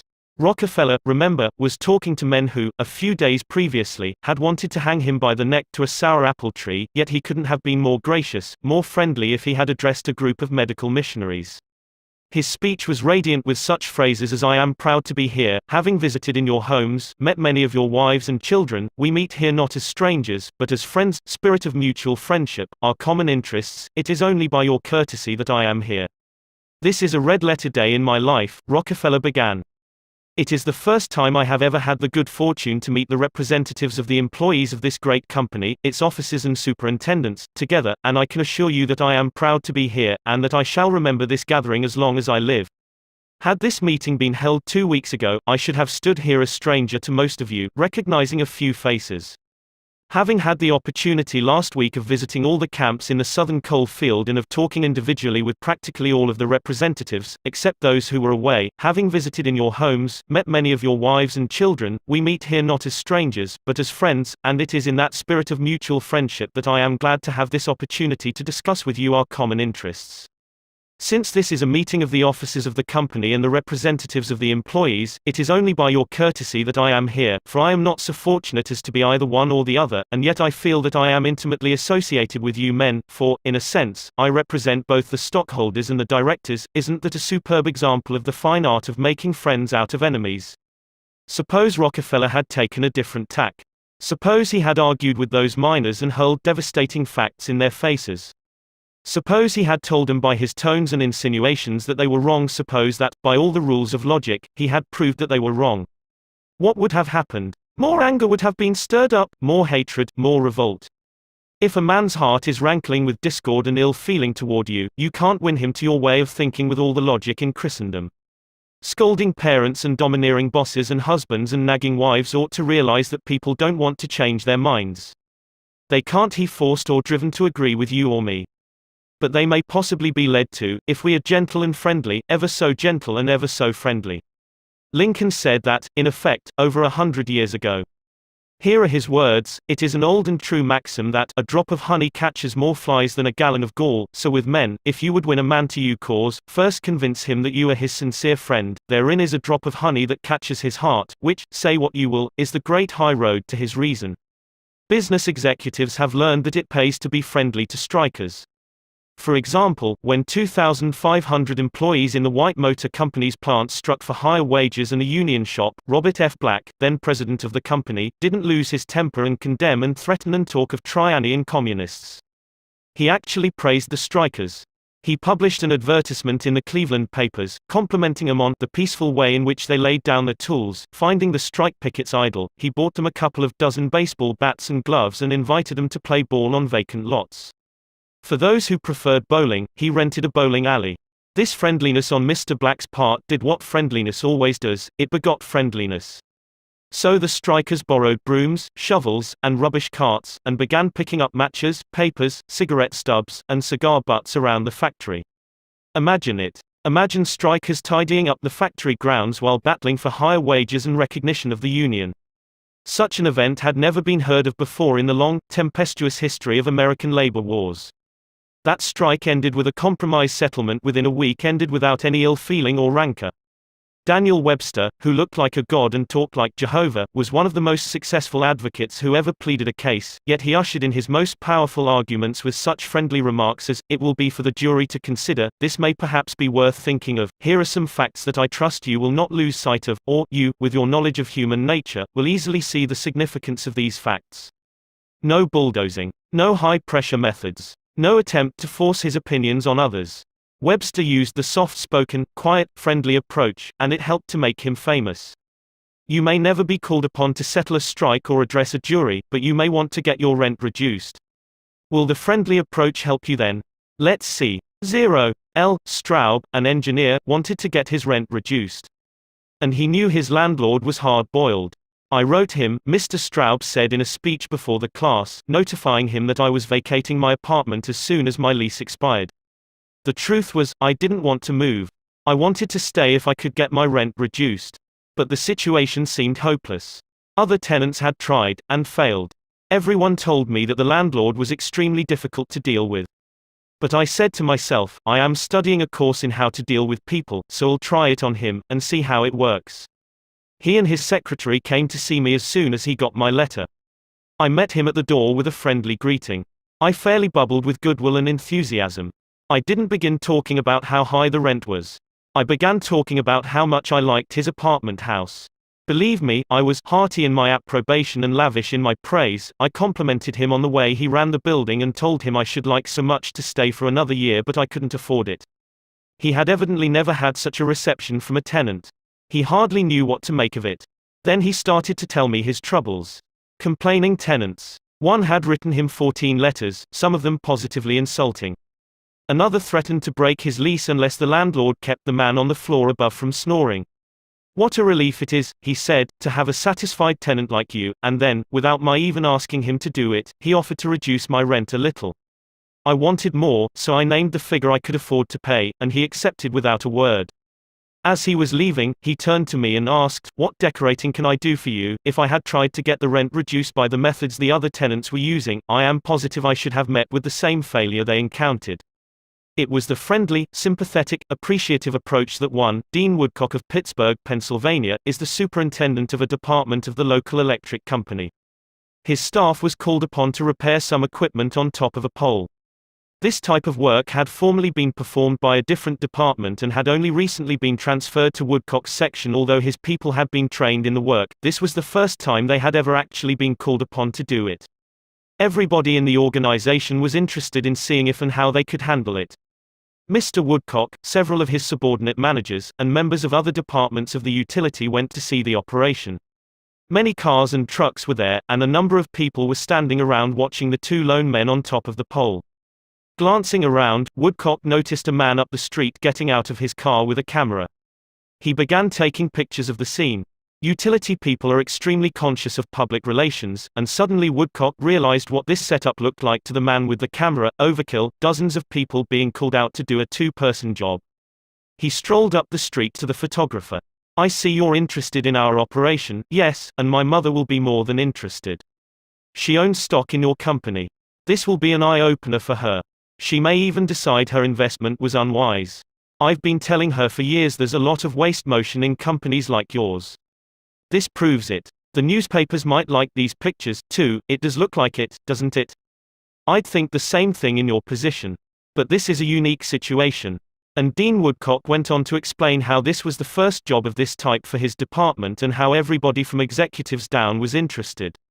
He assured the man that under normal conditions 2 people could handle the job.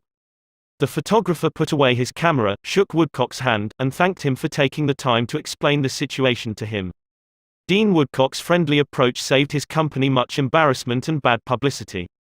Another member of one of our classes, Gerald H. Wynne of Littleton, New Hampshire, reported how by using a friendly approach, he obtained a very satisfactory settlement on a damage claim. Early in the spring, he reported, before the ground had thawed from the winter freezing, there was an unusually heavy rainstorm and the water, which normally would have run off to nearby ditches and storm drains along the road, took a new course onto a building lot where I had just built a new home. Not being able to run off. The water pressure built up around the foundation of the house. The water forced itself under the concrete basement floor, causing it to explode, and the basement filled with water. This ruined the furnace and the hot water heater. The cost to repair this damage was in excess of $2,000. I had no insurance to cover this type of damage. However, I soon found out that the owner of the subdivision had neglected to put in a storm drain near the house which could have prevented this problem. I made an appointment to see him. During the 25-mile trip to his office, I carefully reviewed the situation and, remembering the principles I learned in this course, I decided that showing my anger would not serve any worthwhile purpose. When I arrived, I kept very calm and started by talking about his recent vacation to the West Indies. Then, when I felt the timing was right, I mentioned the little problem of water damage. He quickly agreed to do his share in helping to correct the problem. A few days later he called and said he would pay for the damage and also put in a storm drain to prevent the same thing from happening in the future. Even though it was the fault of the owner of the subdivision, if I had not begun in a friendly way, there would have been a great deal of difficulty in getting him to agree to the total liability. Years ago, when I was a barefoot boy walking through the woods to a country school out in northwest Missouri, I read a fable about the sun and the wind. They quarreled about which was the stronger, and the wind said, "I'll prove I am. See the old man down there with a coat? I bet I can get his coat off him quicker than you can." So the sun went behind a cloud, and the wind blew until it was almost a tornado, but the harder it blew, the tighter the old man clutched his coat to him. Finally, the wind calmed down and gave up, and then the sun came out from behind the clouds and smiled kindly on the old man. Presently, he mopped his brow and pulled off his coat. The sun then told the wind that gentleness and friendliness were always stronger than fury and force. The use of gentleness and friendliness is demonstrated day after day by people who have learned that a drop of honey catches more flies than a gallon of gall. F. Gale Connor of Lutherville, Maryland, proved this when he had to take his 4-month-old car to the service department of the car dealer for the 3rd time. He told our class, "It was apparent that talking to, reasoning with or shouting at the service manager was not going to lead to a satisfactory resolution of my problems. I walked over to the showroom and asked to see the agency owner, Mr. White. After a short wait, I was ushered into Mr. White's office. I introduced myself and explained to him that I had bought my car from his dealership because of the recommendations of friends who had had previous dealings with him. I was told that his prices were very competitive, and his service was outstanding. He smiled with satisfaction as he listened to me. I then explained the problem I was having with the service department. I thought you might want to be aware of any situation that might tarnish your fine reputation, I added. He thanked me for calling this to his attention and assured me that my problem would be taken care of. Not only did he personally get involved, but he also lent me his car to use while mine was being repaired. Aesop was a Greek slave who lived at the court of Croesus and spun immortal fables 600 years before Christ. Yet the truths he taught about human nature are just as true in Boston and Birmingham now as they were 26 centuries ago in Athens. The sun can make you take off your coat more quickly than the wind, and kindliness, the friendly approach and appreciation can make people change their minds more readily than all the bluster and storming in the world. Remember what Lincoln said, "A drop of honey catches more flies than a gallon of gall." Principle 4. Begin in a friendly way. The secret of Socrates in talking with people: don't begin by discussing the things on which you differ. Begin by emphasizing, and keep on emphasizing, the things on which you agree. Keep emphasizing, if possible, that you are both striving for the same end and that your only difference is one of method and not of purpose. Get the other person saying yes, yes at the outset. Keep your opponent, if possible, from saying no. A no response, according to Professor Overstreet, is a most difficult handicap to overcome. When you have said no, all your pride of personality demands that you remain consistent with yourself. You may later feel that the no was ill-advised, nevertheless, there is your precious pride to consider. Once having said a thing, you feel you must stick to it. Hence it is of the very greatest importance that a person be started in the affirmative direction. Harry A. Overstreet, Influencing Human Behavior, New York, Norton, 1925. The skillful speaker gets, at the outset, a number of yes responses.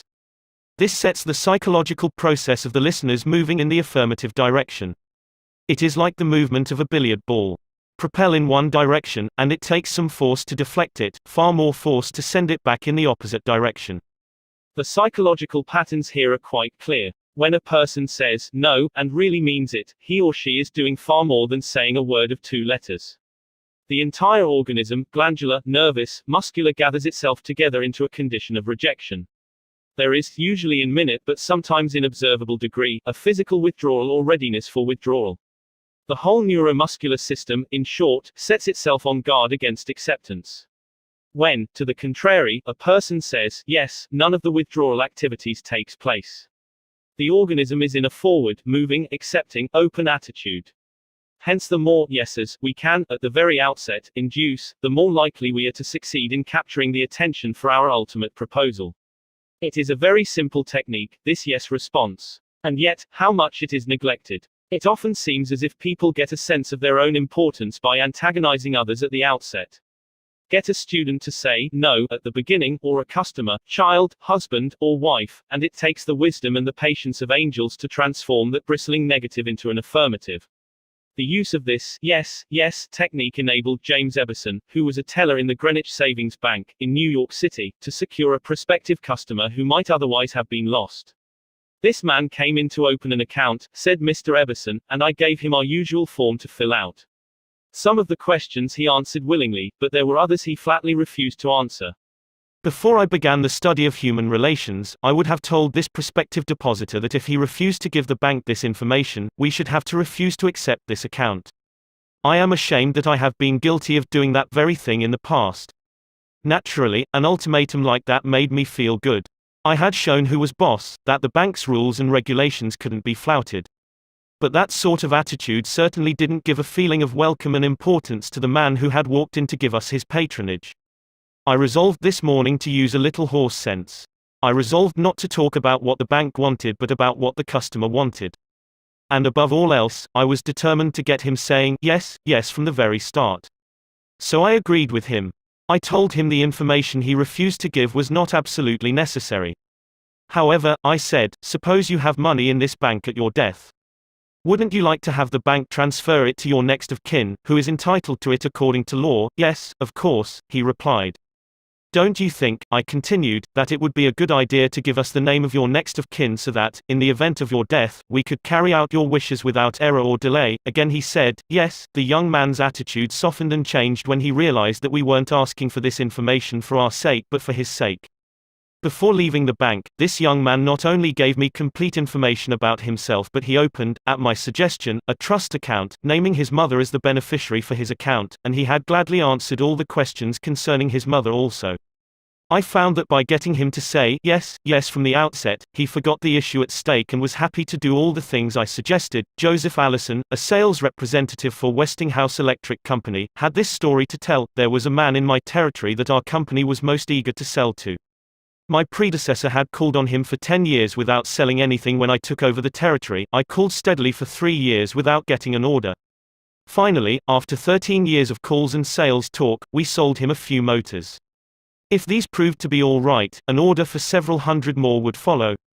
Such was my expectation, right? I knew they would be all right. So when I called 3 weeks later, I was in high spirits. The chief engineer greeted me with this shocking announcement, Allison, I can't buy the remainder of the motors from you. Why? I asked in amazement. Why? Because your motors are too hot. I can't put my hand on them. I knew it wouldn't do any good to argue. I had tried that sort of thing too long. So I thought of getting the yes, yes response. Well, now look, Mr. Smith, I said. I agree with you 100%. If those motors are running too hot, you ought not to buy any more of them. You must have motors that won't run any hotter than standards set by the National Electrical Manufacturers Association. Isn't that so? He agreed it was. I had gotten my first yes. The Electrical Manufacturers Association regulations say that a properly designed motor may have a temperature of 72 degrees Fahrenheit above room temperature. Is that correct? Yes, he agreed. That's quite correct. But your motors are much hotter. I didn't argue with him. I merely asked, how hot is the mill room? Oh, he said, about 75 degrees Fahrenheit. Well, I replied, if the mill room is 75 degrees and you add 72 to that, that makes a total of 147 degrees Fahrenheit. Wouldn't you scald your hand if you held it under a spigot of hot water at a temperature of 147 degrees Fahrenheit? Again he had to say, yes. Well, I suggested, wouldn't it be a good idea to keep your hands off those motors? Well, I guess you're right, he admitted. We continued to chat for a while. Then he called his secretary and lined up approximately $35,000 worth of business for the ensuing month. It took me years and cost me countless thousands of dollars in lost business before I finally learned that it doesn't pay to argue, that it is much more profitable and much more interesting to look at things from the other person's viewpoint and try to get that person saying, yes, yes. Eddie Snow, who sponsors our courses in Oakland, California, tells how he became a good customer of a shop because the proprietor got him to say, yes, yes. Eddie had become interested in bow hunting and had spent considerable money in purchasing equipment and supplies from a local bow store. When his brother was visiting him, he wanted to rent a bow for him from this store. The sales clerk told him they didn't rent bows, so Eddie phoned another bow store. Eddie described what happened. A very pleasant gentleman answered the phone. His response to my question for a rental was completely different from the other place. He said he was sorry, but they no longer rented bows because they couldn't afford to do so. He then asked me if I had rented before. I replied, yes, several years ago. He reminded me that I probably paid $25 to $30 for the rental. I said, yes, again. He then asked if I was the kind of person who liked to save money. Naturally, I answered, yes. He went on to explain that they had bow sets with all the necessary equipment on sale for $34.95. I could buy a complete set for only $4.95 more than I could rent one. He explained that is why they had discontinued renting them. Did I think that was reasonable? My yes response led to a purchase of the set, and when I picked it up I purchased several more items at this shop and have since become a regular customer. Socrates, the gadfly of Athens, was one of the greatest philosophers the world has ever known. He did something that only a handful of men in all history have been able to do. He sharply changed the whole course of human thought, and now, 24 centuries after his death, he is honored as one of the wisest persuaders who ever influenced this wrangling world. His method, did he tell people they were wrong? Oh, no, not Socrates. He was far too adroit for that. His whole technique, now called the Socratic method, was based upon getting a yes, yes response. He asked questions with which his opponent would have to agree. He kept on winning one admission after another until he had an armful of yeses. He kept on asking questions until finally, almost without realizing it, his opponents found themselves embracing a conclusion they would have bitterly denied a few minutes previously. The next time we attempted to tell someone he or she is wrong, let's remember old Socrates and ask a gentle question, a question that will get the yes, yes response. The Chinese have a proverb pregnant with the age-old wisdom of the Orient, he who treads softly goes far. They have spent 5,000 years studying human nature, those cultured Chinese, and they have garnered a lot of perspicacity. He who treads softly goes far. Principle 5. Get the other person saying, yes, yes, immediately. The safety valve in handling complaints must people trying to win others to their way of thinking do too much talking themselves. Let the other people talk themselves out. They know more about the business and problems than you do. So ask them questions. Let them tell you a few things. If you disagree with them, you may be tempted to interrupt. But don't. It is dangerous. They won't pay attention to you while they still have a lot of ideas of their own crying for expression. So listen patiently and with an open mind. Be sincere about it. Encourage them to express their ideas fully. Does this policy pay in business? Let's see. Here is the story of a sales representative who was forced to try it. One of the largest automobile manufacturers in the United States was negotiating for a year's requirements of upholstery fabrics. 3 important manufacturers had worked up fabrics in sample bodies. These had all been inspected by the executives of the motor company, and notice had been sent to each manufacturer saying that, on a certain day, a representative from each supplier would be given an opportunity to make a final plea for the contract. GBR, a representative of one manufacturer, arrived in town with a severe attack of laryngitis. When it came my turn to meet the executives in conference, Mr. R said as he related the story before one of my classes, I had lost my voice.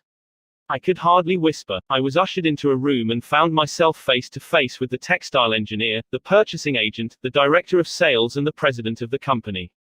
I stood up and made a valiant effort to speak, but I couldn't do anything more than squeak. They were all seated around a table, so I wrote on a pad of paper, "Gentlemen, I have lost my voice. I am speechless." "I'll do the talking for you," the president said. He did. He exhibited my samples and praised their good points. A lively discussion arose about the merits of my goods. And the president, since he was talking for me, took the position I would have had during the discussion. My sole participation consisted of smiles, nods and a few gestures. As a result of this unique conference, I was awarded the contract, which called for over 500,000 yards of upholstery fabrics at an aggregate value of $1,600,000, the biggest order I had ever received. I know I would have lost the contract if I hadn't lost my voice, because I had the wrong idea about the whole proposition. I discovered, quite by accident, how richly it sometimes pays to let the other person do the talking. Letting the other person do the talking helps in family situations as well as in business. Barbara Wilson's relationship with her daughter, Lori, was deteriorating rapidly. Lori, who had been a quiet, complacent child, had grown into an uncooperative, sometimes belligerent teenager. Mrs. Wilson lectured her, threatened her and punished her, but all to no avail. One day, Mrs. Wilson told one of our classes, "I just gave up." Lori had disobeyed me and had left the house to visit her girlfriend before she had completed her chores. When she returned, I was about to scream at her for the 10,000th time, but I just didn't have the strength to do it. I just looked at her and said sadly, "Why, Lori, why?" Lori noted my condition and in a calm voice asked, "Do you really want to know?" I nodded and Lori told me, first hesitantly, and then it all flowed out. I had never listened to her. I was always telling her to do this or that. When she wanted to tell me her thoughts, feelings, ideas, I interrupted with more orders. I began to realize that she needed me, not as a bossy mother, but as a confidant, an outlet for all her confusion about growing up. And all I had been doing was talking when I should have been listening. I never heard her. From that time on, I let her do all the talking she wanted. She tells me what is on her mind, and our relationship has improved immeasurably. She is again a cooperative person. A large advertisement appeared on the financial page of a New York newspaper calling for a person with unusual ability and experience. Charles T. Cubelis answered the advertisement, sending his reply to a box number. A few days later, he was invited by letter to call for an interview.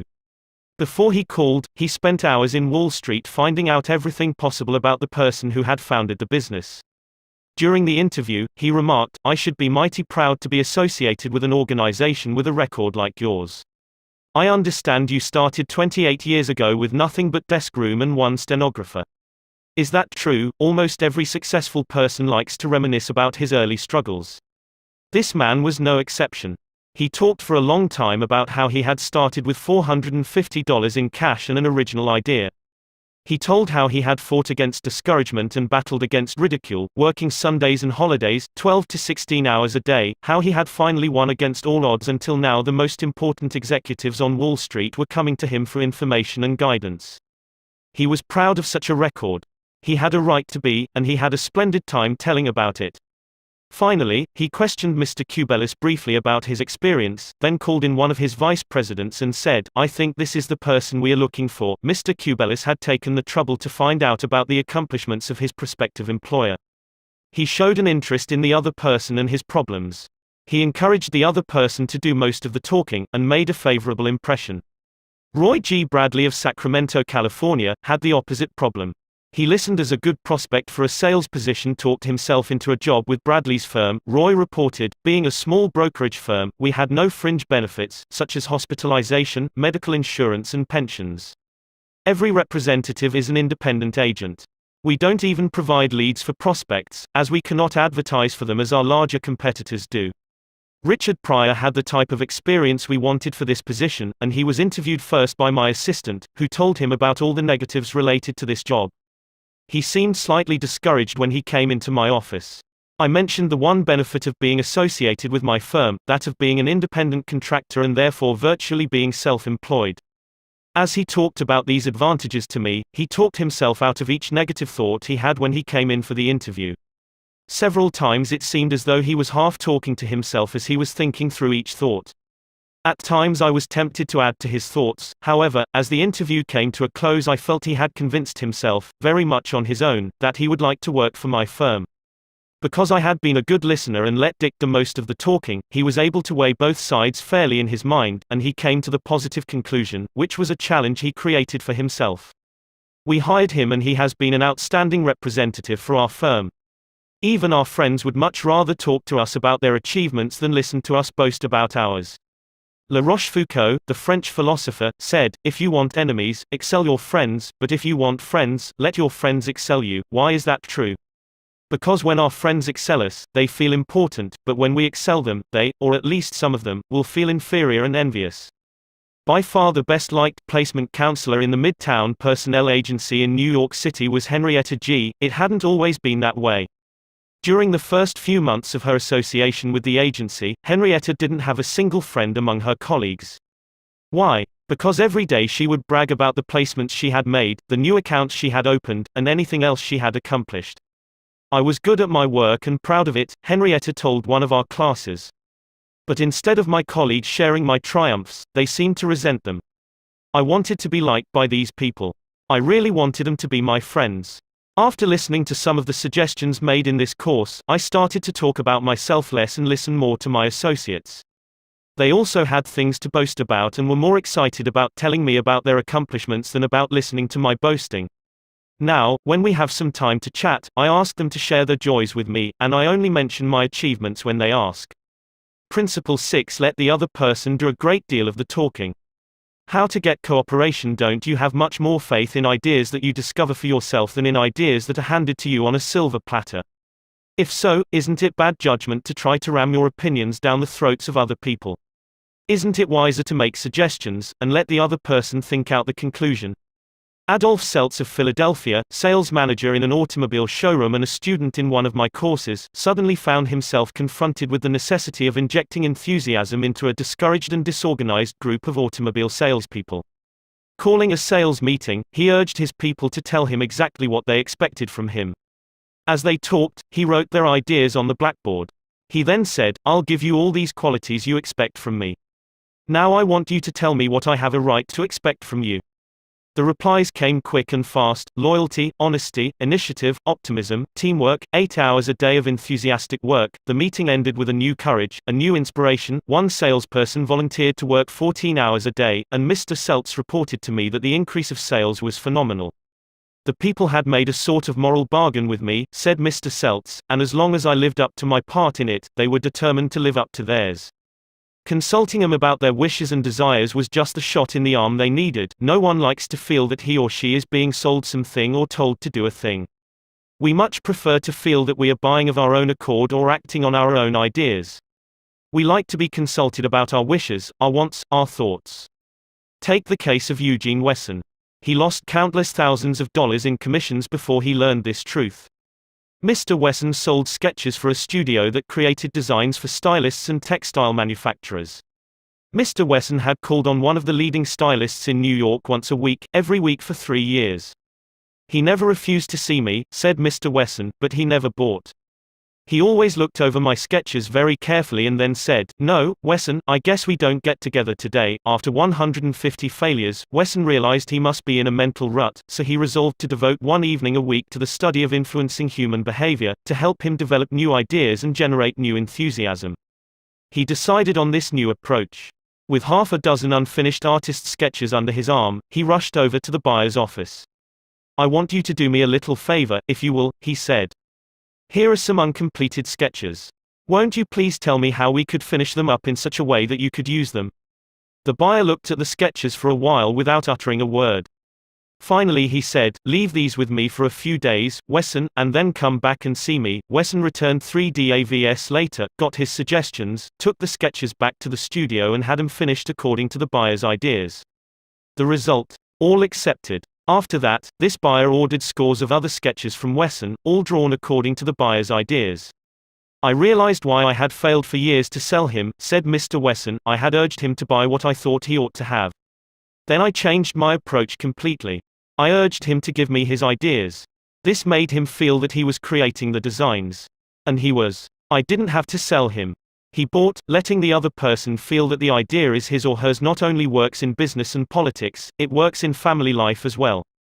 Paul M. Davis of Tulsa, Oklahoma, told his class how he applied this principle. My family and I enjoyed one of the most interesting sightseeing vacation trips we have ever taken. I had long dreamed of visiting such historic sites as the Civil War battlefield in Gettysburg, Independence Hall in Philadelphia, and our nation's capital. Valley Forge, Jamestown, and the restored colonial village of Williamsburg were high on the list of things I wanted to see. In March, my wife, Nancy, mentioned that she had ideas for our summer vacation, which included a tour of the western states, visiting points of interest in New Mexico, Arizona, California, and Nevada. She had wanted to make this trip for several years. But we couldn't obviously make both trips. Our daughter, Anne, had just completed a course in U.S. history in junior high school and had become very interested in the events that had shaped our country's growth. I asked her how she would like to visit the places she had learned about on our next vacation. She said she would love to. 2 evenings later, as we Saturday around the dinner table, Nancy announced that if we all agreed, the summer's vacation would be to the eastern states, that it would be a great trip for Anne and thrilling for all of us. We all concurred. This same psychology was used by an X-ray manufacturer to sell his equipment to one of the largest hospitals in Brooklyn. This hospital was building an addition and preparing to equip it with the finest X-ray department in America. Dr. L, who was in charge of the X-ray department, was overwhelmed with sales representatives, each caroling the praises of his own company's equipment. One manufacturer, however, was more skillful. He knew far more about handling human nature than the others did. He wrote a letter something like this: "Our factory has recently completed a new line of X-ray equipment. The first shipment of these machines has just arrived at our office. They are not perfect. We know that, and we want to improve them. So we should be deeply obligated to you if you could find time to look them over and give us your ideas about how they can be made more serviceable to your profession. Knowing how occupied you are, I shall be glad to send my car for you at any hour you specify." I was surprised to get that letter, Dr. L said as he related the incident before the class. I was both surprised and complimented. I had never had an X-ray manufacturer seeking my advice before. It made me feel important. I was busy every night that week, but I cancelled a dinner appointment in order to look over the equipment. The more I studied it, the more I discovered for myself how much I liked it. Nobody had tried to sell it to me. I felt that the idea of buying that equipment for the hospital was my own. I sold myself on its superior qualities and ordered it installed. Ralph Waldo Emerson, in his essay, Self-Reliance, stated, "In every work of genius we recognize our own rejected thoughts, they come back to us with a certain alienated majesty." Colonel Edward M. House wielded an enormous influence in national and international affairs while Woodrow Wilson occupied the White House. Wilson leaned upon Colonel House for secret counsel and advice more than he did upon even members of his own cabinet. What method did the colonel use in influencing the president? Fortunately, we know, for House himself revealed it to Arthur D. Howden Smith, and Smith quoted House in an article in the Saturday Evening Post. "After I got to know the president," House said, "I learned the best way to convert him to an idea was to plant it in his mind casually, but so as to interest him in it, so as to get him thinking about it on his own account. The first time this worked it was an accident. I had been visiting him at the White House and urged a policy on him which he appeared to disapprove. But several days later, at the dinner table, I was amazed to hear him trot out my suggestion as his own." Did House interrupt him and say, "That's not your idea. That's mine"? Oh, no, not House. He was too adroit for that. He didn't care about credit. He wanted results. So he let Wilson continue to feel that the idea was his. House did even more than that. He gave Wilson public credit for these ideas. Let's remember that everyone we come in contact with is just as human as Woodrow Wilson. So let's use Colonel House's technique. A man up in the beautiful Canadian province of New Brunswick used this technique on me and won my patronage. I was planning at the time to do some fishing and canoeing in New Brunswick. So I wrote the Tourist Bureau for information. Evidently my name and address were put on a mailing list, for I was immediately overwhelmed with scores of letters and booklets and printed testimonials from camps and guides. I was bewildered. I didn't know which to choose. Then one camp owner did a clever thing. He sent me the names and telephone numbers of several New York people who had stayed at his camp, and he invited me to telephone them and discover for myself what he had to offer. I found to my surprise that I knew one of the men on his list. I telephoned him, found out what his experience had been, and then wired the camp the date of my arrival. The others had been trying to sell me on their service, but one let me sell myself. That organization won. 25 centuries ago, Lao Tzu, a Chinese sage, said some things that readers of this book might use today. The reason why rivers and seas receive the homage of 100 mountain streams is that they keep below them. Thus they are able to reign over all the mountain streams. So the sage, wishing to be above men, putteth himself below them, wishing to be before them, he putteth himself behind them. Thus, though his place be above men, they do not feel his weight, though his place be before them, they do not count it an injury. Principle 7. Let the other person feel that the idea is his or hers. A formula that will work wonders for you. Remember that other people may be totally wrong. But they don't think so. Don't condemn them. Any fool can do that. Try to understand them. Only wise, tolerant, exceptional people even try to do that. There is a reason why the other man thinks and acts as he does. Ferret out that reason, and you have the key to his actions, perhaps to his personality. Try honestly to put yourself in his place. If you say to yourself, "How would I feel, how would I react if I were in his shoes?" you will save yourself time and irritation, for, by becoming interested in the cause, we are less likely to dislike the effect. And, in addition, you will sharply increase your skill in human relationships. Stop a minute, says Kenneth M. Good in his book How to Turn People into Gold. Stop a minute to contrast your keen interest in your own affairs with your mild concern about anything else. Realize then, that everybody else in the world feels exactly the same way. Then, along with Lincoln and Roosevelt, you will have grasped the only solid foundation for interpersonal relationships, namely, that success in dealing with people depends on a sympathetic grasp of the other person's viewpoint. Sam Douglas of Hempstead, New York, used to tell his wife that she spent too much time working on their lawn, pulling weeds, fertilizing, cutting the grass twice a week when the lawn didn't look any better than it had when they moved into their home 4 years earlier. Naturally, she was distressed by his remarks, and each time he made such remarks the balance of the evening was ruined. After taking our course, Mr. Douglas realized how foolish he had been all those years. It never occurred to him that she enjoyed doing that work and she might really appreciate a compliment on her diligence. One evening after dinner, his wife said she wanted to pull some weeds and invited him to keep her company. He first declined, but then thought better of it and went out after her and began to help her pull weeds. She was visibly pleased, and together they spent an hour in hard work and pleasant conversation. After that he often helped her with the gardening and complimented her on how fine the lawn looked, what a fantastic job she was doing with a yard where the soil was like concrete. Result, a happier life for both because he had learned to look at things from her point of view even if the subject was only weeds.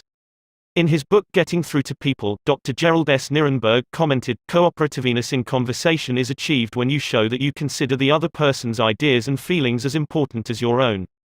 Starting your conversation by giving the other person the purpose or direction of your conversation, governing what you say by what you would want to hear if you were the listener, and accepting his or her viewpoint will encourage the listener to have an open mind to your ideas." Dr. Gerald S. Nirenberg, Getting Through to People, Englewood Cliffs, N.J., Prentice Hall, 1963, p. 31. I have always enjoyed walking and riding in a park near my home. Like the Druids of ancient Gaul, I all but worship an oak tree, so I was distressed season after season to see the young trees and shrubs killed off by needless fires. These fires weren't caused by careless smokers. They were almost all caused by youngsters who went out to the park to go native and cook a frankfurter or an egg under the trees. Sometimes, these fires raged so fiercely that the fire department had to be called out to fight the conflagration. There was a sign on the edge of the park saying that anyone who started a fire was liable to fine and imprisonment, but the sign stood in an unfrequented part of the park, and few of the culprits ever saw it. A mounted policeman was supposed to look after the park, but he didn't take his duties too seriously, and the fires continued to spread season after season. On one occasion, I rushed up to a policeman and told him about a fire spreading rapidly through the park and wanted him to notify the fire department, and he nonchalantly replied that it was none of his business because it wasn't in his precinct. I was desperate, so after that when I went riding, I acted as a self-appointed committee of one to protect the public domain. In the beginning, I am afraid I didn't even attempt to see the other people's point of view. When I saw a fire blazing under the trees, I was so unhappy about it, so eager to do the right thing, that I did the wrong thing. I would ride up to the boys, warn them that they could be jailed for starting a fire, order with a tone of authority that it be put out, and, if they refused, I would threaten to have them arrested. I was merely unloading my feelings without thinking of their point of view. The result? They obeyed sullenly and with resentment. After I rode on over the hill, they probably rebuilt the fire and longed to burn up the whole park.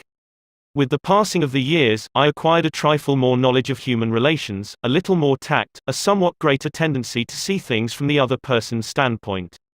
Then, instead of giving orders, I would ride up to a blazing fire and begin something like this: "Having a good time, boys? What are you going to cook for supper? I loved to build fires myself when I was a boy, and I still love to. But you know they are very dangerous here in the park. I know you boys don't mean to do any harm, but other boys aren't so careful. They come along and see that you have built a fire, so they build one and don't put it out when they go home, and it spreads among the dry leaves and kills the trees. We won't have any trees here at all if we aren't more careful. You could be put in jail for building this fire. But I don't want to be bossy and interfere with your pleasure. I like to see you enjoy yourselves, but won't you please rake all the leaves away from the fire right now, and you'll be careful to cover it with dirt, a lot of dirt, before you leave, won't you? And the next time you want to have some fun, won't you please build your fire over the hill there in the sandpit? It can't do any harm there. Thanks so much, boys. Have a good time." What a difference that kind of talk made. It made the boys want to cooperate. No sullenness, no resentment. They hadn't been forced to obey orders. They had saved their faces. They felt better, and I felt better because I had handled the situation with consideration for their point of view. Seeing things through another person's eyes may ease tensions when personal problems become overwhelming. Elizabeth Novak of New South Wales, Australia, was 6 weeks late with her car payment. On a Friday, she reported, "I received a nasty phone call from the man who was handling my account informing me if I did not come up with $122 by Monday morning I could anticipate further action from the company. I had no way of raising the money over the weekend, so when I received his phone call first thing on Monday morning I expected the worst. Instead of becoming upset, I looked at the situation from his point of view. I apologized most sincerely for causing him so much inconvenience and remarked that I must be his most troublesome customer, as this was not the first time I was behind in my payments. His tone of voice changed immediately, and he reassured me that I was far from being one of his really troublesome customers. He went on to tell me several examples of how rude his customers sometimes were, how they lied to him and often tried to avoid talking to him at all. I said nothing. I listened and let him pour out his troubles to me. Then, without any suggestion from me, he said it did not matter if I couldn't pay all the money immediately. It would be all right if I paid him $20 by the end of the month and made up the balance whenever it was convenient for me to do so. Tomorrow, before asking anyone to put out a fire or buy your product or contribute to your favorite charity, why not pause and close your eyes and try to think the whole thing through from another person's point of view? Ask yourself, why should he or she want to do it? True, this will take time, but it will avoid making enemies and will get better results, and with less friction and less shoe leather.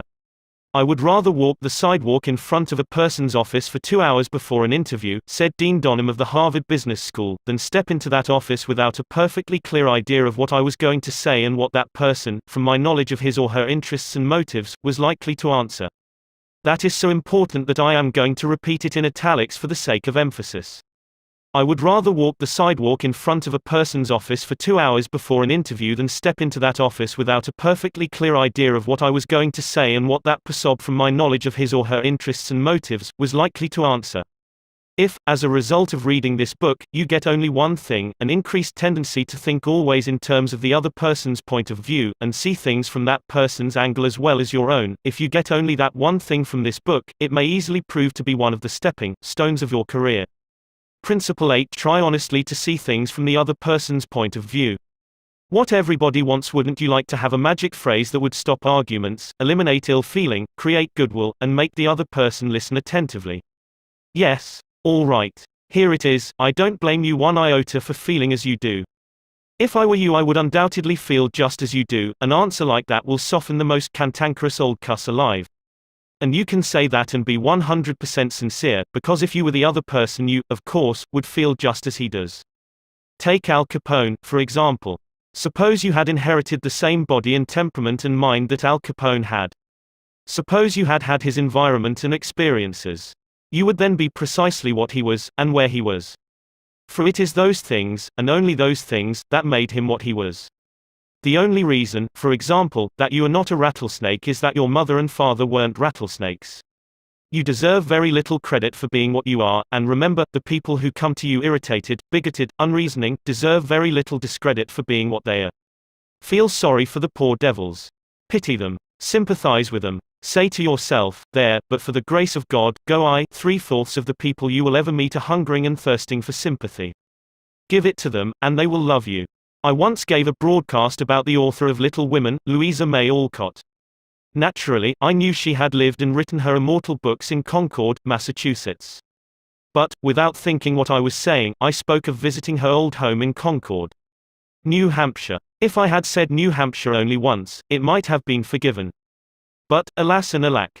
I said it twice. I was deluged with letters and telegrams, stinging messages that swirled around my defenseless head like a swarm of hornets.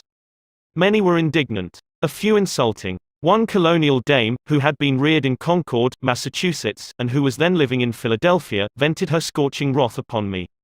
She couldn't have been much more bitter if I had accused Miss Alcott of being a cannibal from New Guinea. As I read the letter, I said to myself, thank God, I am not married to that woman. I felt like writing and telling her that although I had made a mistake in geography, she had made a far greater mistake in common courtesy. That was to be just my opening sentence. Then I was going to roll up my sleeves and tell her what I really thought. But I didn't. I controlled myself. I realized that any hot-headed fool could do that, and that most fools would do just that. I wanted to be above fools. So I resolved to try to turn her hostility into friendliness. It would be a challenge, a sort of game one could play. I said to myself, after all, if I were she, I would probably feel just as she does, so I determined to sympathize with her viewpoint. The next time I was in Philadelphia, I called her on the telephone. The conversation went something like this: me, Mrs. So-and-so, you wrote me a letter a few weeks ago, and I want to thank you for it. She, in incisive, cultured, well-bred tones, to whom have I the honor of speaking? Me, I am a stranger to you. My name is Dale Carnegie. You listened to a broadcast I gave about Louisa May Alcott a few Sundays ago, and I made the unforgivable blunder of saying that she had lived in Concord, New Hampshire. It was a stupid blunder, and I want to apologize for it. It was so nice of you to take the time to write me. She, I am sorry, Mr. Carnegie, that I wrote as I did. I lost my temper. I must apologize. Me, no. You are not the one to apologize, I am. Any school child would have known better than to have said what I said. I apologized over the air the following Sunday, and I want to apologize to you personally now. She, I was born in Concord, Massachusetts. My family has been prominent in Massachusetts affairs for 2 centuries, and I am very proud of my native state. I was really quite distressed to hear you say that Miss Alcott had lived in New Hampshire. But I am really ashamed of that letter. Me, I assure you that you were not 1/10 as distressed as I am. My error didn't hurt Massachusetts, but it did hurt me. It is so seldom that people of your standing and culture take the time to write people who speak on the radio, and I do hope you will write me again if you detect an error in my talks. She, you know, I really like very much the way you have accepted my criticism. You must be a very nice person. I should like to know you better. So, because I had apologized and sympathized with her point of view, she began apologizing and sympathizing with my point of view. I had the satisfaction of controlling my temper, the satisfaction of returning kindness for an insult. I got infinitely more real fun out of making her like me than I could ever have gotten out of telling her to go and take a jump in the Schuylkill River. Every man who occupies the White House is faced almost daily with thorny problems in human relations. President Taft was no exception, and he learned from experience the enormous chemical value of sympathy in neutralizing the acid of hard feelings. In his book Ethics in Service, Taft gives rather an amusing illustration of how he softened the ire of a disappointed and ambitious mother. A lady in Washington, wrote Taft, whose husband had some political influence, came and labored with me for 6 weeks or more to appoint her son to a position. She secured the aid of senators and congressmen in formidable number and came with them to see that they spoke with emphasis. The place was one requiring technical qualification, and following the recommendation of the head of the bureau, I appointed somebody else. I then received a letter from the mother, saying that I was most ungrateful, since I declined to make her a happy woman as I could have done by a turn of my hand. She complained further that she had labored with her state delegation and got all the votes for an administration bill in which I was especially interested, and this was the way I had rewarded her. When you get a letter like that, the first thing you do is to think how you can be severe with a person who has committed an impropriety, or even been a little impertinent.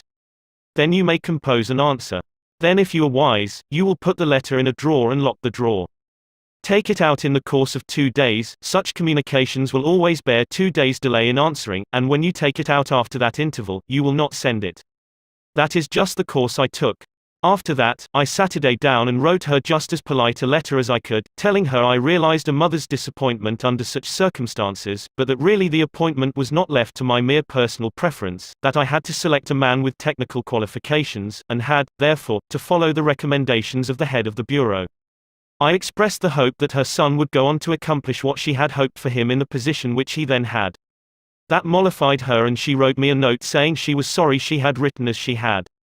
But the appointment I sent in was not confirmed at once, and after an interval I received a letter which purported to come from her husband, though it was in the same handwriting as all the others.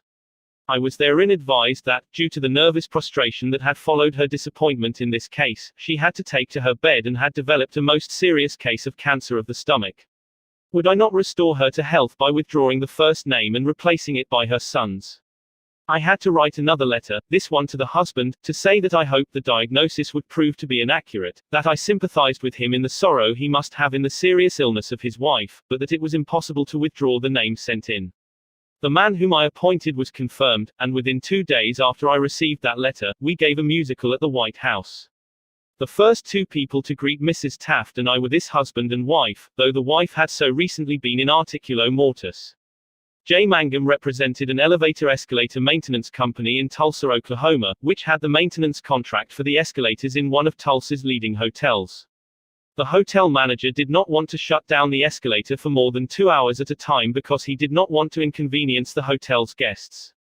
The repair that had to be made would take at least 8 hours, and his company did not always have a specially qualified mechanic available at the convenience of the hotel. When Mr. Mangum was able to schedule a top-flight mechanic for this job, he telephoned the hotel manager and instead of arguing with him to give him the necessary time, he said, "Rick, I know your hotel is quite busy and you would like to keep the escalator shutdown time to a minimum. I understand your concern about this, and we want to do everything possible to accommodate you. However, our diagnosis of the situation shows that if we do not do a complete job now, your escalator may suffer more serious damage and that would cause a much longer shutdown. I know you would not want to inconvenience your guests for several days." The manager had to agree that an 8-hour shutdown was more desirable than several days. By sympathizing with the manager's desire to keep his patrons happy, Mr. Mangum was able to win the hotel manager to his way of thinking easily and without rancor. Joyce Norris, a piano teacher in St. Louis, Missouri, told of how she had handled a problem piano teachers often have with teenage girls. Babette had exceptionally long fingernails. This is a serious handicap to anyone who wants to develop proper piano playing habits. Mrs. Norris reported, "I knew her long fingernails would be a barrier for her in her desire to play well. During our discussions prior to her starting her lessons with me, I did not mention anything to her about her nails. I didn't want to discourage her from taking lessons, and I also knew she would not want to lose that which she took so much pride in and such great care to make attractive. After her first lesson, when I felt the time was right, I said, 'Babette, you have attractive hands and beautiful fingernails. If you want to play the piano as well as you are capable of and as well as you would like to, you would be surprised how much quicker and easier it would be for you, if you would trim your nails shorter. Just think about it, okay?'" She made a face which was definitely negative. I also talked to her mother about this situation, again mentioning how lovely her nails were. Another negative reaction. It was obvious that Babette's beautifully manicured nails were important to her. The following week Babette returned for her second lesson. Much to my surprise, the fingernails had been trimmed. I complimented her and praised her for making such a sacrifice. I also thanked her mother for influencing Babette to cut her nails. Her reply was, "Oh, I had nothing to do with it." Babette decided to do it on her own, and this is the first time she has ever trimmed her nails for anyone. Did Mrs. Norris threaten Babette? Did she say she would refuse to teach a student with long fingernails? No, she did not. She let Babette know that her fingernails were a thing of beauty and it would be a sacrifice to cut them. She implied, "I sympathize with you. I know it won't be easy, but it will pay off in your better musical development." Sol Hurrick was probably America's #1 impresario. For almost half a century he handled artists, such world-famous artists as Chaliapin, Isadora Duncan, and Pavlova. Mr. Hurrick told me that one of the first lessons he had learned in dealing with his temperamental stars was the necessity for sympathy and more sympathy with their idiosyncrasies. For 3 years, he was impresario for Fyodor Chaliapin, one of the greatest bassos who ever thrilled the ritzy boxholders at the Metropolitan, yet Chaliapin was a constant problem. He carried on like a spoiled child. To put it in Mr. Hurrick's own inimitable phrase, he was a hell of a fellow in every way. For example, Chaliapin would call up Mr. Hurrick about noon of the day he was going to sing and say, "Sol, I feel terrible. My throat is like raw hamburger. It is impossible for me to sing tonight." Did Mr. Hurrick argue with him? Oh, no. He knew that an entrepreneur couldn't handle artists that way. So he would rush over to Chaliapin's hotel, dripping with sympathy. "What a pity," he would mourn. "What a pity. My poor fellow. Of course, you cannot sing. I will cancel the engagement at once. It will only cost you a couple of $1,000s, but that is nothing in comparison to your reputation." Then Chaliapin would sigh and say, "Perhaps you had better come over later in the day. Come at 5 and see how I feel then." At 5 o'clock, Mr. Hurrick would again rush to his hotel, dripping with sympathy. Again he would insist on cancelling the engagement, and again Chaliapin would sigh and say, "Well, maybe you had better come to see me later. I may be better then." At 7:30 the great basso would consent to sing, only with the understanding that Mr. Hurrick would walk out on the stage of the Metropolitan and announce that Chaliapin had a very bad cold and was not in good voice. Mr. Hurrick would lie and say he would do it, for he knew that was the only way to get the basso out on the stage. Dr. Arthur I. Gates said in his splendid book Educational Psychology, "Sympathy the human species universally craves. The child eagerly displays his injury, or even inflicts a cut or bruise in order to reap abundant sympathy. For the same purpose adults show their bruises, relate their accidents, illness, especially details of surgical operations. Self-pity, for misfortunes real or imaginary, is in some measure, practically a universal practice. So, if you want to win people to your way of thinking, put in practice, Principle 9: be sympathetic with the other person's ideas and desires. An appeal that everybody likes. I was reared on the edge of the Jesse James country out in Missouri, and first visited the James farm at Carnegie, Missouri, where the son of Jesse James was then living. His wife told me stories of how Jesse robbed trains and held up banks and then gave money to the neighboring farmers to pay off their mortgages. Jesse James probably regarded himself as an idealist at heart, just as Dutch Schultz, Two Gun, Crowley, Al Capone and many other organized crime godfathers did generations later.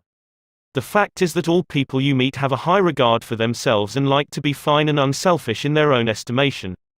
Pierpont Morgan observed, in one of his analytical interludes, that a person usually has two reasons for doing a thing, one that sounds good and a real one. The person himself will think of the real reason. You don't need to emphasize that. But all of us, being idealists at heart, like to think of motives that sound good. So, in order to change people, appeal to the nobler motives. Is that too idealistic to work in business? Let's see. Let's take the case of Hamilton J. Farrell of the Farrell-Mitchell Company of Glenolden, Pennsylvania. Mr. Farrell had a disgruntled tenant who threatened to move. The tenant's lease still had 4 months to run. Nevertheless, he served notice that he was vacating immediately, regardless of lease. "These people had lived in my house all winter, the most expensive part of the year," Mr. Farrell said as he told the story to the class, "and I knew it would be difficult to rent the apartment again before fall. I could see all that rent income going over the hill, and believe me, I saw red. Now, ordinarily, I would have waded into that tenant and advised him to read his lease again. I would have pointed out that if he moved, the full balance of his rent would fall due at once, and that I could, and would, move to collect. However, instead of flying off the handle and making a scene, I decided to try other tactics. So I started like this, Mr. Doe, I said. I have listened to your story, and I still don't believe you intend to move. Years in the renting business have taught me something about human nature, and I sized you up in the first place as being a man of your word. In fact, I'm so sure of it that I'm willing to take a gamble. Now, here's my proposition. Leave your decision on the table for a few days and think it over. If you come back to me between now and the 1st of the month, when your rent is due, and tell me you still intend to move, I give you my word I will accept your decision as final. I will privilege you to move and admit to myself I've been wrong in my judgment. But I still believe you're a man of your word and will live up to your contract. For after all, we are either men or monkeys, and the choice usually lies with ourselves." Well, when the new month came around, this gentleman came to see me and paid his rent in person. He and his wife had talked it over, he said, and decided to stay. They had concluded that the only honorable thing to do was to live up to their lease. When the late Lord Northcliffe found a newspaper using a picture of him which he didn't want published, he wrote the editor a letter. But did he say, "Please do not publish that picture of me anymore, I don't like it"? No, he appealed to a nobler motive. He appealed to the respect and love that all of us have for motherhood. He wrote, "Please do not publish that picture of me anymore. My mother doesn't like it." When John D. Rockefeller Jr. wished to stop newspaper photographers from snapping pictures of his children, he too appealed to the nobler motives. He didn't say, "I don't want the pictures published." No, he appealed to the desire, deep in all of us, to refrain from harming children. He said, "You know how it is, boys. You've got children yourselves, some of you. And you know it's not good for youngsters to get too much publicity." When Cyrus H. K. Curtis, the poor boy from Maine, was starting on his meteoric career, which was destined to make him millions as owner of the Saturday Evening Post and the Ladies' Home Journal, he couldn't afford to pay his contributors the prices that other magazines paid. He couldn't afford to hire first-class authors to write for money alone. So he appealed to their nobler motives. For example, he persuaded even Louisa May Alcott, the immortal author of Little Women, to write for him when she was at the flood tide of her fame, and he did it by offering to send a check for $100, not to her, but to her favorite charity. Right here the skeptic may say, "Oh, that stuff is all right for Northcliffe and Rockefeller or a sentimental novelist. But, I'd like to see you make it work with the tough babies I have to collect bills from." You may be right. Nothing will work in all cases, and nothing will work with all people. If you are satisfied with the results you are now getting, why change? If you are not satisfied, why not experiment? At any rate, I think you will enjoy reading this true story told by James L. Thomas, a former student of mine. 6 customers of a certain automobile company refused to pay their bills for servicing. None of the customers protested the entire bill, but each claimed that some one charge was wrong. In each case, the customer had signed for the work done, so the company knew it was right, and said so. That was the first mistake. Here are the steps the men in the credit department took to collect these overdue bills. Do you suppose they succeeded? 1. They called on each customer and told him bluntly that they had come to collect a bill that was long past due. 2. They made it very plain that the company was absolutely and unconditionally right, therefore he, the customer, was absolutely and unconditionally wrong. 3. They intimated that they, the company, knew more about automobiles than he could ever hope to know. So what was the argument about? 4. Result, they argued. Did any of these methods reconcile the customer and settle the account? You can answer that one yourself. At this stage of affairs, the credit manager was about to open fire with a battery of legal talent, when fortunately the matter came to the attention of the general manager. The manager investigated these defaulting clients and discovered that they all had the reputation of paying their bills promptly. Something was wrong here, something was drastically wrong about the method of collection. So he called in James L. Thomas and told him to collect these uncollectible accounts. Here, in his words, are the steps Mr. Thromers took. My visit to each customer was likewise to collect a bill long past due, a bill that we knew was absolutely right. But I didn't say a word about that. I explained I had called to find out what it was the company had done, or failed to do. I made it clear that, until I had heard the customer's story, I had no opinion to offer. I told him the company made no claims to being infallible. I told him I was interested only in his car. And that he knew more about his car than anyone else in the world, that he was the authority on the subject. I let him talk, and I listened to him with all the interest and sympathy that he wanted, and had expected. Finally, when the customer was in a reasonable mood, I put the whole thing up to his sense of fair play. I appealed to the nobler motives. First, I said, I want you to know I also feel this matter has been badly mishandled. You've been inconvenienced and annoyed and irritated by one of our representatives. That should never have happened.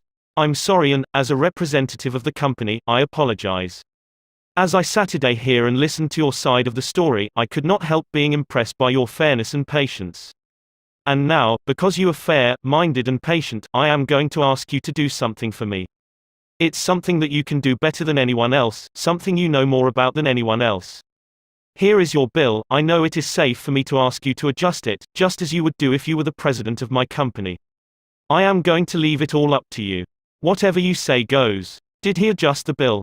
He certainly did, and got quite a kick out of it. The bills ranged from $150 to $400, but did the customer give himself the best of it? Yes, one of them did. One of them refused to pay a penny of the disputed charge, but the other 5 all gave the company the best of it. And here's the cream of the whole thing, we delivered new cars to all 6 of these customers within the next 2 years. Experience has taught me, says Mr. Thomas, that when no information can be secured about the customer, the only sound basis on which to proceed is to assume that he or she is sincere, honest, truthful and willing and anxious to pay the charges, once convinced they are correct. To put it differently and perhaps more clearly, people are honest and want to discharge their obligations. The exceptions to that rule are comparatively few, and I am convinced that the individuals who are inclined to chisel will in most cases react favorably if you make them feel that you consider them honest, upright and fair. Principle 10 Appeal to the nobler motives. The movies do it. TV does it. Why don't you do it? Many years ago, the Philadelphia Evening Bulletin was being maligned by a dangerous whispering campaign. A malicious rumor was being circulated. Advertisers were being told that the newspaper was no longer attractive to readers because it carried too much advertising and too little news. Immediate action was necessary. The gossip had to be squelched. But how? This is the way it was done. The bulletin clipped from its regular edition all reading matter of all kinds on one average day, classified it, and published it as a book. The book was called One Day. It contained 307 pages, as many as a hard-covered book, yet the bulletin had printed all this news and feature material on one day and sold it, not for several dollars, but for a few cents. The printing of that book dramatized the fact that the bulletin carried an enormous amount of interesting reading matter. It conveyed the facts more vividly, more interestingly, more impressively, than pages of figures and mere talk could have done. This is the day of dramatization. Merely stating a truth isn't enough. The truth has to be made vivid, interesting, dramatic. You have to use showmanship. The movies do it. Television does it. And you will have to do it if you want attention. Experts in window display know the power of dramatization. For example, the manufacturers of a new rat poison gave dealers a window display that included 2 live rats. The week the rats were shown, sales zoomed to 5 times their normal rate. Television commercials abound with examples of the use of dramatic techniques in selling products. Sit down one evening in front of your television set and analyze what the advertisers do in each of their presentations.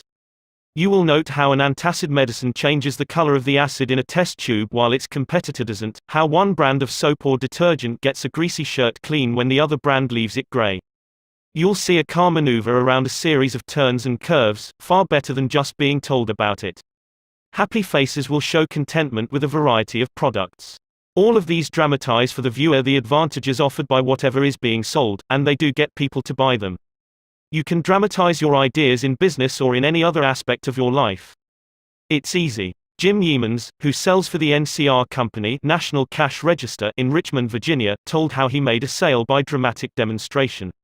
Last week I called on a neighborhood grocer and saw that the cash registers he was using at his checkout counters were very old-fashioned. I approached the owner and told him, "You are literally throwing away pennies every time a customer goes through your line." With that I threw a handful of pennies on the floor. He quickly became more attentive. The mere word should have been of interest to him. But the sound of pennies hitting the floor really stopped him. I was able to get an order from him to replace all of his old machines. It works in home life as well. When the old-time lover proposed to his sweetheart, did he just use words of love? No. He went down on his knees. That really showed he meant what he said. We don't propose on our knees anymore, but many suitors still set up a romantic atmosphere before they pop the question. Dramatizing what you want works with children as well. Joe B. Fant Jr., of Birmingham, Alabama, was having difficulty getting his 5-year-old boy and 3-year-old daughter to pick up their toys, so he invented a train. Joey was the engineer, Captain Casey Jones, on his tricycle. Janet's wagon was attached, and in the evening she loaded all the coal on the caboose, her wagon, and then jumped in while her brother drove her around the room. In this way the room was cleaned up, without lectures, arguments or threats. Mary Catherine Wolfe of Mishawaka, Indiana, was having some problems at work and decided that she had to discuss them with the boss. On Monday morning she requested an appointment with him but was told he was very busy and she should arrange with his secretary for an appointment later in the week. The secretary indicated that his schedule was very tight, but she would try to fit her in. Ms. Wolfe described what happened. "I did not get a reply from her all week long. Whenever I questioned her, she would give me a reason why the boss could not see me. Friday morning came and I had heard nothing definite. I really wanted to see him and discuss my problems before the weekend, so I asked myself how I could get him to see me. What I finally did was this. I wrote him a formal letter. I indicated in the letter that I fully understood how extremely busy he was all week, but it was important that I speak with him. I enclosed a form letter and a self-addressed envelope and asked him to please fill it out or ask his secretary to do it and return it to me. The form letter read as follows: Ms. Wolf, I will be able to see you on at a.m. p.m. I will give you minutes of my time. I put this letter in his in-basket at 11 a.m. At 2 p.m., I checked my mailbox. There was my self-addressed envelope. He had answered my form letter himself and indicated he could see me that afternoon and could give me 10 minutes of his time. I met with him, and we talked for over an hour and resolved my problems. If I had not dramatized to him the fact that I really wanted to see him, I would probably be still waiting for an appointment. James B. Boynton had to present a lengthy market report. His firm had just finished an exhaustive study for a leading brand of cold cream. Data were needed immediately about the competition in this market. The prospective customer was one of the biggest and most formidable men in the advertising business. And his first approach failed almost before he began. The first time I went in, Mr. Boynton explains, I found myself sidetracked into a futile discussion of the methods used in the investigation. He argued and I argued. He told me I was wrong, and I tried to prove that I was right. I finally won my point, to my own satisfaction, but my time was up, the interview was over, and I still hadn't produced results. The second time, I didn't bother with tabulations of figures and data. I went to see this man. I dramatized my facts. As I entered his office, he was busy on the phone. While he finished his conversation, I opened a suitcase and dumped 32 jars of cold cream on top of his desk, all products he knew, all competitors of his cream. On each jar, I had a tag itemizing the results of the trade investigation, and each tag told its story briefly, dramatically. What happened? There was no longer an argument. Here was something new, something different. He picked up first one and then another of the jars of cold cream and read the information on the tag.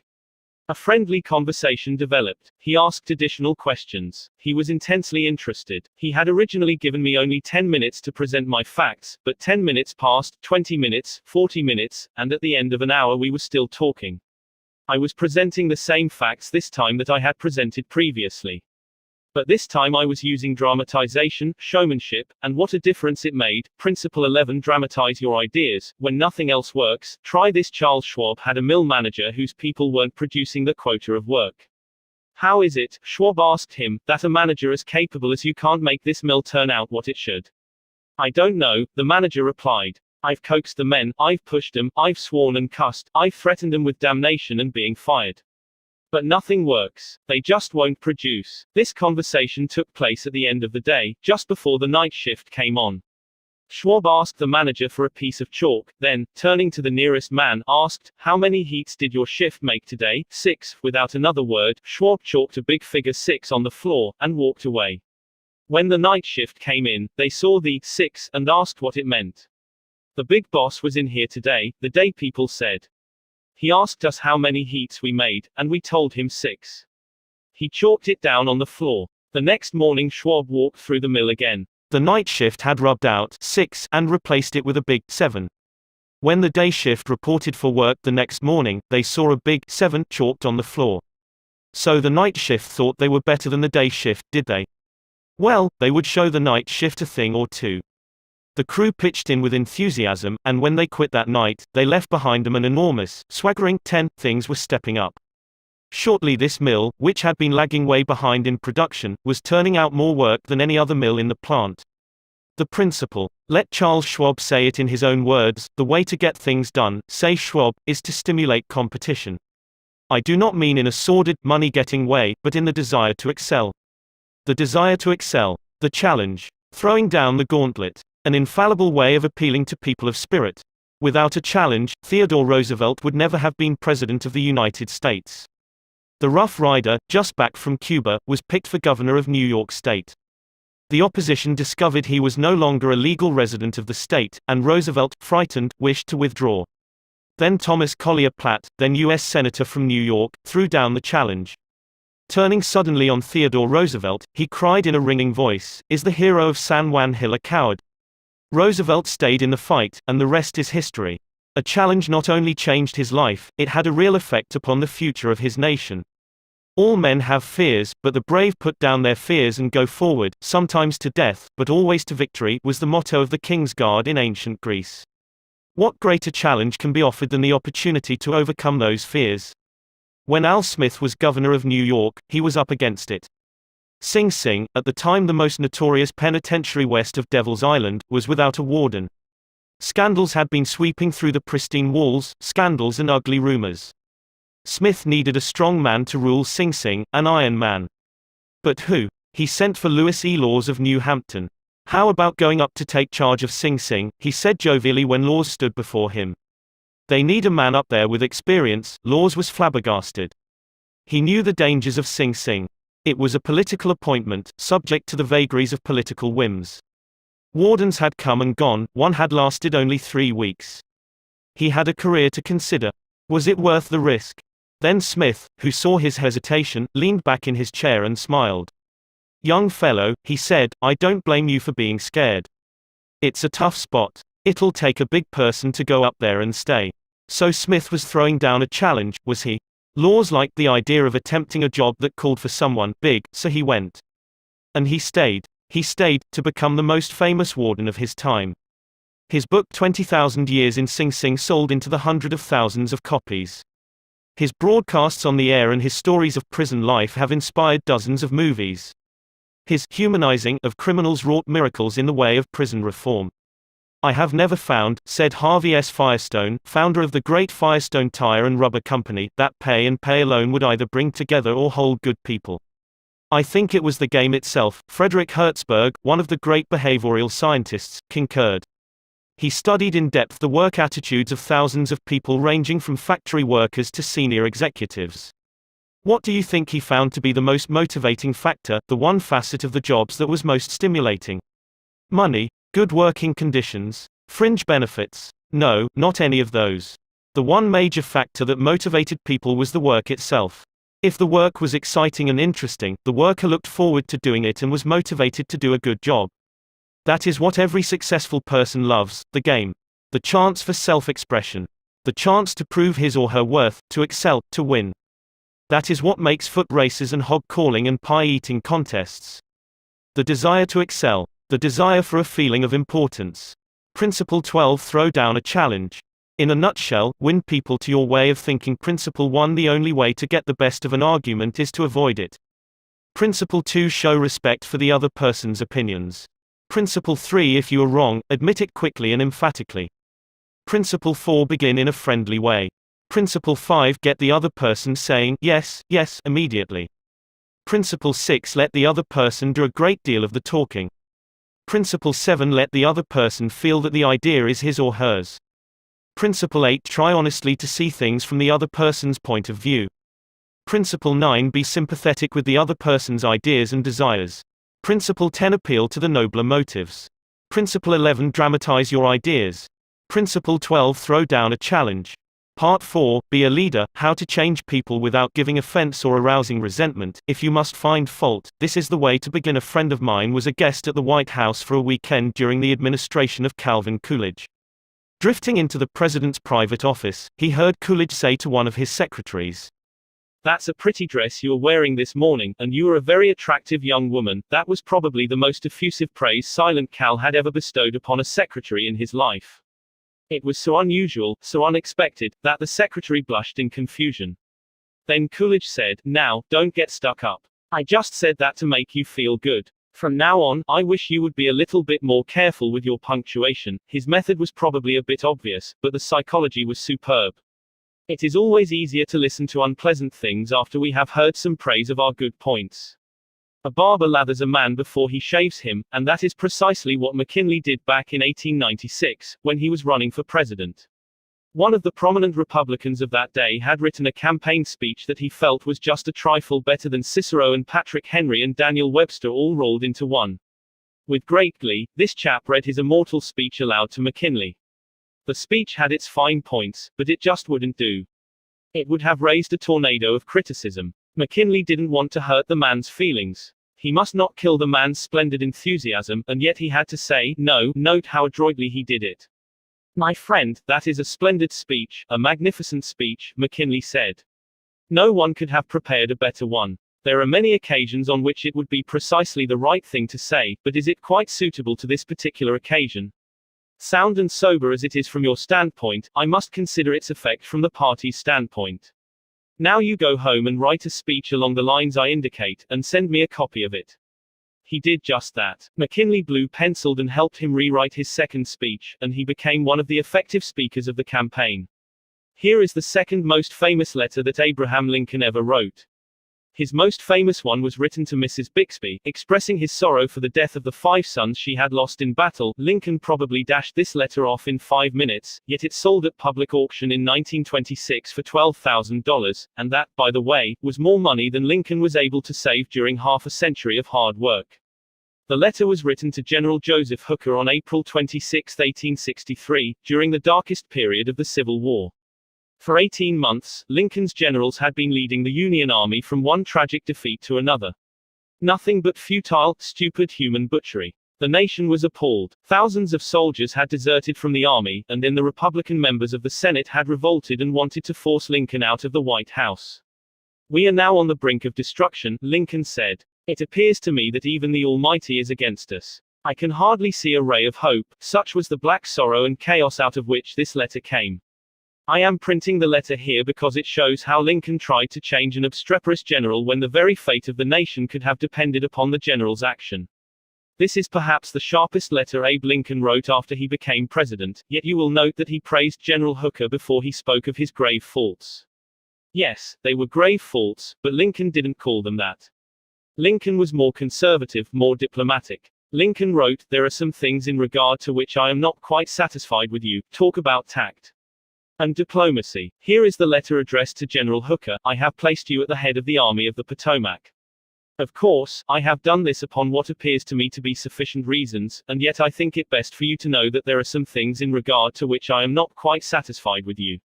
I believe you to be a brave and skillful soldier, which, of course, I like. I also believe you do not mix politics with your profession, in which you are right. You have confidence in yourself, which is a valuable if not an indispensable quality. You are ambitious, which, within reasonable bounds, does good rather than harm, but I think that during General Burnside's command of the army you have taken counsel of your ambition and thwarted him as much as you could, in which you did a great wrong to the country and to a most meritorious and honorable brother officer. I have heard, in such a way as to believe it, of your recently saying that both the army and the government needed a dictator. Of course, it was not for this, but in spite of it, that I have given you command. Only those generals who gain successes can set up as dictators. What I now ask of you is military success, and I will risk the dictatorship. The government will support you to the utmost of its ability, which is neither more nor less than it has done and will do for all commanders. I much fear that the spirit which you have aided to infuse into the army, of criticizing the commander and withholding confidence from him, will now turn upon you. I shall assist you, as far as I can, to put it down. Neither you nor Napoleon, if he were alive again, could get any good out of an army while such spirit prevails in it, and now beware of rashness. Beware of rashness, but with energy and sleepless vigilance go forward and give us victories. You are not a Coolidge, a McKinley or a Lincoln. You want to know whether this philosophy will operate for you in everyday business contacts. Will it? Let's see. Let's take the case of W. P. Gore of the Warp Company, Philadelphia. The Warp Company had contracted to build and complete a large office building in Philadelphia by a certain specified date. Everything was going along well, the building was almost finished, when suddenly the subcontractor making the ornamental bronze work to go on the exterior of this building declared that he couldn't make delivery on schedule. What? An entire building held up. Heavy penalties. Distressing losses. All because of one man. Long-distance telephone calls. Arguments. Heated conversations. All in vain. Then Mr. Gore was sent to New York to beard the bronze lion in his den. "Do you know you are the only person in Brooklyn with your name?" Mr. Gore asked the president of the subcontracting firm shortly after they were introduced. The president was surprised. "No, I didn't know that." "Well," said Mr. Gore, "when I got off the train this morning, I looked in the telephone book to get your address, and you're the only person in the Brooklyn phone book with your name." "I never knew that," the subcontractor said. He checked the phone book with interest. "Well, it's an unusual name," he said proudly. "My family came from Holland and settled in New York almost 200 years ago." He continued to talk about his family and his ancestors for several minutes. When he finished that, Mr. Gore complimented him on how large a plant he had and compared it favorably with a number of similar plants he had visited. "It is one of the cleanest and neatest bronze factories I ever saw," said Gore. "I've spent a lifetime building up this business," the subcontractor said, "and I am rather proud of it. Would you like to take a look around the factory?" During this tour of inspection, Mr. Gore complimented the other man on his system of fabrication and told him how and why it seemed superior to those of some of his competitors. Gore commented on some unusual machines, and the subcontractor announced that he himself had invented those machines. He spent considerable time showing Gore how they operated and the superior work they turned out. He insisted on taking his visitor to lunch. So far, mind you, not a word had been said about the real purpose of Gore's visit. After lunch, the subcontractor said, "Now, to get down to business. Naturally, I know why you're here. I didn't expect that our meeting would be so enjoyable. You can go back to Philadelphia with my promise that your material will be fabricated and shipped, even if other orders have to be delayed." Mr. Gore got everything that he wanted without even asking for it. The material arrived on time, and the building was completed on the day the completion contract specified. Would this have happened had Mr. Gore used the hammer and dynamite method generally employed on such occasions? Dorothy Wróblewski, a branch manager of the Fort Monmouth, New Jersey, Federal Credit Union, reported to one of our classes how she was able to help one of her employees become more productive. "We recently hired a young lady as a teller trainee. Her contact with our customers was very good. She was accurate and efficient in handling individual transactions. The problem developed at the end of the day when it was time to balance out. The head teller came to me and strongly suggested that I fire this woman. She is holding up everyone else because she is so slow in balancing out. I've shown her over and over, but she can't get it. She's got to go." The next day I observed her working quickly and accurately when handling the normal everyday transactions, and she was very pleasant with our customers. It didn't take long to discover why she had trouble balancing out. After the office closed, I went over to talk with her. She was obviously nervous and upset. I praised her for being so friendly and outgoing with the customers and complimented her for the accuracy and speed used in that work. I then suggested we review the procedure we use in balancing the cash drawer. Once she realized I had confidence in her, she easily followed my suggestions and soon mastered this function. We have had no problems with her since then. Beginning with praise is like the dentist who begins his work with Novocaine. The patient still gets a drilling, but the Novocaine is pain-killing.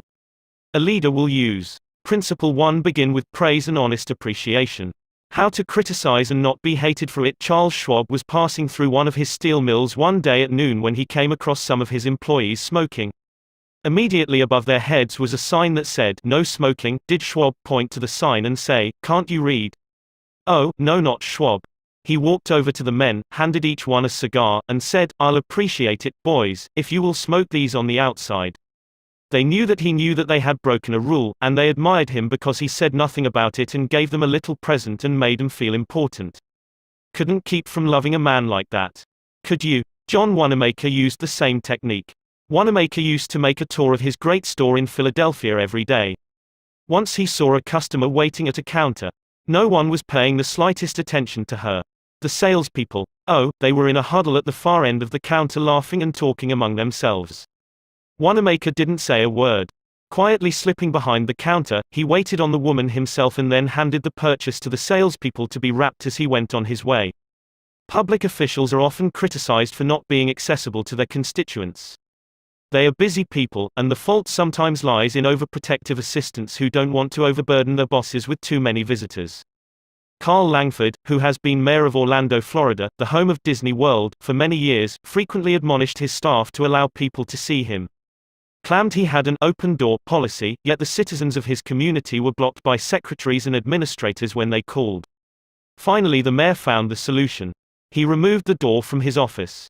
His aides got the message, and the mayor has had a truly open administration since the day his door was symbolically thrown away. Simply changing one three-letter word can often spell the difference between failure and success in changing people without giving offense or arousing resentment.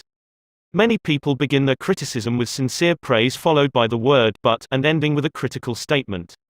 For example, in trying to change a child's careless attitude toward studies, we might say, "We're really proud of you, Johnny, for raising your grades this term.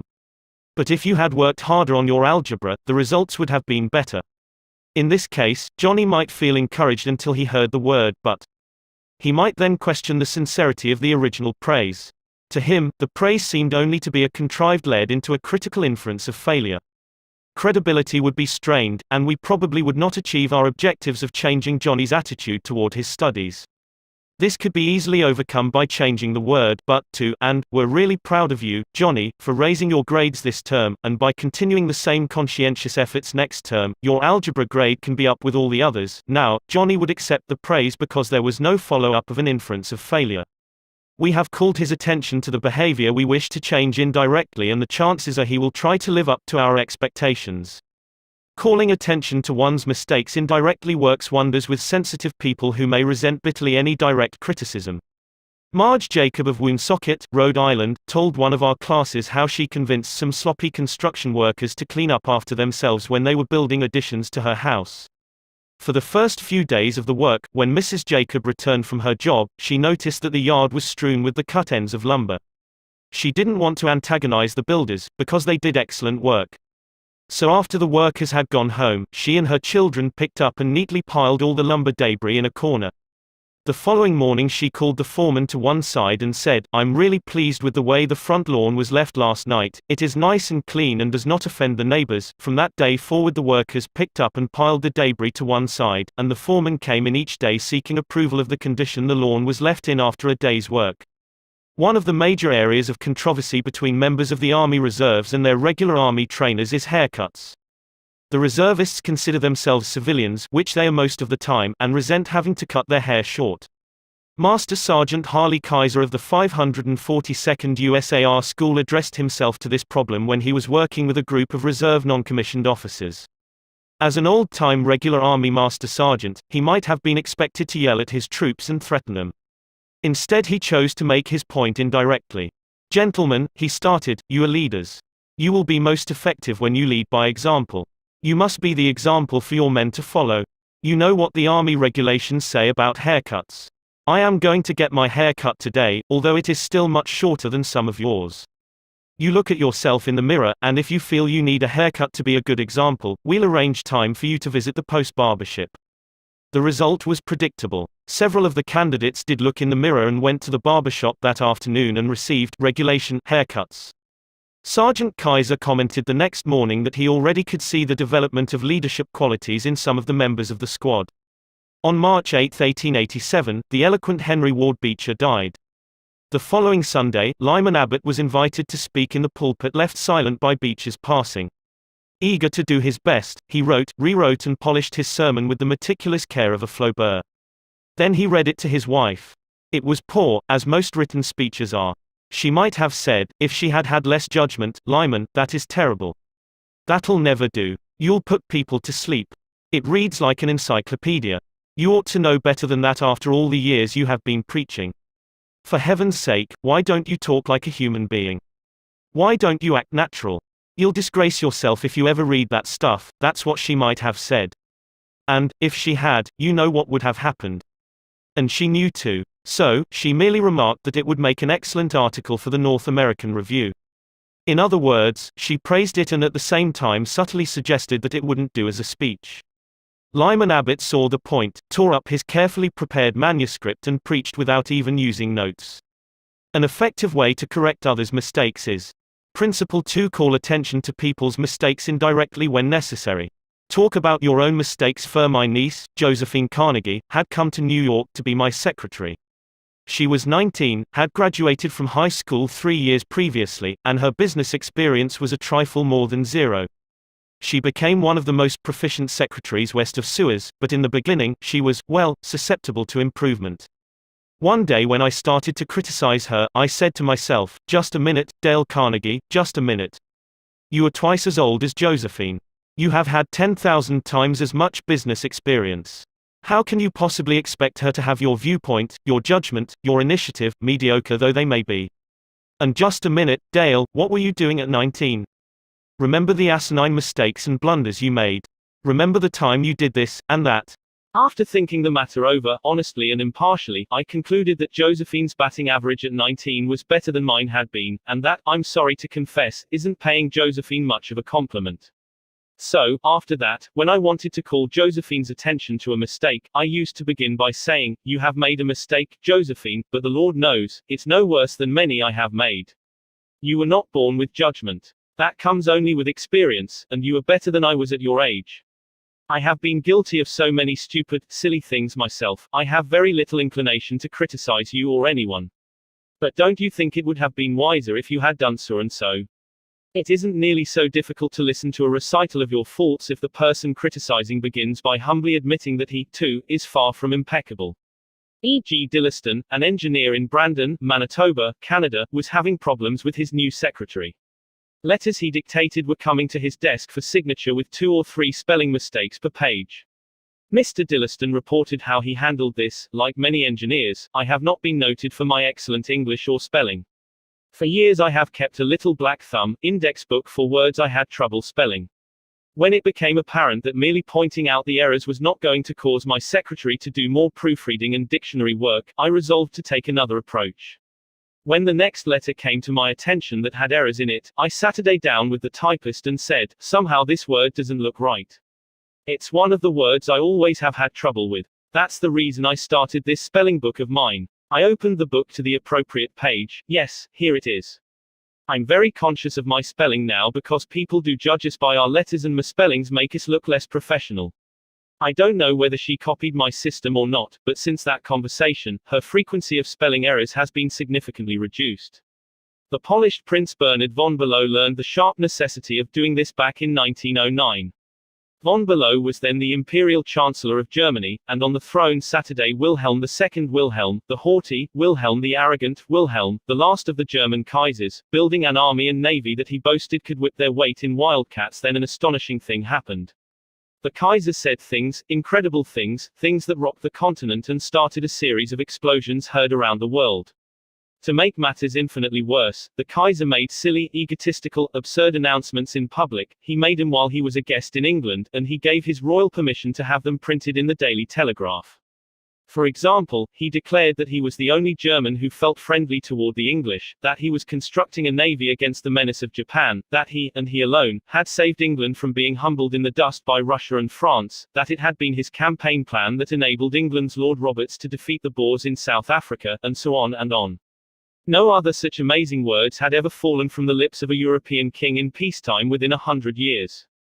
The entire continent buzzed with the fury of a hornet's nest. England was incensed. German statesmen were aghast. And in the midst of all this consternation, the Kaiser became panicky and suggested to Prince von Below, the Imperial Chancellor, that he take the blame. Yes, he wanted von Below to announce that it was all his responsibility, that he had advised his monarch to say these incredible things. "But Your Majesty," von Below protested, "it seems to me utterly impossible that anybody either in Germany or England could suppose me capable of having advised Your Majesty to say any such thing." The moment those words were out of von Below's mouth, he realized he had made a grave mistake. The Kaiser blew up. "You consider me a donkey," he shouted, "capable of blunders you yourself could never have committed." Von Bellows knew that he ought to have praised before he condemned, but since that was too late, he did the next best thing. He praised after he had criticized. And it worked a miracle. "I'm far from suggesting that," he answered respectfully.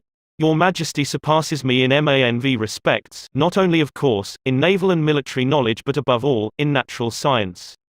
I have often listened in admiration when Your Majesty explained the barometer, or wireless telegraphy, or the Röntgen rays.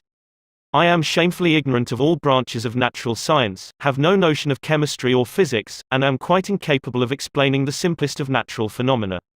But," von Below continued, "in compensation, I possess some historical knowledge and perhaps certain qualities useful in politics, especially in diplomacy."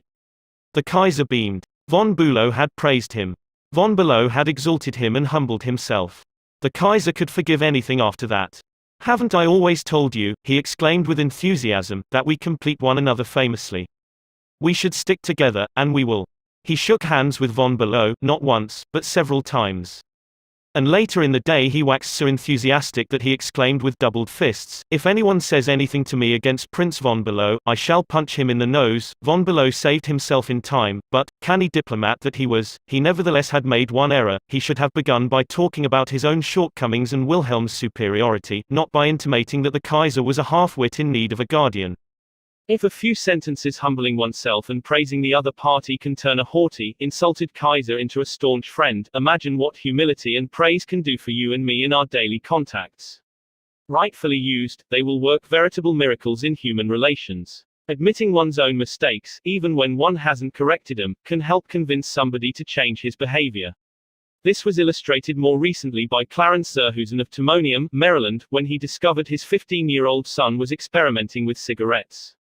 Naturally, I didn't want David to smoke, Mr. Zerhusen told us, but his mother and I smoked cigarettes. We were giving him a bad example all the time. I explained to Dave how I started smoking at about his age and how the nicotine had gotten the best of me and now it was nearly impossible for me to stop. I reminded him how irritating my cough was and how he had been after me to give up cigarettes not many years before. I didn't exhort him to stop or make threats or warn him about the dangers.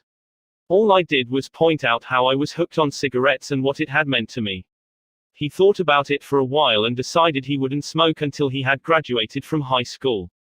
As the years went by, David never did start smoking and has no intention of ever doing so. As a result of that conversation, I made the decision to stop smoking cigarettes myself, and with the support of my family, I have succeeded. A good leader follows this principle. Principle 3: talk about your own mistakes before criticizing the other person. No one likes to take orders. I once had the pleasure of dining with Miss Ida Tarbell, the Dean of American Biographers. When I told her I was writing this book, we began discussing this all-important subject of getting along with people, and she told me that while she was writing her biography of Owen D. Young, she interviewed a man who had Saturday for 3 years in the same office with Mr. Young. This man declared that during all that time he had never heard Owen D. Young give a direct order to anyone.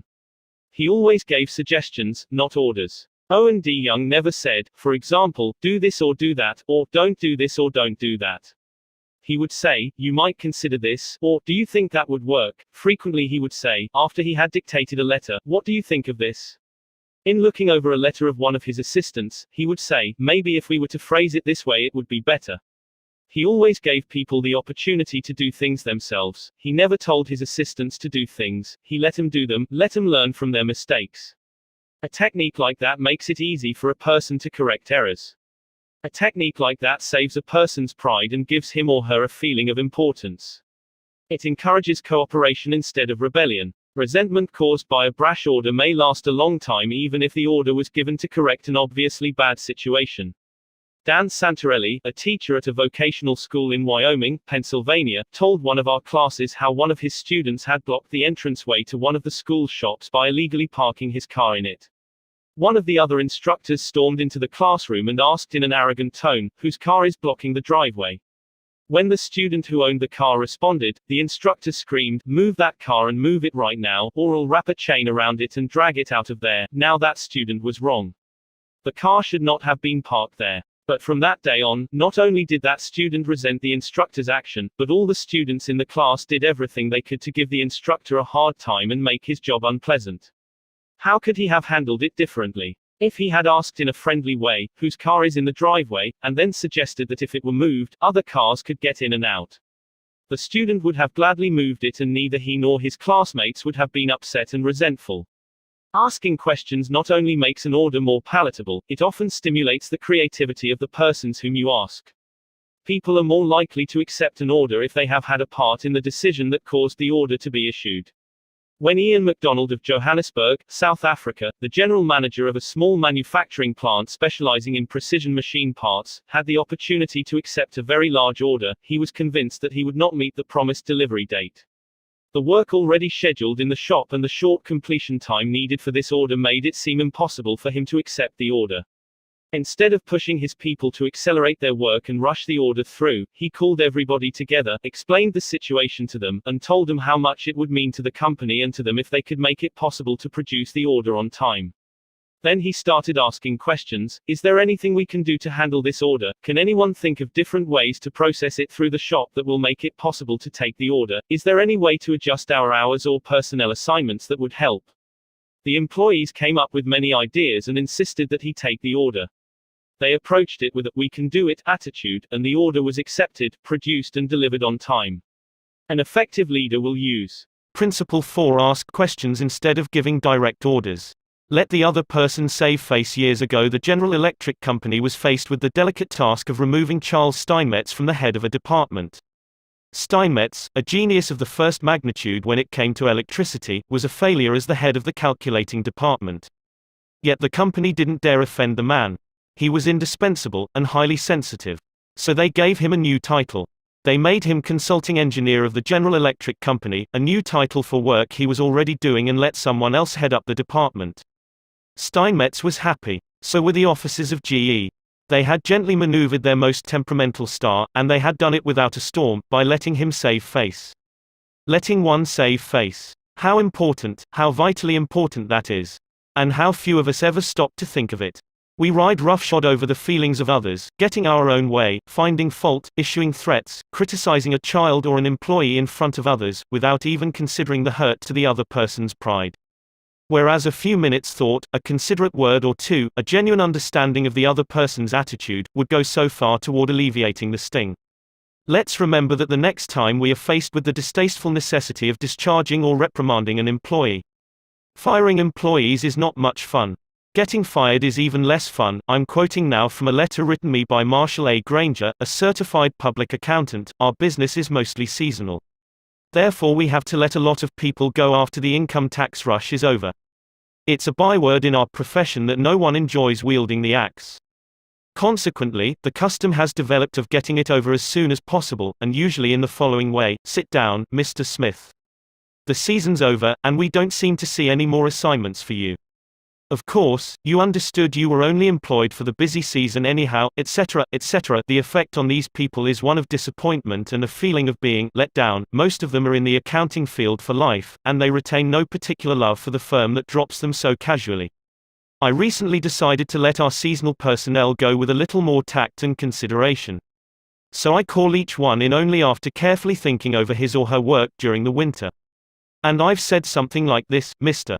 Smith, you've done a fine job. If he has. That time we sent you to Newark, you had a tough assignment.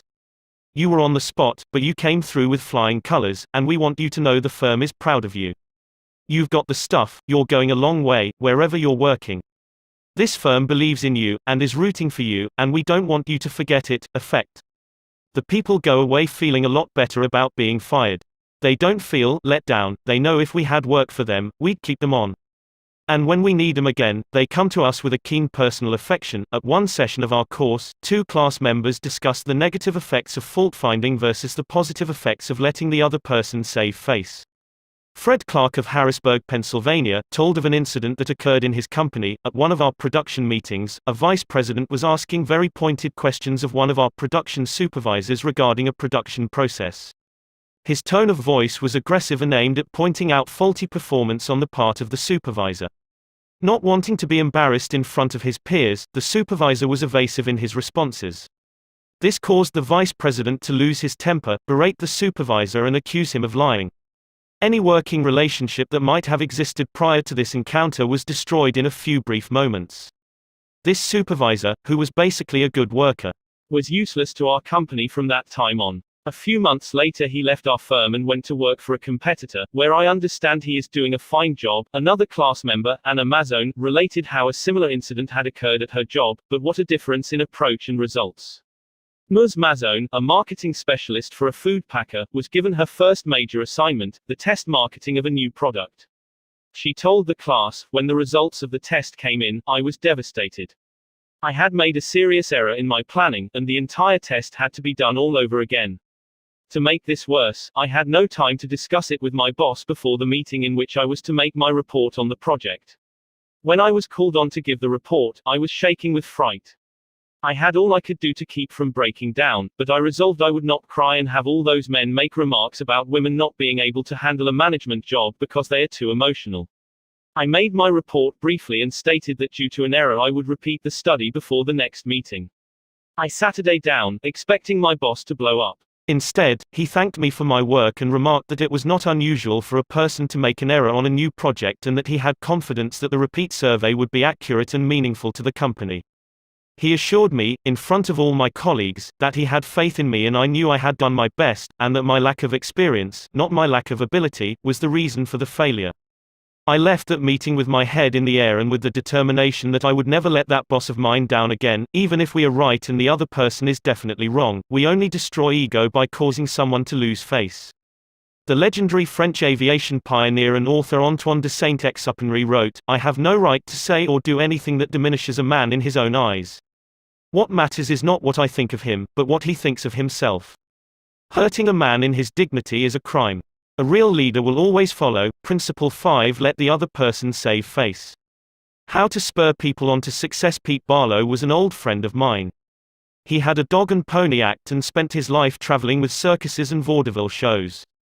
I loved to watch Pete train new dogs for his act.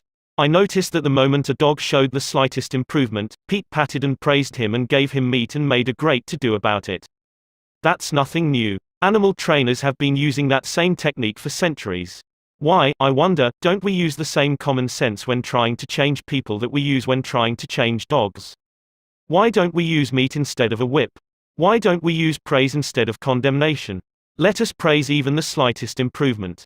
That inspires the other person to keep on improving. In his book I Ain't Much, Baby But I'm All I Got, the psychologist Jess Lair comments, "Praise is like sunlight to the warm human spirit, we cannot flower and grow without it." And yet, while most of us are only too ready to apply to others the cold wind of criticism, we are somehow reluctant to give our fellow the warm sunshine of praise. Jess Lair, I Ain't Much, Baby, But I'm All I Got. Greenwich, Con, Fawcett, 1976, p.248. I can look back at my own life and see where a few words of praise have sharply changed my entire future. Can't you say the same thing about your life? History is replete with striking illustrations of the sheer witchery rays. For example, many years ago a boy of 10 was working in a factory in Naples. He longed to be a singer, but his first teacher discouraged him. "You can't sing," he said. "You haven't any voice at all. It sounds like the wind in the shutters." But his mother, a poor peasant woman, put her arms about him and praised him and told him she knew he could sing. She could already see an improvement, and she went barefoot in order to save money to pay for his music lessons. That peasant mother's praise and encouragement changed that boy's life. His name was Enrico Caruso, and he became the greatest and most famous opera singer of his age. In the early 19th century, a young man in London aspired to be a writer. But everything seemed to be against him. He had never been able to attend school more than 4 years. His father had been flung in jail because he couldn't pay his debts, and this young man often knew the pangs of hunger. Finally, he got a job pasting labels on bottles of blacking in a rat-infested warehouse, and he slept at night in a dismal attic room with 2 other boys, guttersnipes from the slums of London. He had so little confidence in his ability to write that he sneaked out and mailed his first manuscript in the dead of night so nobody would laugh at him. Story after story was refused. Finally, the great day came when one was accepted. True, he wasn't paid a shilling for it, but one editor had praised him. One editor had given him recognition. He was so thrilled that he wandered aimlessly around the streets with tears rolling down his cheeks. The praise, the recognition, that he received through getting one story in print, changed his whole life, for if it hadn't been for that encouragement, he might have spent his entire life working in rat-infested factories. You may have heard of that boy. His name was Charles Dickens. Another boy in London made his living as a clerk in a dry goods store. He had to get up at 5 o'clock, sweep out the store, and slave for 14 hours a day. It was sheer drudgery and he despised it. After 2 years, he could stand it no longer, so he got up one morning and, without waiting for breakfast, tramped 15 miles to talk to his mother, who was working as a housekeeper. He was frantic. He pleaded with her. He wept. He swore he would kill himself if he had to remain in the shop any longer. Then he wrote a long, pathetic letter to his old schoolmaster, declaring that he was heartbroken, that he no longer wanted to live. His old schoolmaster gave him a little praise and assured him that he really was very intelligent and fitted for finer things and offered him a job as a teacher. That praise changed the future of that boy and made a lasting impression on the history of English literature. For that boy went on to write innumerable best-selling books and made over $1 million with his pen. You've probably heard of him. His name, H.G. Wells. Use of praise instead of criticism is the basic concept of B.F. Skinner's teachings. This great contemporary psychologist has shown by experiments with animals and with humans that when criticism is minimized and praise emphasized, the good things people do will be reinforced and the poorer things will atrophy for lack of attention. John Ringlespaugh of Rocky Mount, North Carolina, used this in dealing with his children. It seemed that, as in so many families, mother and dad's chief form of communication with the children was yelling at them.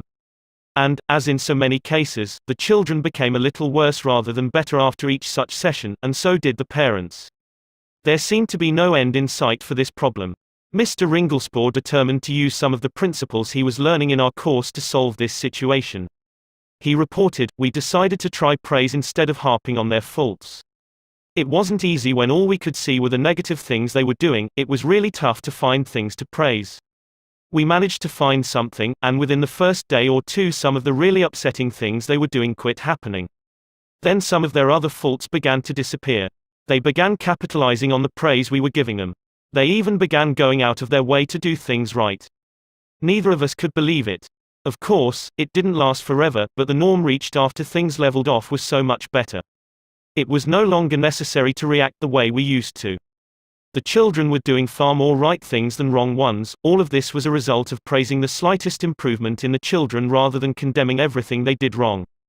This works on the job too. Keith Roper of Woodland Hills, California, applied this principle to a situation in his company. Some material came to him in his print shop which was of exceptionally high quality. The printer who had done this job was a new employee who had been having difficulty adjusting to the job. His supervisor was upset about what he considered a negative attitude and was seriously thinking of terminating his services. When Mr. Roper was informed of this situation, he personally went over to the print shop and had a talk with the young man. He told him how pleased he was with the work he had just received and pointed out it was the best work he had seen produced in that shop for some time. He pointed out exactly why it was superior and how important the young man's contribution was to the company. Do you think this affected that young printer's attitude toward the company? Within days there was a complete turnabout.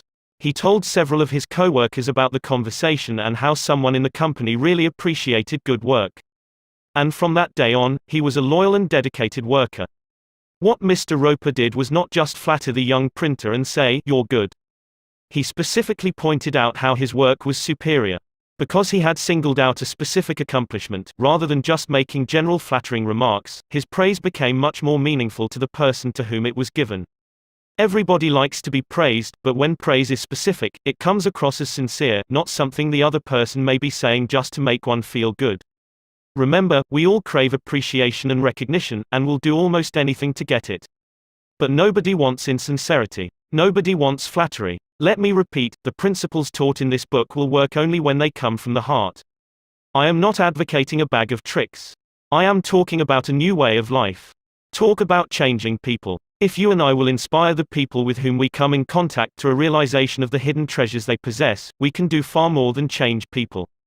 We can literally transform them. Exaggeration? Then listen to these sage words from William James. One of the most distinguished psychologists and philosophers America has ever produced. Compared with what we ought to be, we are only half awake. We are making use of only a small part of our physical and mental resources. Stating the thing broadly, the human individual thus lives far within his limits. He possesses powers of various sorts which he habitually fails to use. Yes, you who are reading these lines possess powers of various sorts which you habitually fail to use, and one of these powers you are probably not using to the fullest extent is your magic ability to praise people and inspire them with a realization of their latent possibilities. Abilities wither under criticism, they blossom under encouragement. To become a more effective leader of people, apply Principle 6. Praise the slightest improvement and praise every improvement. Be hearty in your approbation and lavish in your praise. Give a dog a good name. What do you do when a person who has been a good worker begins to turn in shoddy work? You can fire him or her, but that really doesn't solve anything. You can berate the worker, but this usually causes resentment. Henry Henker, a service manager for a large truck dealership in Lowell, Indiana, had a mechanic whose work had become less than satisfactory. Instead of bawling him out or threatening him, Mr. Henker called him into his office and had a heart-to-heart talk with him. "Bill," he said, "you are a fine mechanic. You have been in this line of work for a good number of years. You have repaired many vehicles to the customer's satisfaction. In fact, we've had a number of compliments about the good work you have done. Yet, of late, the time you take to complete each job has been increasing and your work has not been up to your own old standards. Because you have been such an outstanding mechanic in the past, I felt sure you would want to know that I am not happy with this situation, and perhaps jointly we could find some way to correct the problem." Bill responded that he hadn't realized he had been falling down in his duties and assured his boss that the work he was getting was not out of his range of expertise and he would try to improve in the future. Did he do it? You can be sure he did. He once again became a fast and thorough mechanic. With that reputation Mr. Henke had given him to live up to, how could he do anything else but turn out work comparable to that which he had done in the past? "The average person," said Samuel Vauclane, then president of the Baldwin Locomotive Works, "can be led readily if you have his or her respect and if you show that you respect that person for some kind of ability. In short, if you want to improve a person in a certain respect, act as though that particular trait were already one of his or her outstanding characteristics. Shakespeare said, 'Assume a virtue, if you have it not.'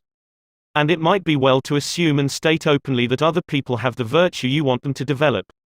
Give them a fine reputation to live up to, and they will make prodigious efforts rather than see you disillusioned." Georgette Leblanc, in her book Souvenirs, My Life with Maeterlinck, describes the startling transformation of a humble Belgian Cinderella. "A servant girl from a neighboring hotel brought my meals," she wrote. She was called Marie the dishwasher because she had started her career as a scullery assistant. She was a kind of monster, cross-eyed, bandy-legged, poor in flesh and spirit. One day, while she was holding my plate of macaroni in her red hand, I said to her point blank, "Marie, you do not know what treasures are within you." Accustomed to holding back her emotion, Marie waited a few moments, not daring to risk the slightest gesture for fear of a catastrophe. Then she put the dish on the table, sighed and said ingenuously, "Madam, I would never have believed it." She did not doubt, she did not ask a question. She simply went back to the kitchen and repeated what I had said, and such is the force of faith that no one made fun of her. From that day on, she was even given a certain consideration. But the most curious change of all occurred in the humble Marie herself. Believing she was the tabernacle of unseen marvels, she began taking care of her face and body so carefully that her starved youth seemed to bloom and modestly hide her plainness. 2 months later, she announced her coming marriage with the nephew of the chef. "I'm going to be a lady," she said, and thanked me. A small phrase had changed her entire life. Georgette Leblanc had given Marie the dishwasher a reputation to live up to, and that reputation had transformed her. Bill Parker, a sales representative for a food company in Daytona Beach, Florida, was very excited about the new line of products his company was introducing and was upset when the manager of a large independent food market turned down the opportunity to carry it in his store. Bill brooded all day over this rejection and decided to return to the store before he went home that evening and try again. "Jack," he said, "since I left this morning I realized I hadn't given you the entire picture of our new line, and I would appreciate some of your time to tell you about the points I omitted. I have respected the fact that you are always willing to listen and are big enough to change your mind when the facts warrant a change." Could Jack refuse to give him another hearing? Not with that reputation to live up to. One morning Dr. Martin Fitzhugh, a dentist in Dublin, Ireland, was shocked when one of his patients pointed out to him that the metal cup holder which she was using to rinse her mouth was not very clean. True, the patient drank from the paper cup, not the holder, but it certainly was not professional to use tarnished equipment. When the patient left, Dr. Fitzhugh retreated to his private office to write a note to Bridget, the charwoman, who came twice a week to clean his office.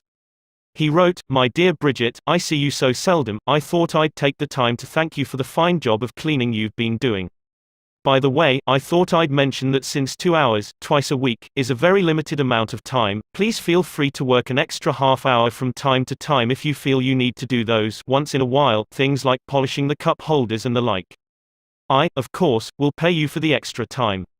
The next day, when I walked into my office, Dr. Fitzhugh reported, my desk had been polished to a mirror-like finish, as had my chair, which I nearly slid out of.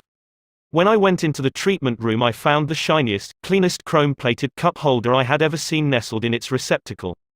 I had given my charwoman a fine reputation to live up to, and because of this small gesture she outperformed all her past efforts.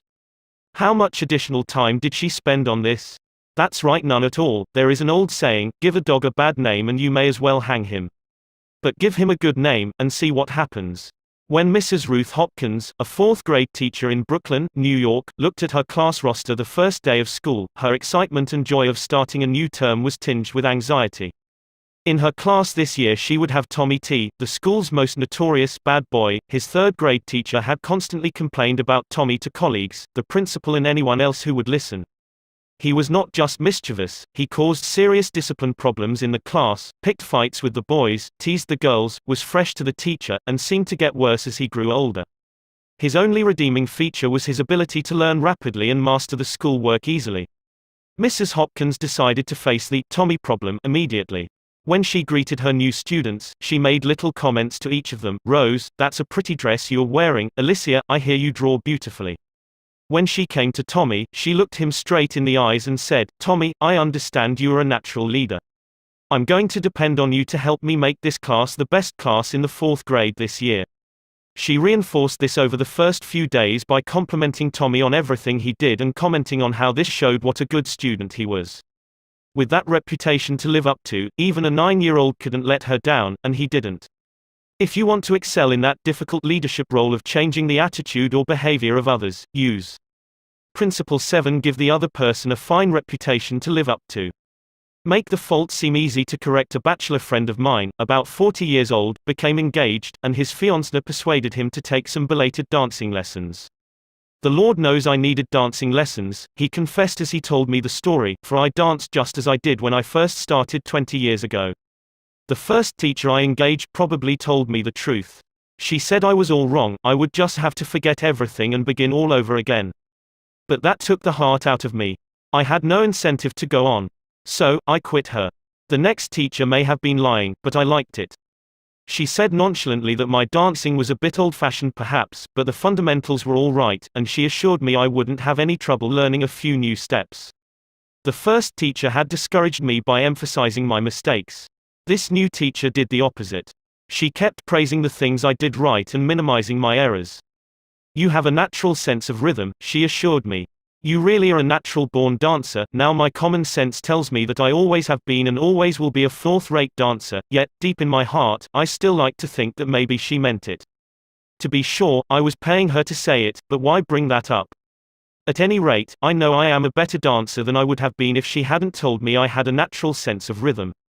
That encouraged me. That gave me hope. That made me want to improve. Tell your child, your spouse, or your employee that he or she is stupid or dumb at a certain thing, has no gift for it, and is doing it all wrong, and you have destroyed almost every incentive to try to improve.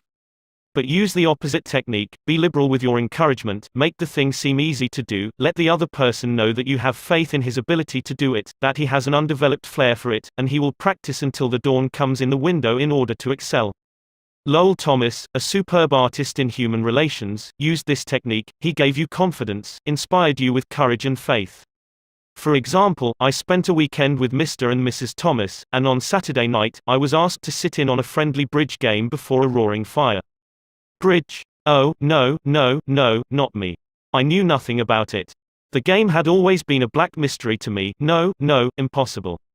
Why, Dale, it is no trick at all, Lowell replied. There is nothing to bridge except memory and judgment. You've written articles on memory. Bridge will be a cinch for you. It's right up your alley, and presto, almost before I realized what I was doing, I found myself for the first time at a bridge table. All because I was told I had a natural flair for it and the game was made to seem easy. Speaking of bridge reminds me of Ely Culbertson, whose books on bridge have been translated into a dozen languages and have sold more than 1 million copies. Yet he told me he never would have made a profession out of the game if a certain young woman hadn't assured him he had a flair for it. When he came to America in 1922, he tried to get a job teaching in philosophy and sociology, but he couldn't. Then he tried selling coal, and he failed at that. Then he tried selling coffee, and he failed at that, too. I had given my charwoman a fine reputation to live up to, and because of this small gesture she outperformed all her past efforts. How much additional time did she spend on this? That's right, none at all. There is an old saying, give a dog a bad name and you may as well hang him. But give him a good name, and see what happens. When Mrs. Ruth Hopkins, a 4th-grade teacher in Brooklyn, New York, looked at her class roster the first day of school, her excitement and joy of starting a new term was tinged with anxiety. In her class this year she would have Tommy T., the school's most notorious bad boy. His 3rd-grade teacher had constantly complained about Tommy to colleagues, the principal and anyone else who would listen. He was not just mischievous, he caused serious discipline problems in the class, picked fights with the boys, teased the girls, was fresh to the teacher, and seemed to get worse as he grew older. His only redeeming feature was his ability to learn rapidly and master the schoolwork easily. Mrs. Hopkins decided to face the Tommy problem immediately. When she greeted her new students, she made little comments to each of them. Rose, that's a pretty dress you're wearing. Alicia, I hear you draw beautifully. When she came to Tommy, she looked him straight in the eyes and said, Tommy, I understand you are a natural leader. I'm going to depend on you to help me make this class the best class in the 4th grade this year. She reinforced this over the first few days by complimenting Tommy on everything he did and commenting on how this showed what a good student he was. With that reputation to live up to, even a 9-year-old couldn't let her down, and he didn't. If you want to excel in that difficult leadership role of changing the attitude or behavior of others, use Principle 7. Give the other person a fine reputation to live up to. Make the fault seem easy to correct. A bachelor friend of mine, about 40 years old, became engaged, and his fiancée persuaded him to take some belated dancing lessons. The Lord knows I needed dancing lessons, he confessed as he told me the story, for I danced just as I did when I first started 20 years ago. The first teacher I engaged probably told me the truth. She said I was all wrong, I would just have to forget everything and begin all over again. But that took the heart out of me. I had no incentive to go on. So, I quit her. The next teacher may have been lying, but I liked it. She said nonchalantly that my dancing was a bit old-fashioned perhaps, but the fundamentals were all right, and she assured me I wouldn't have any trouble learning a few new steps. The first teacher had discouraged me by emphasizing my mistakes. This new teacher did the opposite. She kept praising the things I did right and minimizing my errors. You have a natural sense of rhythm, she assured me. You really are a natural-born dancer. Now my common sense tells me that I always have been and always will be a 4th-rate dancer, yet, deep in my heart, I still like to think that maybe she meant it. To be sure, I was paying her to say it, but why bring that up? At any rate, I know I am a better dancer than I would have been if she hadn't told me I had a natural sense of rhythm. That encouraged me. That gave me hope. That made me want to improve. Tell your child, your spouse, or your employee that he or she is stupid or dumb at a certain thing, has no gift for it, and is doing it all wrong, and you have destroyed almost every incentive to try to improve. But use the opposite technique, be liberal with your encouragement, make the thing seem easy to do, let the other person know that you have faith in his ability to do it, that he has an undeveloped flair for it, and he will practice until the dawn comes in the window in order to excel. Lowell Thomas, a superb artist in human relations, used this technique. He gave you confidence, inspired you with courage and faith. For example, I spent a weekend with Mr. and Mrs. Thomas, and on Saturday night, I was asked to sit in on a friendly bridge game before a roaring fire. Bridge? Oh, no, not me. I knew nothing about it. The game had always been a black mystery to me. No, impossible. Why, Dale, it is no trick at all, Lowell replied. There is nothing to bridge except memory and judgment. You've written articles on memory. Bridge will be a cinch for you. It's right up your alley, and presto, almost before I realized what I was doing, I found myself for the first time at a bridge table. All because I was told I had a natural flair for it and the game was made to seem easy. Speaking of bridge reminds me of Ely Culbertson, whose books on bridge have been translated into a dozen languages and have sold more than 1 million copies. Yet he told me he never would have made a profession out of the game if a certain young woman hadn't assured him he had a flair for it. When he came to America in 1922, he tried to get a job teaching in philosophy and sociology, but he couldn't. Then he tried selling coal, and he failed at that. Then he tried selling coffee, and he failed at that, too. He had played some bridge, but it had never occurred to him in those days that someday he would teach it. He was not only a poor card player, but he was also very stubborn. He asked so many questions and held so many post-mortem examinations that no one wanted to play with him. Then he met a pretty bridge teacher, Josephine Dillon, fell in love and married her. She noticed how carefully he analyzed his cards and persuaded him that he was a potential genius at the card table. It was that encouragement and that alone, Culbertson told me, that caused him to make a profession of bridge. Clarence M. Jones, one of the instructors of our course in Cincinnati, Ohio, told how encouragement and making faults seem easy to correct completely changed the life of his son. In 1970, my son David, who was then 15 years old, came to live with me in Cincinnati. He had led a rough life. In 1958, his head was cut open in a car accident, leaving a very bad scar on his forehead. In 1960, his mother and I were divorced and he moved to Dallas, Texas, with his mother. Until he was 15, he had spent most of his school years in special classes for slow learners in the Dallas school system. Possibly because of the scar, school administrators had decided he was brain injured and could not function at a normal level. He was 2 years behind his age group, so he was only in the 7th grade. Yet he did not know his multiplication tables, added on his fingers, and could barely read. There was one positive point. He loved to work on radio and TV sets. He wanted to become a TV technician. I encouraged this and pointed out that he needed math to qualify for the training. I decided to help him become proficient in this subject. We obtained 4 sets of flashcards: multiplication, division, addition, and subtraction. As we went through the cards, we put the correct answers in a discard stack. When David missed one, I gave him the correct answer and then put the card in the repeat stack until there were no cards left. I made a big deal out of each card he got right, particularly if he had missed it previously. Each night we would go through the repeat stack until there were no cards left. Each night we timed the exercise with a stopwatch. I promised him that when he could get all the cards correct in 8 minutes with no incorrect answers, we would quit doing it every night.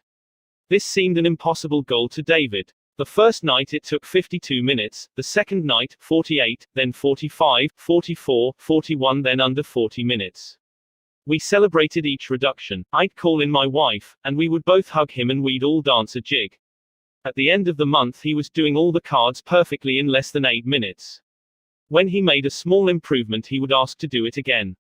He had made the fantastic discovery that learning was easy and fun. Naturally his grades in algebra took a jump. It is amazing how much easier algebra is when you can multiply. He astonished himself by bringing home a B in math. That had never happened before. Other changes came with almost unbelievable rapidity. His reading improved rapidly, and he began to use his natural talents in drawing. Later in the school year his science teacher assigned him to develop an exhibit. He chose to develop a highly complex series of models to demonstrate the effect of levers. It required skill not only in drawing and model making but in applied mathematics. The exhibit took first prize in his school's science fair and was entered in the city competition and won third prize for the entire city of Cincinnati. That did it. Here was a kid who had flunked 2 grades, who had been told he was brain damaged, who had been called Frankenstein by his classmates and told his brains must have leaked out of the cut on his head. Suddenly he discovered he could really learn and accomplish things. The result, from the last quarter of the 8th grade all the way through high school. He never failed to make the honor roll. In high school he was elected to the National Honor Society. Once he found learning was easy, his whole life changed. If you want to help others to improve, remember. Principle 8. Use encouragement. Make the fault seem easy to correct. Making people glad to do what you want. Back in 1915, America was aghast. For more than a year, the nations of Europe had been slaughtering one another on a scale never before dreamed of in all the bloody annals of mankind. Could peace be brought about? No one knew. But Woodrow Wilson was determined to try. He would send a personal representative, a peace emissary, to counsel with the warlords of Europe. William Jennings Bryan, Secretary of State, Bryan, the peace advocate, longed to go. He saw a chance to perform a great service and make his name immortal. But Wilson appointed another man, his intimate friend and advisor Colonel Edward M. House, and it was House's thorny task to break the unwelcome news to Bryan without giving him offense. Bryan was distinctly disappointed when he heard I was to go to Europe as the peace emissary, Colonel House records in his diary. He said he had planned to do this himself. I replied that the president thought it would be unwise for anyone to do this officially, and that his going would attract a great deal of attention and people would wonder why he was there. Quote. You see the intimation. House practically told Bryan that he was too important for the job, and Bryan was satisfied. Colonel House, adroit, experienced in the ways of the world, was following one of the important rules of human relations: always make the other person happy about doing the thing you suggest. Woodrow Wilson followed that policy even when inviting William Gibbs McAdoo to become a member of his cabinet. That was the highest honor he could confer upon anyone, and yet Wilson extended the invitation in such a way as to make McAdoo feel doubly important. Here is the story in McAdoo's own words. Wilson, said that he was making up his cabinet and that he would be very glad if I would accept a place in it as Secretary of the Treasury. He had a delightful way of putting things. He created the impression that by accepting this great honor I would be doing him a favor. Unfortunately, Wilson didn't always employ such taunt. If he had, history might have been different. For example, Wilson didn't make the Senate and the Republican Party happy by entering the United States in the League of Nations. Wilson refused to take such prominent Republican leaders as Elihu Root or Charles Evans Hughes or Henry Cabot Lodge to the peace conference with him. Instead, he took along unknown men from his own party. He snubbed the Republicans, refused to let them feel that the League was their idea as well as his, refused to let them have a finger in the pie, and, as a result of this crude handling of human relations, wrecked his own career, ruined his health, shortened his life, caused America to stay out of the League, and altered the history of the world. Statesmen and diplomats aren't the only ones who use this make a person happy yo do things you want them to do approach. Dale O. Ferrier of Fort Wayne, Indiana, told how he encouraged one of his young children to willingly do the chore he was assigned. One of Jeff's chores was to pick up pears from under the pear tree so the person who was mowing underneath wouldn't have to stop to pick them up. He didn't like this chore, and frequently it was either not done at all or it was done so poorly that the mower had to stop and pick up several pears that he had missed. Rather than have an eyeball-to-eyeball confrontation about it, one day I said to him, "Jeff, I'll make a deal with you. For every bushel basket full of pears you pick up, I'll pay you $1. But after you are finished, for every pear I find left in the yard, I'll take away $1. How does that sound? As you would expect, he not only picked up all of the pears, but I had to keep an eye on him to see that he didn't pull a few off the trees to fill up some of the baskets. I knew a man who had to refuse many invitations to speak, invitations extended by friends, invitations coming from people to whom he was obligated, and yet he did it so adroitly that the other person was at least contented with his refusal. How did he do it? Not by merely talking about the fact that he was too busy and too this and too that. No, after expressing his appreciation of the invitation and regretting his inability to accept it, he suggested a substitute speaker. In other words, he didn't give the other person any time to feel unhappy about the refusal, he immediately changed the other person's thoughts to some other speaker who could accept the invitation. Gunter Schmidt, who took our course in West Germany, told of an employee in the food store he managed who was negligent about putting the proper price tags on the shelves where the items were displayed. This caused confusion and customer complaints. Reminders, admonitions, confrontations with her about this did not do much good. Finally, Mr. Schmidt called her into his office and told her he was appointing her supervisor of price tag posting for the entire store and she would be responsible for keeping all of the shelves properly tagged. This new responsibility and title changed her attitude completely, and she fulfilled her duties satisfactorily from then on. Childish? Perhaps. But that is what they said to Napoleon when he created the Legion of Honor and distributed 15,000 crosses to his soldiers and made 18 of his generals marshals of France and called his troops the Grand Army. Napoleon was criticized for giving toys to war-hardened veterans, and Napoleon replied, "Men are ruled by toys." This technique of giving titles and authority worked for Napoleon and it will work for you.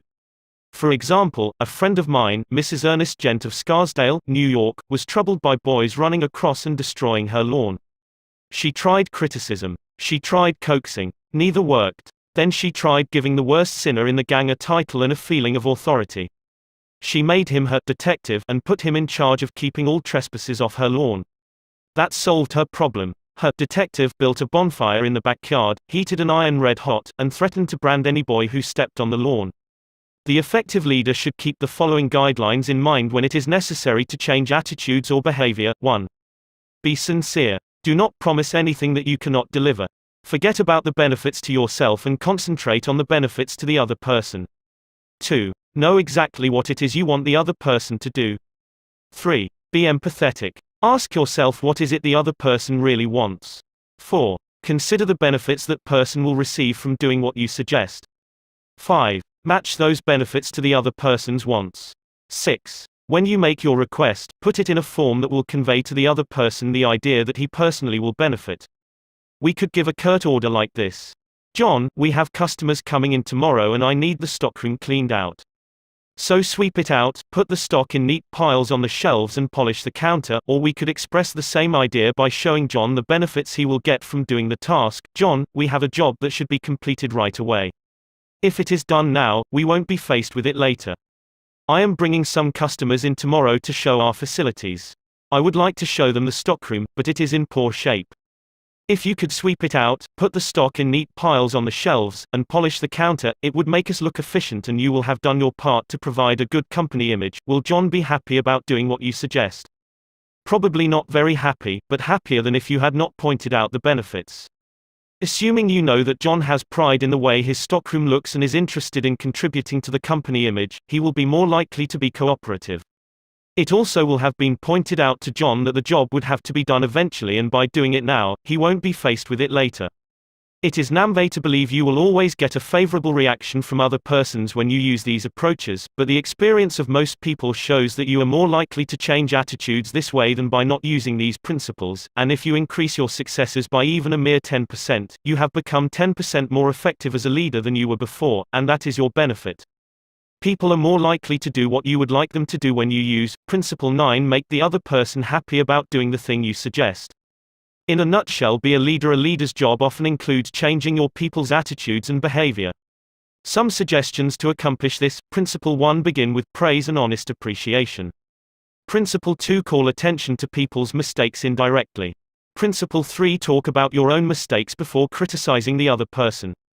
Principle 4. Ask questions instead of giving direct orders. Principle 5. Let the other person save face. Principle 6. Praise the slightest improvement and praise every improvement. Be hearty in your approbation and lavish in your praise. Principle 7. Give the other person a fine reputation to live up to. Principle 8. Use encouragement. Make the fault seem easy to correct. Principle 9. Make the other person happy about doing the thing you suggest. Part 5. Letters that produced miraculous results. I'll bet I know what you are thinking now.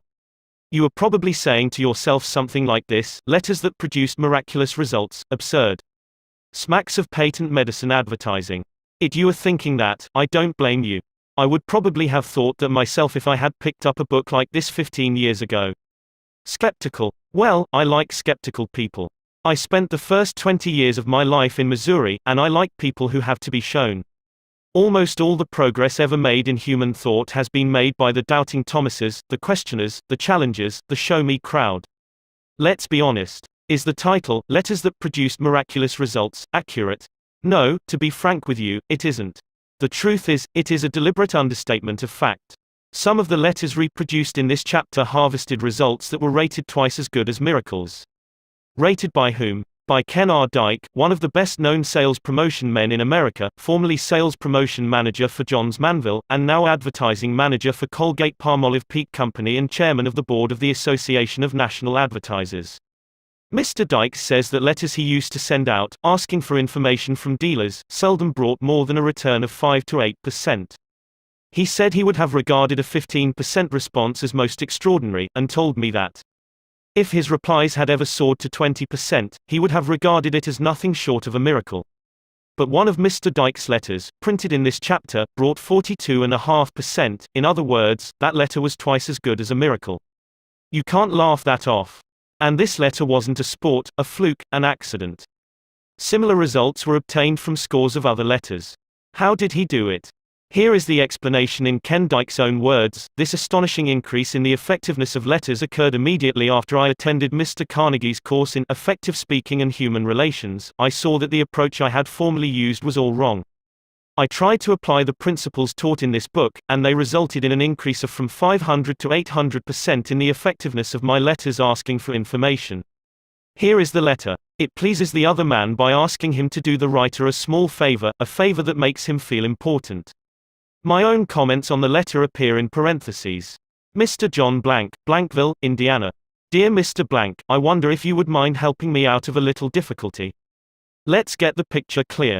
Imagine a lumber dealer in Indiana receiving a letter from an executive of the Johns Manville Company, and in the first line of the letter, this high-priced executive in New York asks the other fellow to help him out of a difficulty. I can imagine the dealer in Indiana saying to himself something like this: well, if this chap in New York is in trouble, he has certainly come to the right person. I always try to be generous and help people. Let's see what's wrong with him. Last year, I succeeded in convincing our company that what our dealers needed most to help increase their re-roofing sales was a year-round direct mail campaign paid for entirely by Johns Manville. The dealer out in Indiana probably says, naturally, they ought to pay for it. They're hogging most of the profit as it is. They're making millions while I'm having hard scratching to pay the rent. Now what is this fellow in trouble about? Recently I mailed a questionnaire to the 1,600 dealers who had used the plan and certainly was very much pleased with the hundreds of replies which showed that they appreciated this form of cooperation and found it most helpful. On the strength of this, we have just released our new direct mail plan, which I know you'll like still better. But this morning our president discussed with me my report of last year's plan and, as presidents will, asked me how much business I could trace to it. Naturally, I must come to you to help me answer him. That's a good phrase, I must come to you to help me answer him. The big shot in New York is telling the truth, and he is giving the Johns Manville dealer in Indiana honest, sincere recognition. Note that Ken Dyke doesn't waste any time talking about how important his company is. Instead, he immediately shows the other fellow how much he has to lean on him. Ken Dyke admits that he can't even make a report to the president of Johns Manville without the dealer's help. Naturally, the dealer out in Indiana, being human, likes that kind of talk. What I'd like you to do is, 1. To tell me, on the enclosed postcard, how many roofing and re-roofing jobs you feel last year's direct mail plan helped you secure, and 2. Give me, as nearly as you can, the total estimated value in dollars and cents based on the total cost of the jobs applied. If you'll do this, I'll surely appreciate it and thank you for your kindness in giving me this information. Sincerely, Ken R. Dyke, Sales Promotion Manager. Note how, in the last paragraph, he whispers I and shouts you. Note how generous he is in his praise. Surely appreciate, thank you, your kindness. Simple letter, isn't it? But it produced miracles by asking the other person to do a small favor, the performing of which gave him a feeling of importance. That psychology will work, regardless of whether you are selling asbestos roofs or touring Europe in a Ford. To illustrate, Homer Croy and I once lost our way while motoring through the interior of France. Halting our old Model T, we asked a group of peasants how we could get to the next big town. The effect of the question was electrical. These peasants, wearing wooden shoes, regarded all Americans as rich. And automobiles were rare in those regions, extremely rare. Americans touring through France in a car. Surely we must be millionaires. Maybe cousins of Henry Ford. But they knew something we didn't know. We had more money than they had, but we had to come to them hat in hand to find out how to get to the next town. And that gave them a feeling of importance. They all started talking at once. One chap, thrilled at this rare opportunity, commanded the others to keep quiet. He wanted to enjoy all alone the thrill of directing us.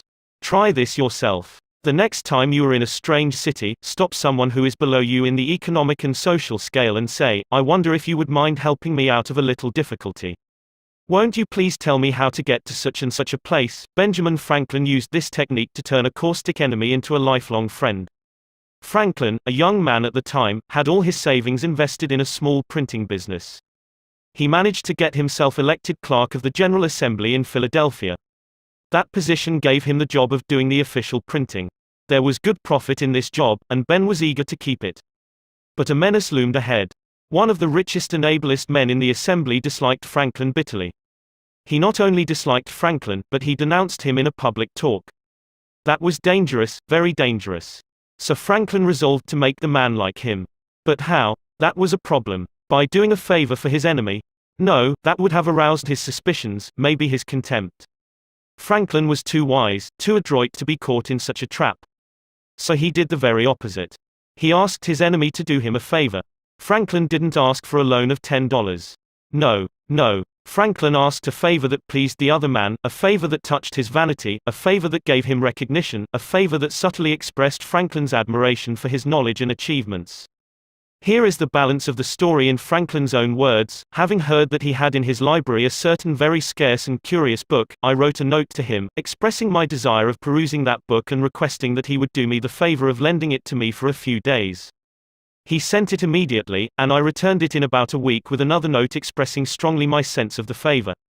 When next we met in the house, he spoke to me, which he had never done before, and with great civility, and he ever afterward manifested a readiness to serve me on all occasions, so that we became great friends and our friendship continued to his death. Ben Franklin has been dead now for 150 years, but the psychology that he used, the psychology of asking the other man to do you a favor, goes marching right on. For example, it was used with remarkable success by one of my students, Albert B. Amsel. For years, Mr. Amsel, a salesman of plumbing and heating materials, had been trying to get the trade of a certain plumber in Brooklyn. This plumber's business was exceptionally large and his credit unusually good. But Amsel was licked from the beginning. The plumber was one of those disconcerting individuals who pride themselves on being rough, tough, and nasty. Sitting behind his desk with a big cigar tilted in the corner of his mouth, he snarled at Amsel every time he opened the door, "Don't need a thing today. Don't waste my time and yours. Keep moving. Then one day Mr. Amsel tried a new technique, a technique that split the account wide open, made a friend, and brought many fine orders. Amsel's firm was negotiating for the purchase of a new branch store in Queens Village on Long Island. It was a neighborhood the plumber knew well, and one where he did a great deal of business. So this time, when Mr. Amsel called, he said, "Mr. C, I'm not here to sell you anything today. I've got to ask you to do me a favor, if you will. Can you spare me just a minute of your time?" Well, said the plumber, shifting his cigar. "What's on your mind?" "Shoot, my firm is thinking of opening up a branch store over in Queens Village," Mr. Amsel said. "Now, you know that locality as well as anyone living. So I've come to you to ask what you think about it. Is it a wise move, or not?" Here was a new situation. For years this plumber had been getting his feeling of importance out of snarling at salesmen and ordering him to keep moving. But here was a salesman begging him for advice, yes, a salesman from a big concern wanting his opinion as to what they should do. "Sit down," he said, pulling forward a chair. And for the next hour, he expatiated on the peculiar advantages and virtues of the plumbing market in Queens Village. He not only approved the location of the store, but he focused his intellect on outlining a complete course of action for the purchase of the property, the stocking of supplies, and the opening of trade. He got a feeling of importance by telling a wholesale plumbing concern how to run its business. From there, he expanded into personal grounds. He became friendly, and told Mr. Amsel of his intimate domestic difficulties and household wars. By the time I left that evening, Mr. Amsel says, I not only had in my pocket a large initial order for equipment, but I had laid the foundations of a solid business friendship. I am playing golf now with this chap who formerly barked and snarled at me. This change in his attitude was brought about by my asking him to do me a little favor that made him feel important. Let's examine another of Ken Dyke's letters, and again note how skillfully he applies this do me a favor psychology. A few years ago, Mr. Dyke was distressed at his inability to get businessmen, contractors, and architects to answer his letters asking for information. In those days, he seldom got more than 1% return from his letters to architects and engineers. He would have regarded 2% as very good, and 3% as excellent. And 10%, why, 10% would have been hailed as a miracle. But the letter that follows pulled almost 50%, 5 times as good as a miracle. And what replies? Letters of 2 and 3 pages. Letters glowing with friendly advice and cooperation. Here is the letter. You will observe that in the psychology used, even in the phraseology in some places, the letter is almost identical with that quoted on pages 188 to 89. As you peruse this letter, read between the lines, try to analyze the feeling of the man who got it. Find out why it produced results 5 times as good as a miracle. Johns Manville 22 East 40th Street, New York City. Mr. John Doe, 617 Doe Street, Deauville, New Jersey. Dear Mr. Doe, I wonder if you'll help me out of a little difficulty. About a year ago I persuaded our company that one of the things architects most needed was a catalog which would give them the whole story of all JM building materials and their part in repairing and remodeling homes. The attached catalog resulted, the first of its kind. But now our stock is getting low, and when I mentioned it to our president he said, as presidents will, that he would have no objection to another edition provided, furnished satisfactory evidence that the catalog had done the job for which it was designed. Naturally, I must come to you for help, and 7 a.m. therefore taking the liberty of asking you and 49 other architects in various parts of the country to be the jury. To make it quite easy for you, I have written a few simple questions on the back of this letter. And I'll certainly regard it as a personal favor if you'll check the answers, add any comments that you may wish to make, and then slip this letter into the enclosed stamped envelope. Needless to say, this won't obligate you in any way, and I now leave it to you to say whether the catalog shall be discontinued or reprinted with improvements based on your experience and advice. In any event, rest assured that I shall appreciate your cooperation very much. Thank you. Sincerely yours, Ken R. Dyke, Sales Promotion Manager. Another word of warning. I know from experience that some men, reading this letter, will try to use the same psychology mechanically. They will try to boost the other man's ego, not through genuine, real appreciation, but through flattery and insincerity. And their technique won't work. Remember, we all crave appreciation and recognition, and will do almost anything to get it. But nobody wants insincerity. Nobody wants flattery. Let me repeat, the principles taught in this book will work only when they come from the heart. I am not advocating a bag of tricks. I am talking about a new way of life. Part 6, 7 Rules for Making Your Home Life Happier, How to Dig Your Marital Grave in the Quickest Possible Way. 75 years ago, Napoleon III of France, nephew of Napoleon Bonaparte, fell in love with Marie Eugénique Ignace Augustin de Montijo, Countess of Teba, the most beautiful woman in the world, and married her. His advisors pointed out that she was only the daughter of an insignificant Spanish count. But Napoleon retorted, "What of it? Her grace, her youth, her charm, her beauty filled him with divine felicity." In a speech hurled from the throne, he defied an entire nation. "I have preferred a woman I love and respect," he proclaimed, "to a woman unknown to me." Napoleon and his bride had health, wealth, power, fame, beauty, love, adoration, all the requirements for a perfect romance. Never did the sacred fire of marriage glow with a brighter incandescence. But, alas, the holy flame soon flickered and the incandescence cooled, and turned to embers. Napoleon could make Eugénique an empress, but nothing in all La Belle France, neither the power of his love nor the might of his throne, could keep her from nagging. Bedeviled by jealousy, devoured by suspicion, she flouted his orders, she denied him even a show of privacy. She broke into his office while he was engaged in affairs of state. She interrupted his most important discussions. She refused to leave him alone, always fearing that he might be consorting with another woman. Often, she ran to her sister, complaining of her husband, complaining, weeping, nagging, and threatening. Forcing her way into his study, she stormed at him and abused him. Napoleon, master of a dozen sumptuous palaces, Emperor of France, could not find a cupboard in which he could call his soul his own. And what did Eugénique accomplish by all this? Here is the answer. I am quoting now from E.A. Reinhardt's engrossing book, Napoleon and Eugénique, The Tragicomedy of an Empire. So it came about that Napoleon frequently would steal out by a little side door at night, with a soft hat pulled over his eyes, and, accompanied by one of his intimates, really betake himself to some fair lady who was expecting him, or else stroll about the great city as of old, passing through streets of the kind which an emperor hardly sees outside a fairy tale, and breathing the atmosphere of might-have-beens. That is what nagging accomplished for Eugénique.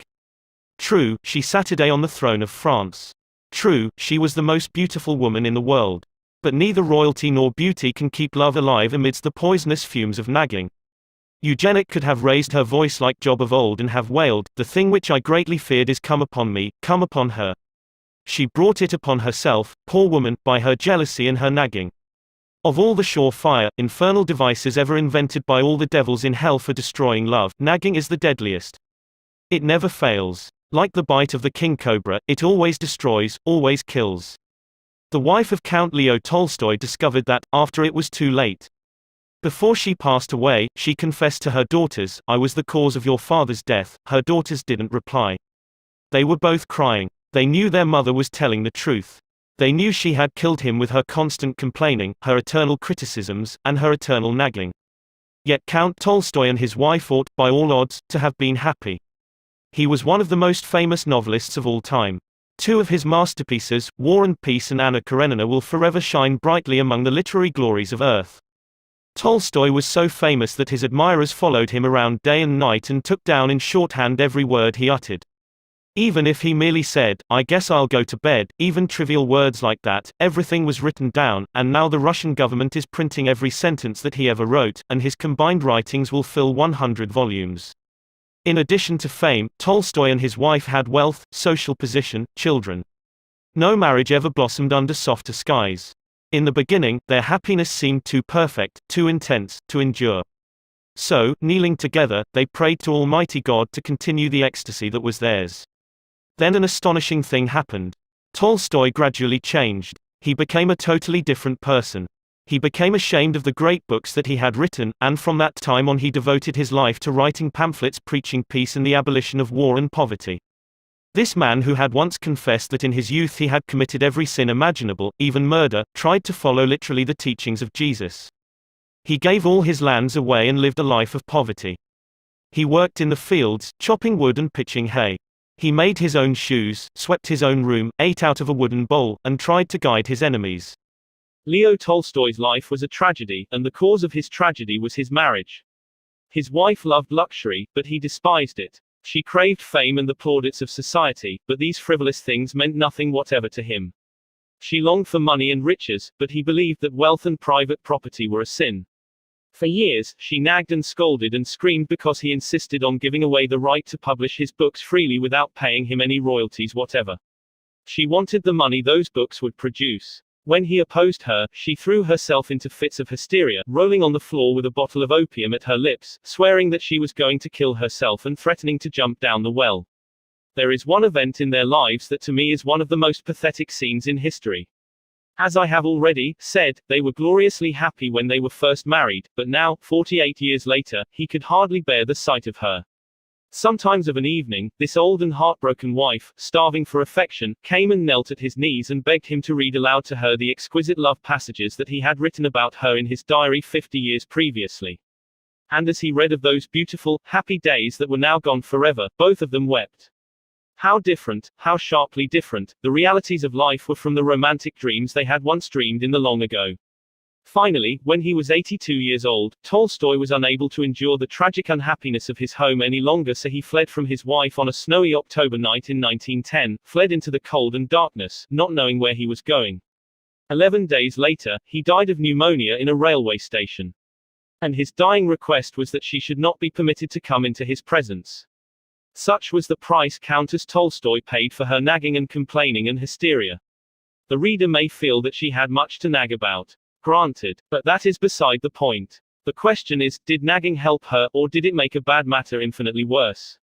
I really think I was insane. That is what Countess Tolstoy herself thought about it, after it was too late.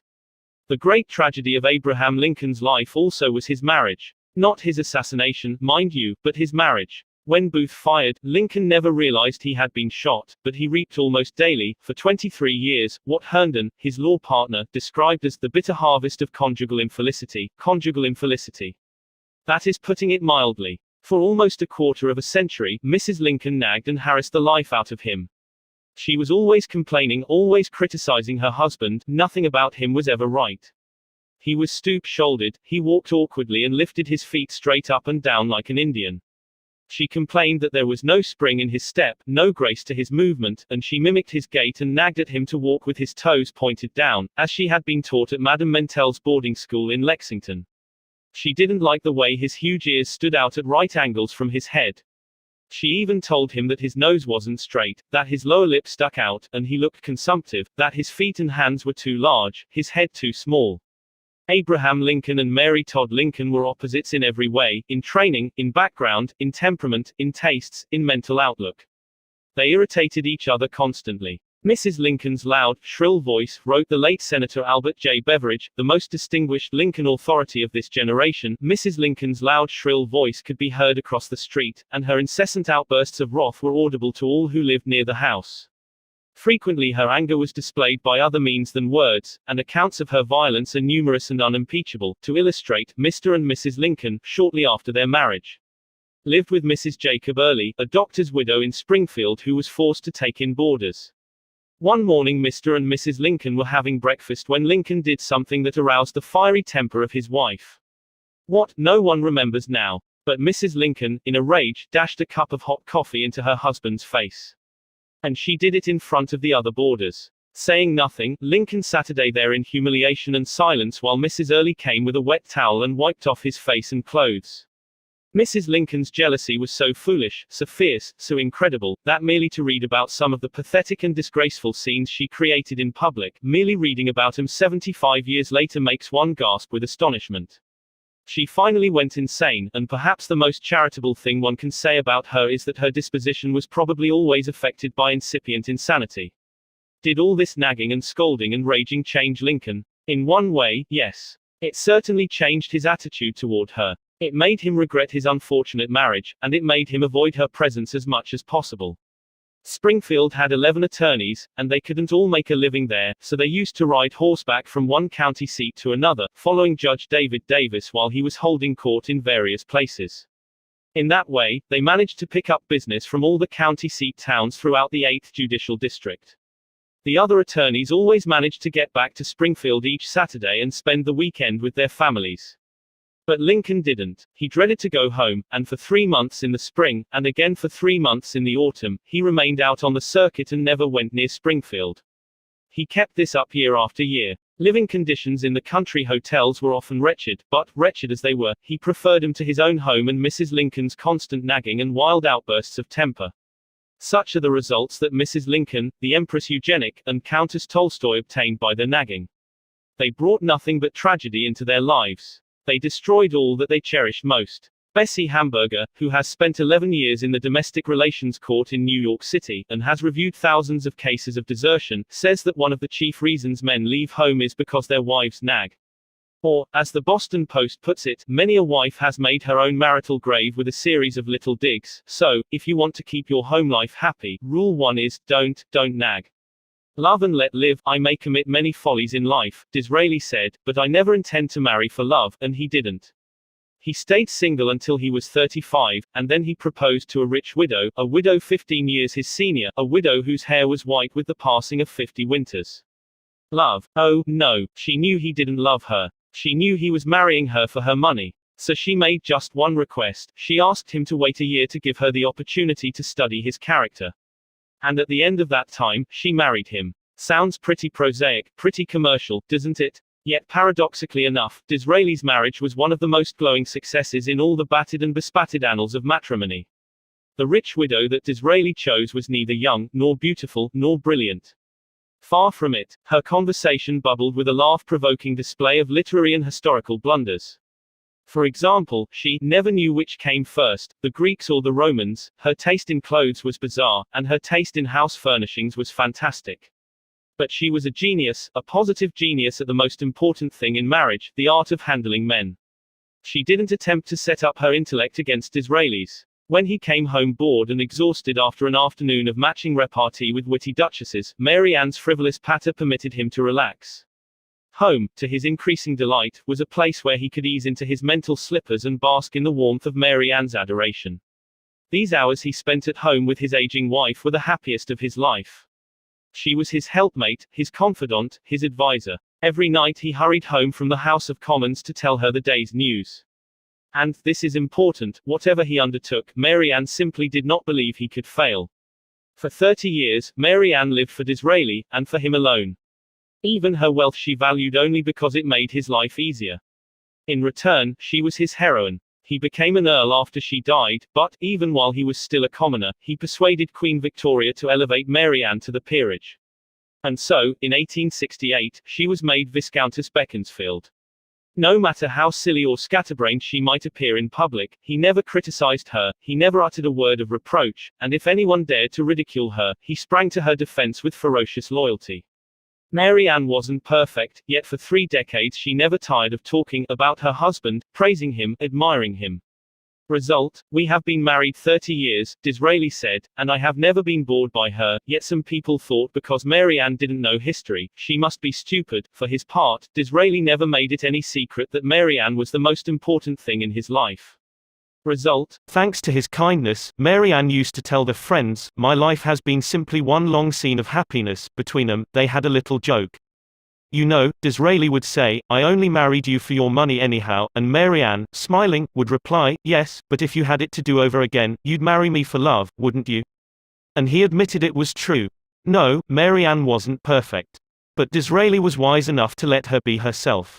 As Henry James put it, the first thing to learn in intercourse with others is non-interference with their own peculiar ways of being happy, provided those ways do not assume to interfere by violence with ours. That's important enough to repeat. The first thing to learn in intercourse with others is non-interference with their own peculiar ways of being happy.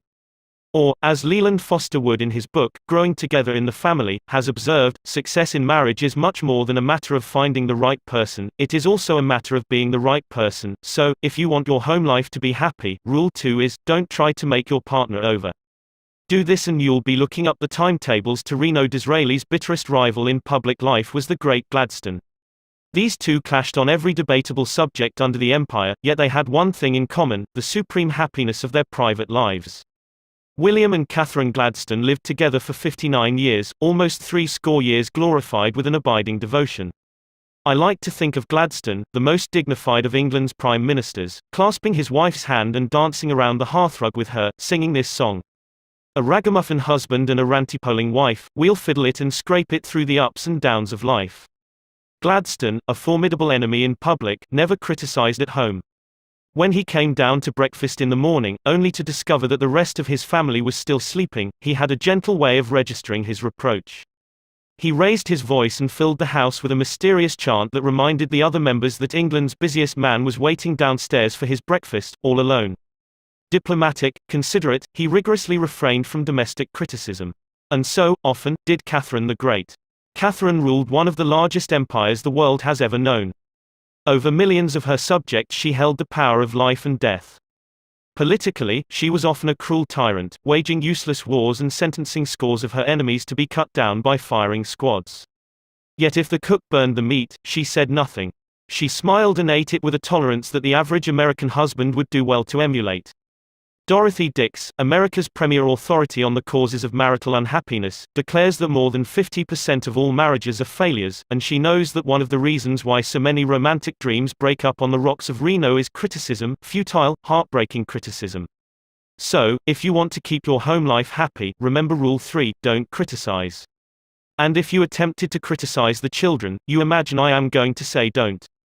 But I am not. I am merely going to say, before you criticize them, read one of the classics of American journalism, Father Forgets. It appeared originally as an editorial in the People's Home Journal.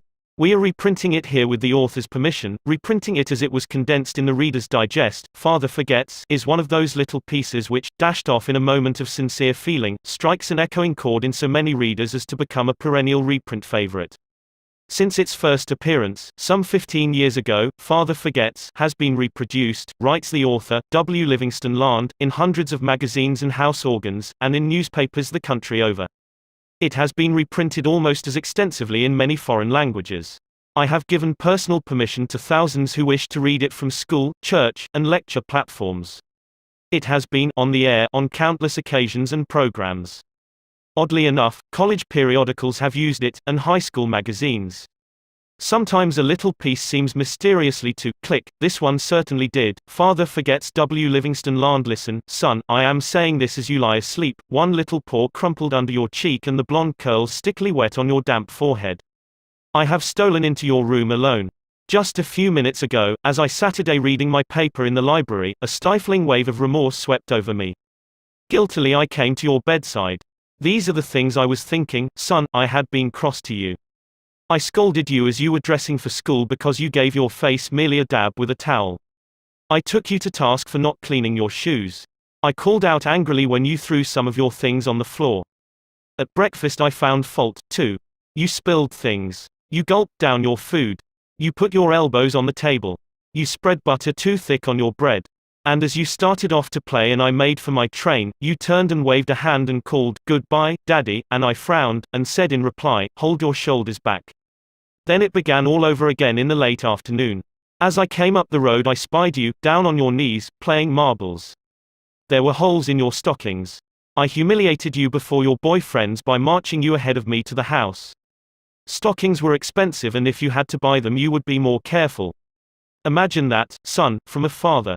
Do you remember, later, when I was reading in the library, how you came in, timidly, with a sort of hurt look in your eyes? When I glanced up over my paper, impatient at the interruption, you hesitated at the door. "What is it you want?" I snapped. You said nothing, but ran across in one tempestuous plunge, and threw your arms around my neck and kissed me, and your small arms tightened with an affection that God had set blooming in your heart and which even neglect could not wither. And then you were gone, pattering up the stairs. Well, son, it was shortly afterwards that my paper slipped from my hands and a terrible sickening fear came over me. What has habit been doing to me?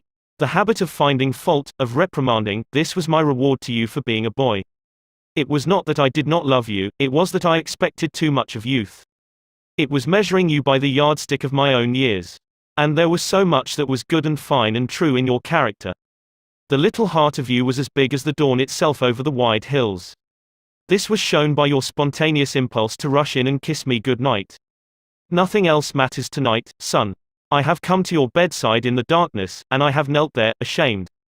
It is a feeble atonement. I know you would not understand these things if I told them to you during your waking hours. But tomorrow I will be a real daddy. I will chum with you, and suffer when you suffer, and laugh when you laugh. I will bite my tongue when impatient words come. I will keep saying as if it were a ritual, "He is nothing but a boy, a little boy." I am afraid I have visualized you as a man. Yet as I see you now, son, crumpled and weary in your cot, I see that you are still a baby.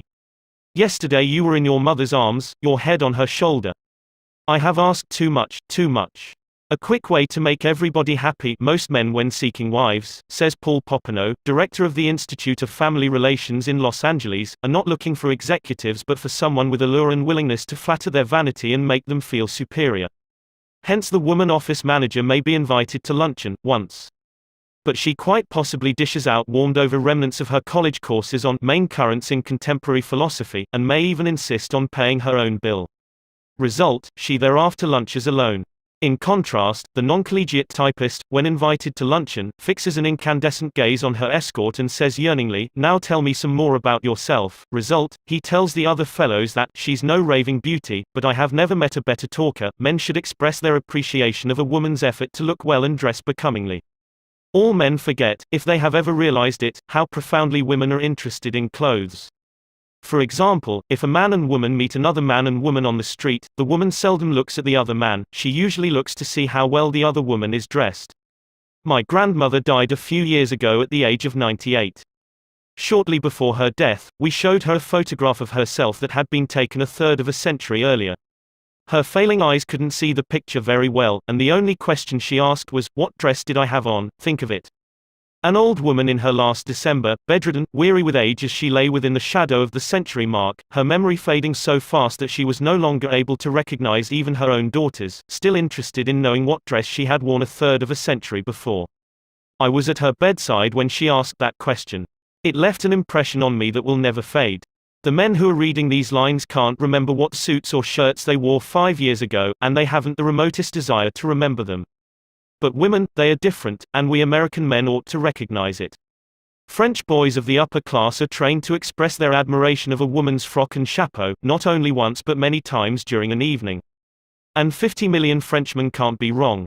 I have among my clippings a story that I know never happened, but it illustrates a truth, so I'll repeat it. According to this silly story, a farm woman, at the end of a heavy day's work, set before her men folks a heaping pile of hay. And when they indignantly demanded whether she'd gone crazy, she replied, "Why, how did I know you'd notice? I've been cooking for you men for the last 20 years, and in all that time I ain't heard no word to let me know you wasn't just eating hay."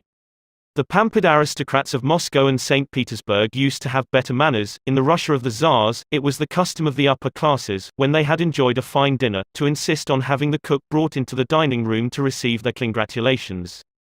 Why not have as much consideration for your wife?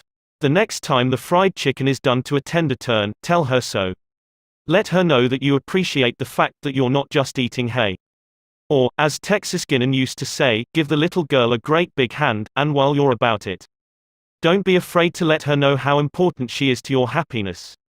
Disraeli was as great a statesman as England ever produced, yet, as we've seen, he wasn't ashamed to let the world know how much he owed to the little woman. Just the other day, while perusing a magazine, I came across this. It's from an interview with Eddie Cantor. "I owe more to my wife," says Eddie Cantor, "than to anyone else in the world. She was my best pal as a boy, she helped me to go straight. And after we married she saved every dollar, and invested it, and reinvested it. She built up a fortune for me. We have 5 lovely children. And she's made a wonderful home for me always. If I've gotten anywhere, give her the credit. Out in Hollywood, where marriage is a risk that even Lloyds of London wouldn't take a gamble on, one of the few outstandingly happy marriages is that of the Warner Baxters. Mrs. Baxter, the former Winifred Bryson, gave up a brilliant stage career when she married. Yet her sacrifice has never been permitted to mar their happiness. She missed the applause of stage success, Warner Baxter says, but I have tried to see that she is entirely aware of my applause. If a woman is to find happiness at all in her husband, she is to find it in his appreciation and devotion. If that appreciation and devotion is actual, there is the answer to his happiness also. There you are. So, if you want to keep your home life happy, one of the most important rules is Rule 4, give honest appreciation. They mean so much to a woman from time immemorial. Flowers have been considered the language of love. They don't cost much, especially in season, and often they're for sale on the street corners. Yet, considering the rarity with which the average husband takes home a bunch of daffodils, you might suppose them to be as expensive as orchids and as hard to come by as the edelweiss which flowers on the cloud-swept cliffs of the Alps. Why wait until your wife goes to the hospital to give her a few flowers? Why not bring her a few roses tomorrow night?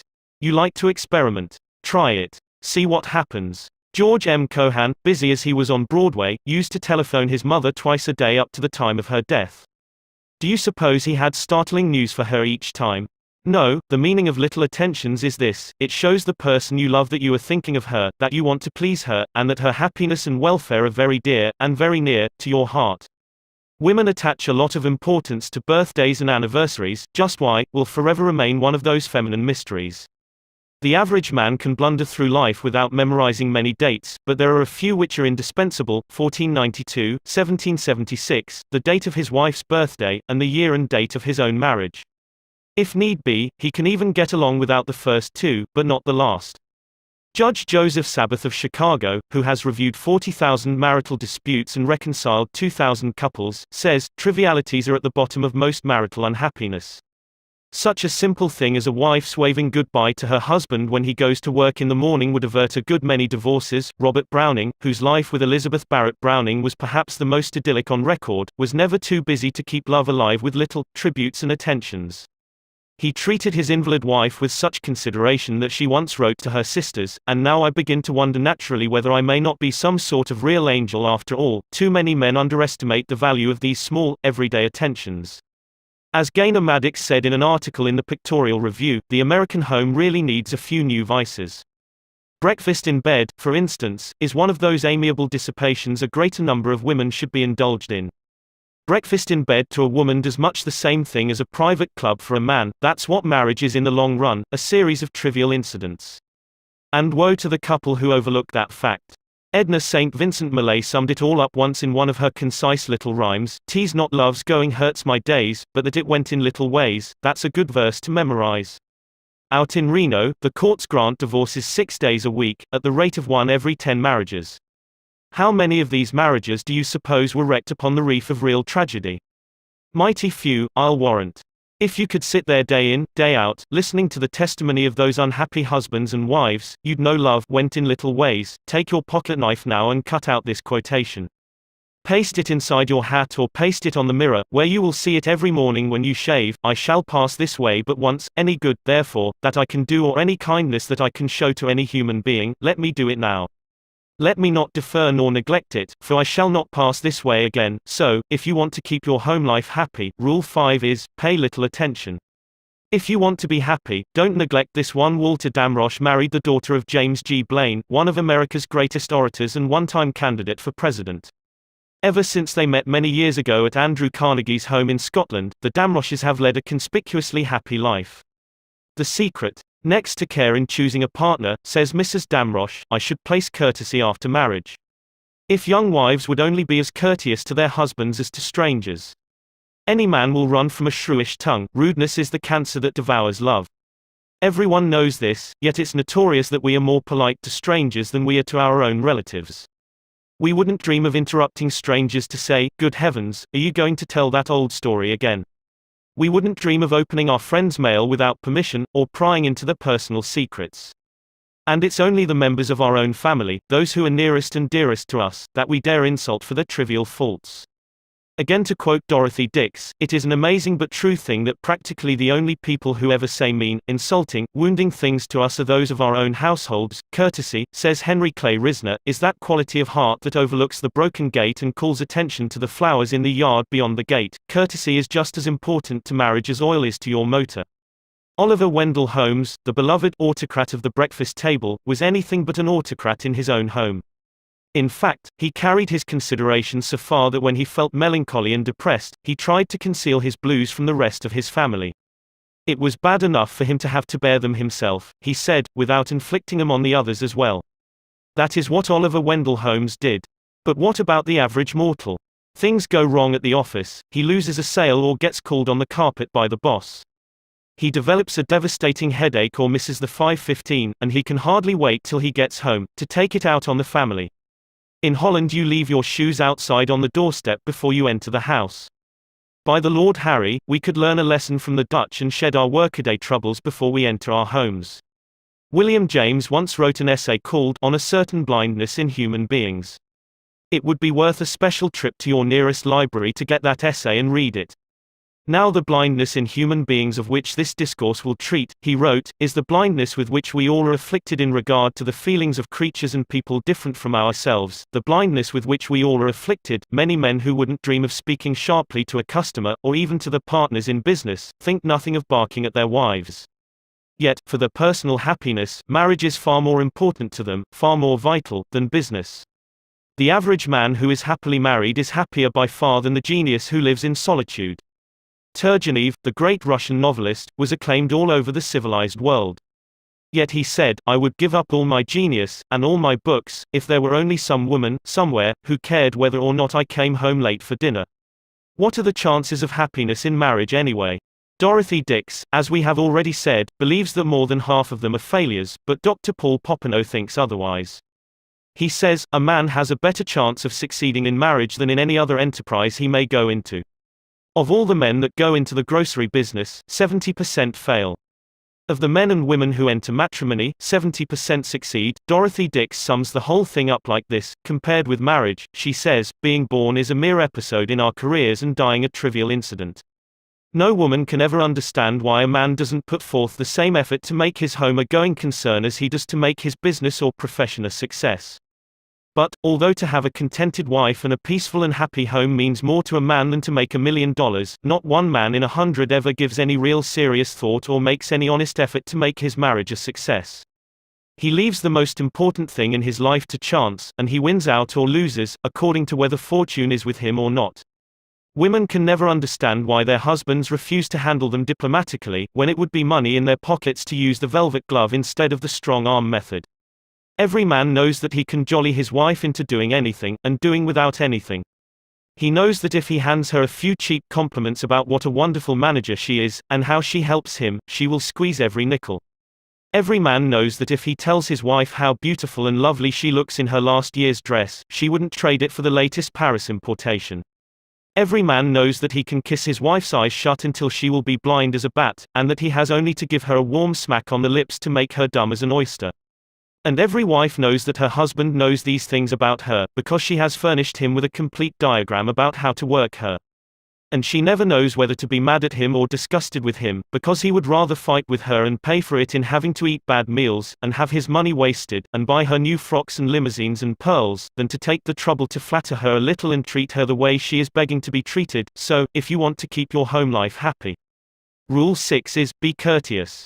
Don't be a marriage illiterate. Dr. Catherine Bement Davis, General Secretary of the Bureau of Social Hygiene, once induced 1,000 married women to reply very frankly to a set of intimate questions. The result was shocking, an incredibly shocking comment upon the sexual unhappiness of the average American adult. After perusing the answers she received from these 1,000 married women, Dr. Davis published without hesitation her conviction that one of the chief causes of divorce in this country is physical mismating. Dr. G. V. Hamilton's survey verifies this finding. Dr. Hamilton spent 4 years studying the marriages of 100 men and 100 women.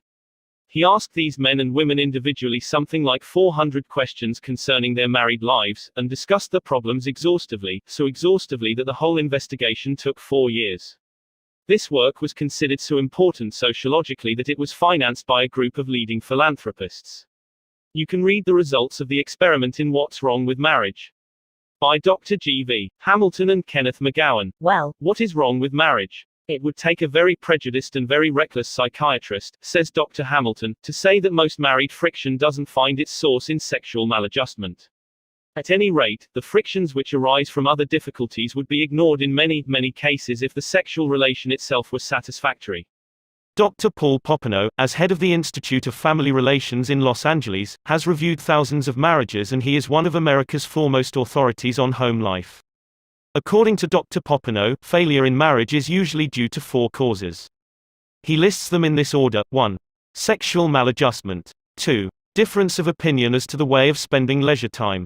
3. Financial difficulties. 4. Mental, physical, or emotional abnormalities. Notice that sex comes first, and that, strangely enough, money difficulties come only third on the list. All authorities on divorce agree upon the absolute necessity for sexual compatibility. For example, a few years ago Judge Hoffman of the Domestic Relations Court of Cincinnati, a man who has listened to thousands of domestic tragedies, announced 9 out of 10 divorces are caused by sexual troubles. Sex, says the famous psychologist, John B. Watson, is admittedly the most important subject in life.